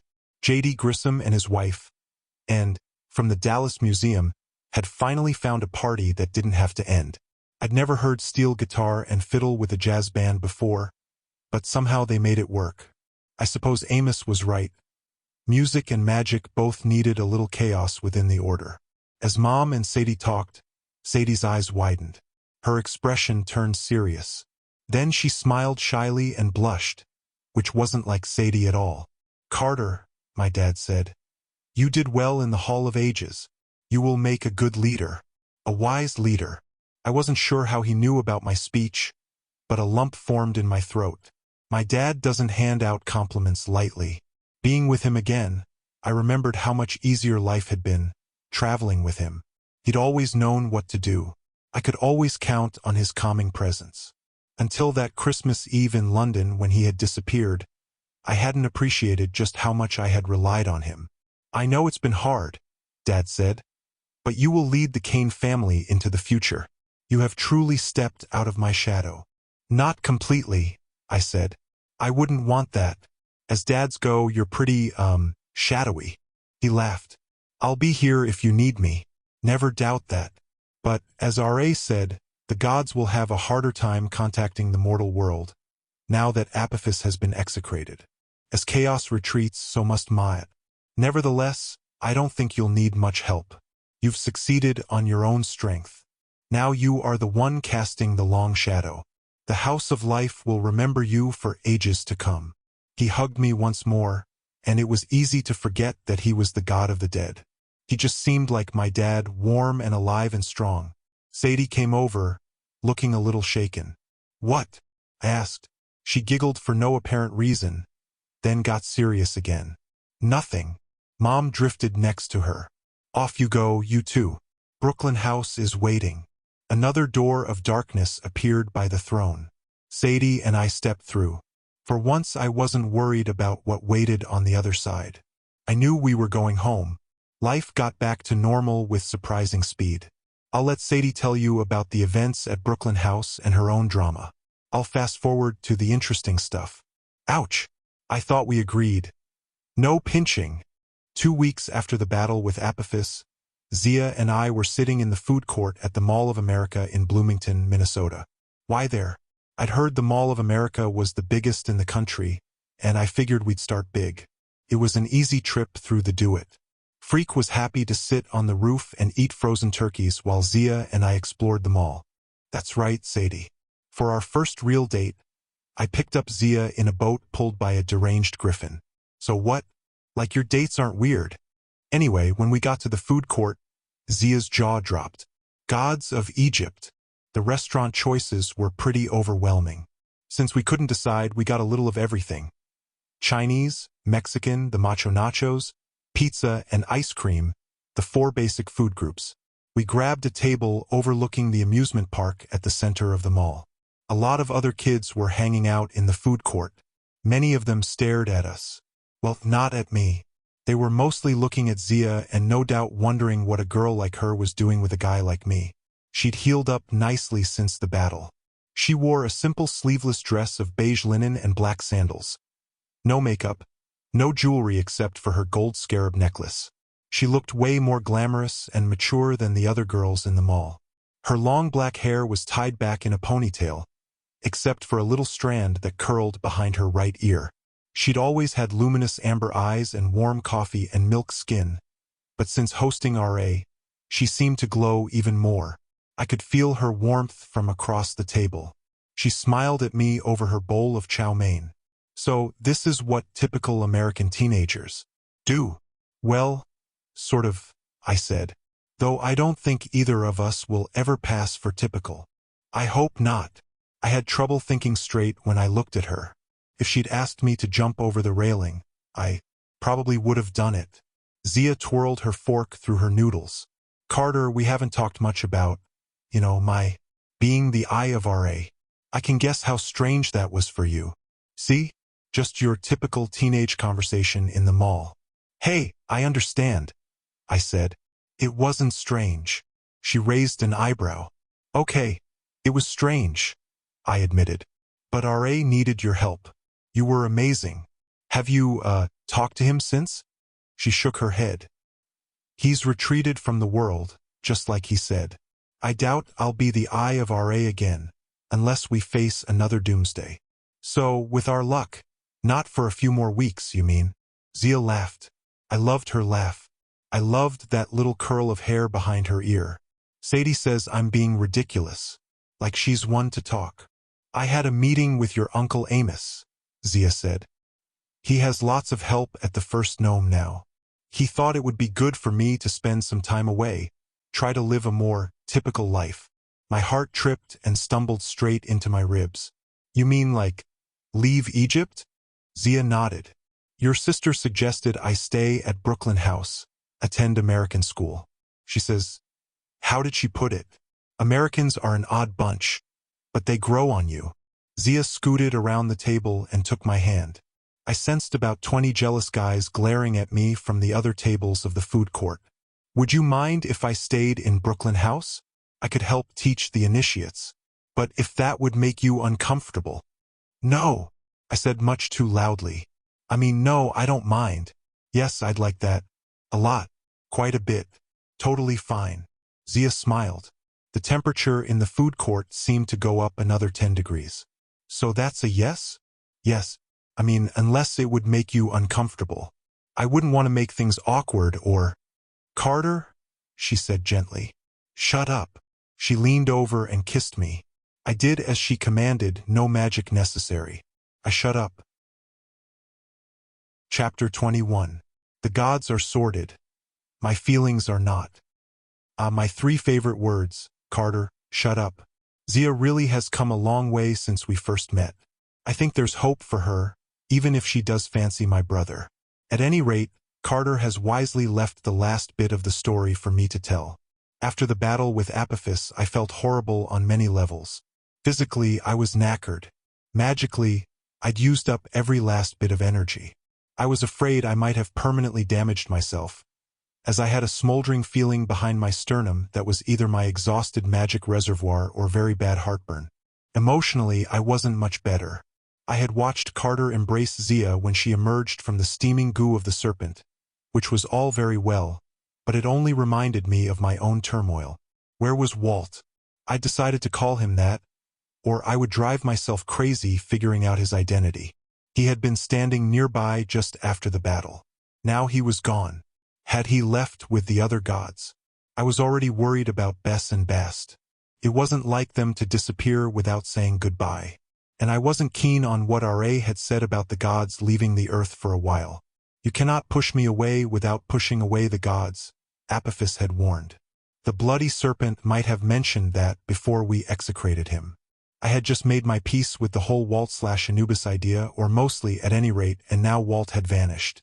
If he'd been declared off-limits again, I was going to crawl into a sarcophagus and never come out. While Carter was with Zia in the infirmary, I wandered the corridors of the first gnome, but found no sign of Walt. I tried to contact him with the Shin amulet. No answer. I even tried to contact Isis for advice, but the goddess had gone silent. I didn't like that. So, yes, I was quite distracted in the Hall of Ages during Carter's little acceptance speech. I'd like to thank all the little people for making me pharaoh, etc., etc. I was glad to visit the underworld and be reunited with my mum and dad. At least they weren't off-limits. But I was quite disappointed not to find Walt there.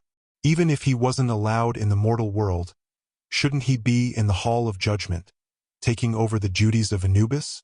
That's when my mother pulled me aside. Not literally, of course. Being a ghost, she couldn't pull me anywhere. We stood to the left of the dais where the dead musicians played lively music. J.D. Grissom and his wife, Anne, smiled at me. They seemed happy, and I was glad for that, but I still had trouble seeing them without feeling guilty. My mum tugged at her necklace, a ghostly replica of my own Tyet amulet. Sadie, we've never gotten to talk much, you and I. Bit of an understatement, since she died when I was 6. I understood what she meant, though. Even after our reunion last spring, she and I had never really chatted. Visiting her in the Duet was rather hard, and ghosts don't have email or Skype or mobile phones. Even if they had had a proper internet connection, friending my dead mother on Facebook would have felt rather odd. I didn't say any of that. I just nodded. You've grown strong, Sadie, Mum said. You've had to be brave for so long. It must be hard for you to let your defenses down. You're afraid to lose any more people you care about. I felt lightheaded, as if I were turning into a ghost, too. Had I become see-through, like my mother? I wanted to argue and protest and joke. I didn't want to hear my mother's commentary, especially when it was so accurate. At the same time, I was so mixed up inside about Walt, so worried about what had happened to him. I wanted to break down and cry on my mother's shoulder. I wanted her to hug me and tell me it was all right. Unfortunately, one can't cry on the shoulder of a ghost. I know, Mum said sadly, as if reading my thoughts.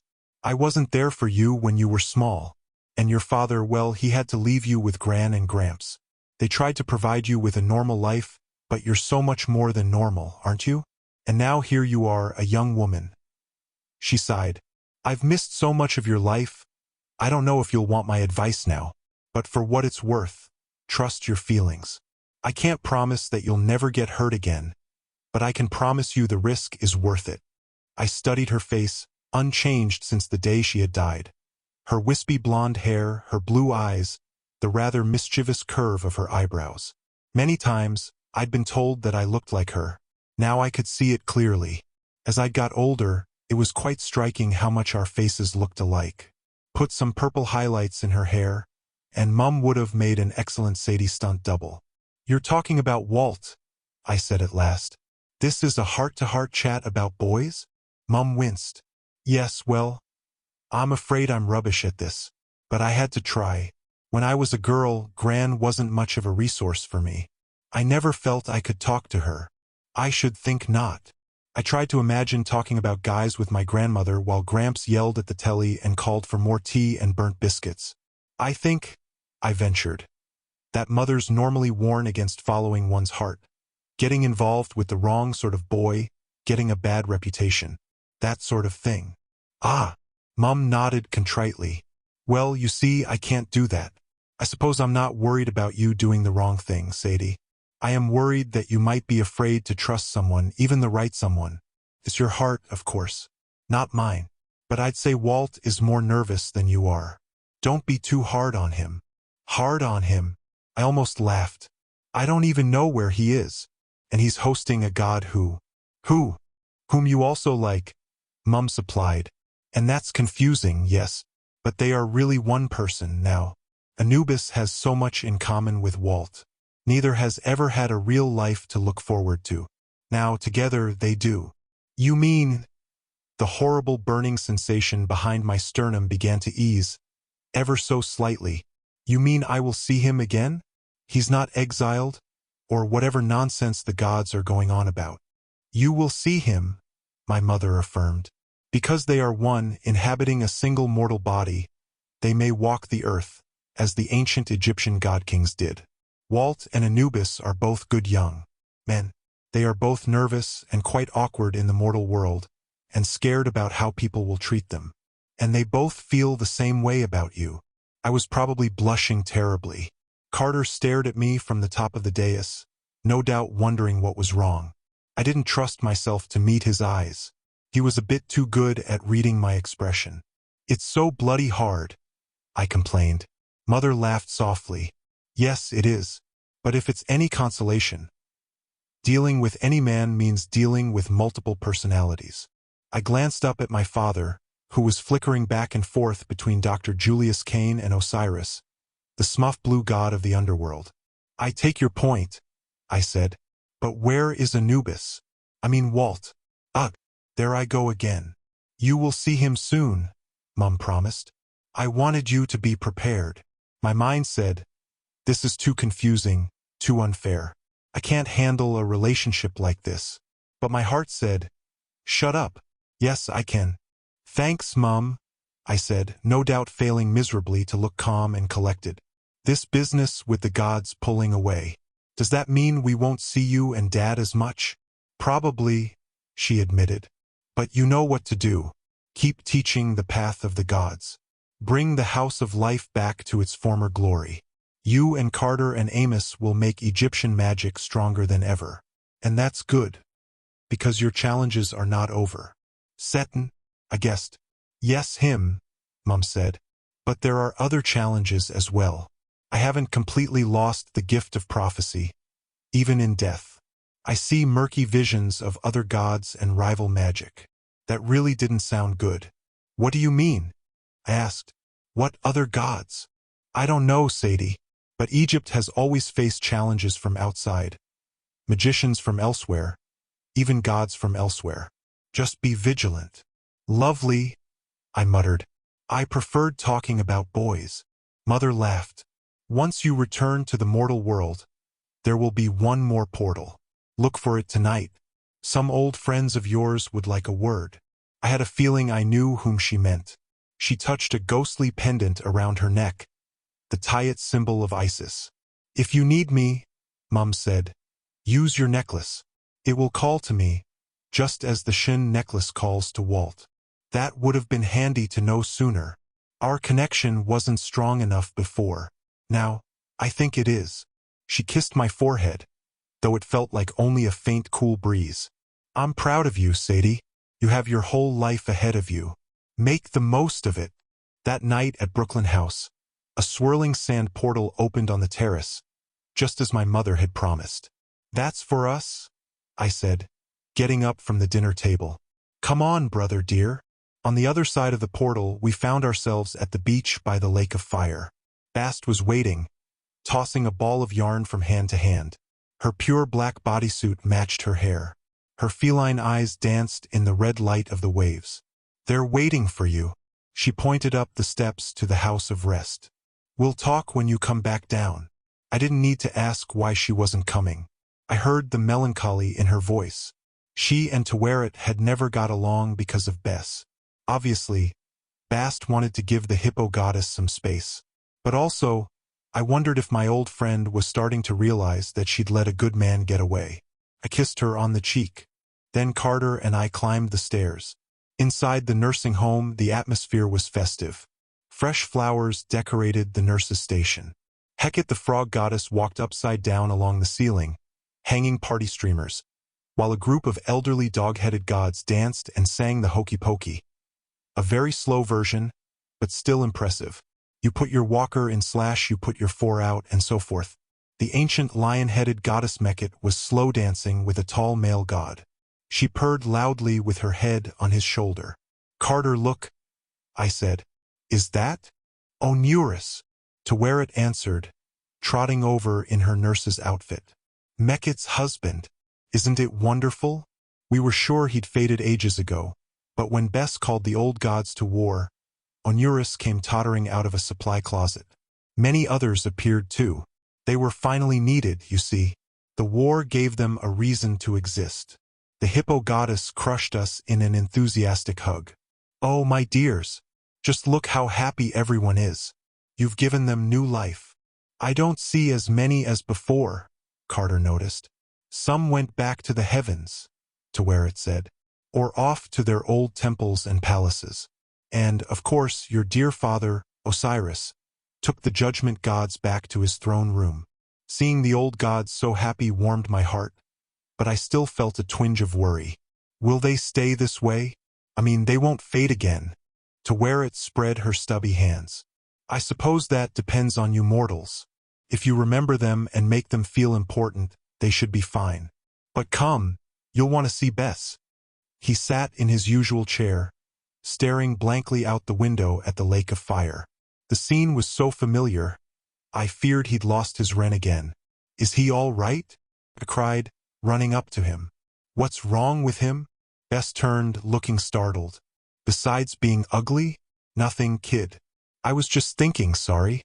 He rose, as much as a dwarf can rise, and hugged us both. "Glad you kids could make it," Bess said. "You know, Taweret and I are going to build a home on the lakeside. I've gotten used to this view. She'll keep working at the house of rest. I'll be a house dwarf for a while. Who knows? Maybe I'll get some little dwarf hippo babies to look after." "Oh, Bess." Taweret blushed fiercely and batted her hippo eyelids. The dwarf god chuckled. "Yeah, life is good. But if you kids need me, just holler. I've always had more luck coming to the mortal world than most gods." Carter scowled fretfully. "Do you think we'll need you a lot? I mean, of course we want to see you. I just wondered." Bess grunted. "Hey, I'm an ugly dwarf. I've got a sweet car, an excellent wardrobe, and amazing powers. Why wouldn't you need me?" "Good point," Carter agreed. "But, don't call too often," Bess said. "After all, my honeycakes and I got a few millennia of quality time to catch up on." He took Taweret's hand, and for once I didn't find the name of this place, Sunny Acres, quite so depressing. "Thank you for everything, Bess," I said. "Are you kidding?" he said. "You gave me my life back, and I don't just mean my shadow." I got the distinct feeling the two gods wanted some time by themselves, so we said our goodbyes and headed down the steps to the lake. The white sand portal was still swirling. Bast stood next to it, engrossed in her ball of yarn. She laced it between her fingers to make a rectangle like a cat's cradle. No, I didn't mean that as a pun, but it did seem appropriate. "Having fun?" I asked. "Thought you'd want to see this." She held up the cat's cradle. A video image flickered across its surface like on a computer screen. I saw the hall of the gods with its soaring columns and polished floors, its braziers burning with 100 multicolored fires. On the central dais, the sunboat had been replaced with a golden throne. Horus sat there in his human form, a bald muscular teen in full battle armor. He held a crook and flail across his lap, and his eyes gleamed, one silver, one gold. At his right stood Isis, smiling proudly, her rainbow wings shimmering. On his left stood Set, the red-skinned chaos god with his iron staff. He looked quite amused, as if he had all sorts of wicked things planned for later. The other gods knelt as Horus addressed them. I scanned the crowd for Anubis, with or without Walt, but again I didn't see him. I couldn't hear the words, but I reckoned it was a similar speech to the one Carter had delivered to the House of Life.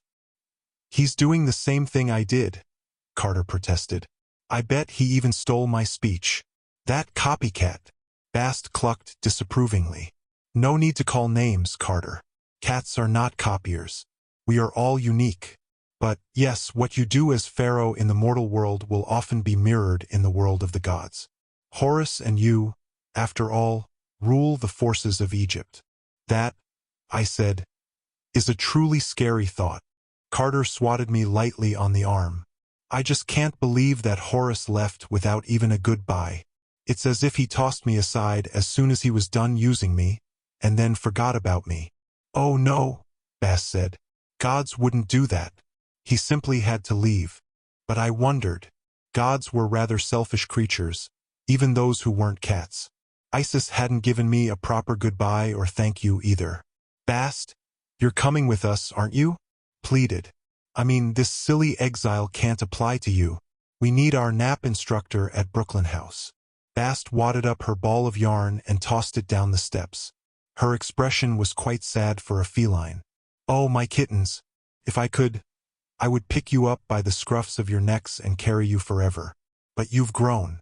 Your claws are sharp, your eyesight is keen, and cats must make their own way in the world. I must say farewell for now, though I'm sure we'll meet again." I wanted to protest that I hadn't grown up and I didn't even have claws. Carter disagrees, but what does he know?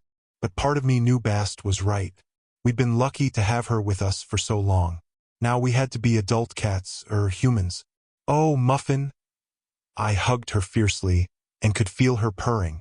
She ruffled my hair. Then she rubbed Carter's ears, which was quite funny. "Go on now," she said, "before I start to mule. Besides..." She fixed her eyes on the ball of yarn, which had rolled to the bottom of the steps. She crouched and tensed her shoulders. "I have some hunting to do." "We'll miss you, Bast," I said, trying not to cry. "Good hunting." "Yarn," she said absently, creeping down the steps. "Dangerous prey, Yarn."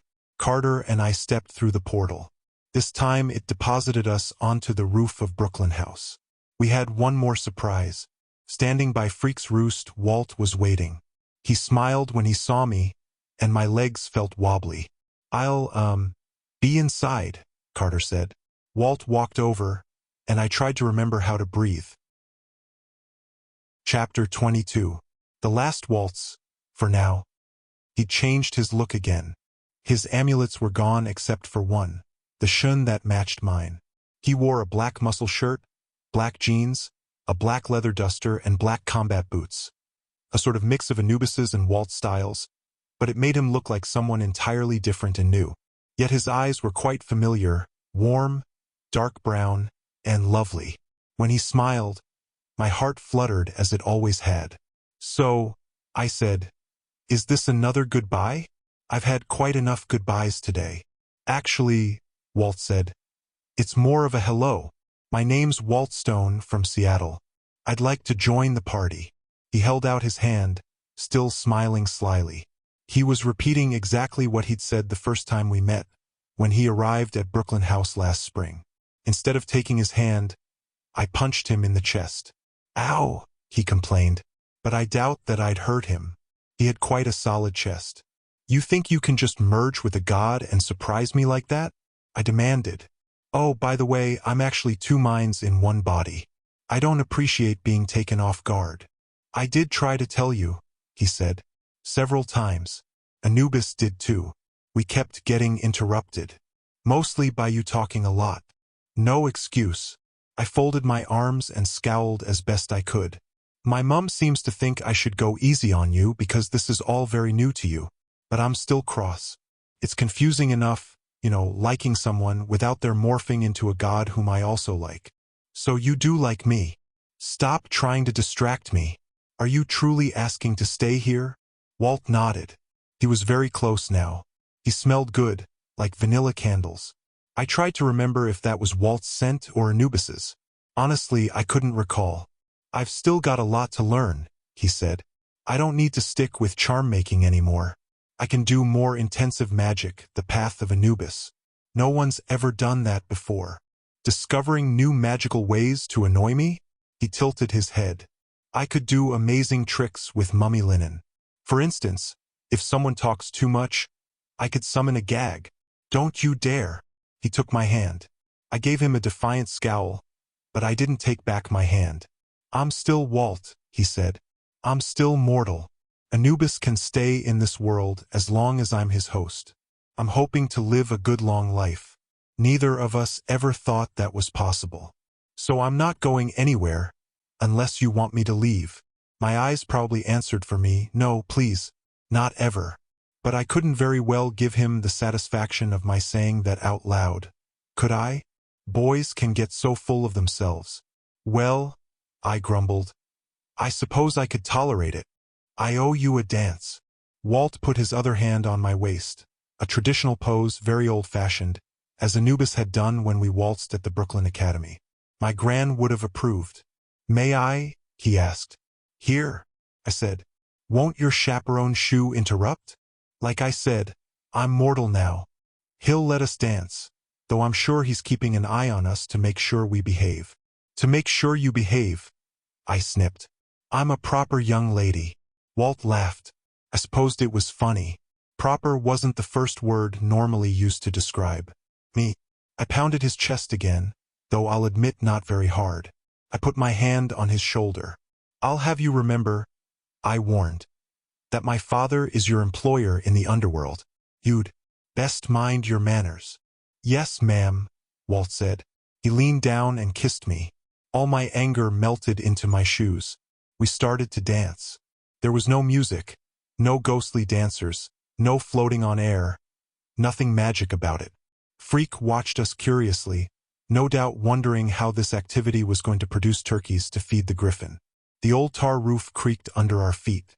I was still quite tired from our long battle, and I hadn't cleaned up properly. No doubt I looked horrid. I wanted to melt into Walt's arms, which is basically what I did. So you'll let me stick around? He asked, his breath warm on my scalp. Let me experience a typical teenage life? I suppose. I looked up at him. It took no effort at all to slip my vision into the duet and see Anubis there, just under the surface. But it really wasn't necessary.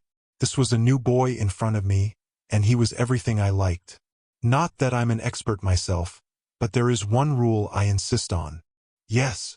If anyone asks you if you're taken, I said, the answer is yes. I think I can live with that, he promised. Good, I said, because you don't want to see me be cross. Too late. Shut up and dance, Walt. We did, with the music of a psychotic griffin screaming behind us, and the sirens and horns of Brooklyn wailing below. It was quite romantic. So there you have it. We've returned to Brooklyn House. The various catastrophes plaguing the world have lessened, at least somewhat, and we are dealing with an influx of new initiates as the school year gets properly underway. It should be obvious now why this may be our last recording. We're going to be so busy training and attending school and living our lives, I doubt we'll have time or reason to send out any more audio pleas for help. We'll put this tape in a secure box and send it along to the chap who's been transcribing our adventures. Carter seems to think the Postal Service will do, but I think I'll give it to Khufu to carry through the duet. What could possibly go wrong? As for us, don't think our lives will be all fun and games. Amos couldn't leave a mob of teens unsupervised, and as we don't have Bast anymore, Amos has sent a few adult magicians to Brooklyn House as teachers. Chaperones. But we all know who's really in charge, me. Oh yes, and perhaps Carter a little bit. We're not done with trouble, either. I'm still worried about that murderous ghost Seton, who's on the loose in the world with his devious mind, horrible fashion sense, and the Book of Thoth. I'm also puzzling over my mother's comments about rival magic and other gods. No idea what that means, but it doesn't sound good. In the meantime, there are still hotspots of evil magic and demon activity all over the world that we have to take care of. We've even got reports of unexplainable magic as close as Long Island. Probably have to check that out. But for now, I plan on enjoying my life, annoying my brother as much as possible, and making Walt into a proper boyfriend while keeping the other girls away from him. Most likely with a flamethrower. My work is never done. As for you lot out there, listening to this recording, we're never too busy for new initiates. If you have the blood of the pharaohs, what are you waiting for? Don't let your magic go to waste. Brooklyn House is open for business. Dear listener, we close the pages on another tale, a journey through words, imagination, and emotion. Here at the Falls Audiobook, where stories flow like a river's current, carrying you to distant worlds and uncharted depths. We thank you for joining us. As always, we invite you to linger a little longer. Subscribe to our channel to discover more stories waiting to be heard, each a cascade of voices, ideas, and artistry. And remember, every great story begins with a single word. Perhaps the next one will begin with you. Until our voices meet again, may your days be filled with quiet moments, rich pages, and the soothing sound of a story well told. This is the Falls Audiobook, signing off.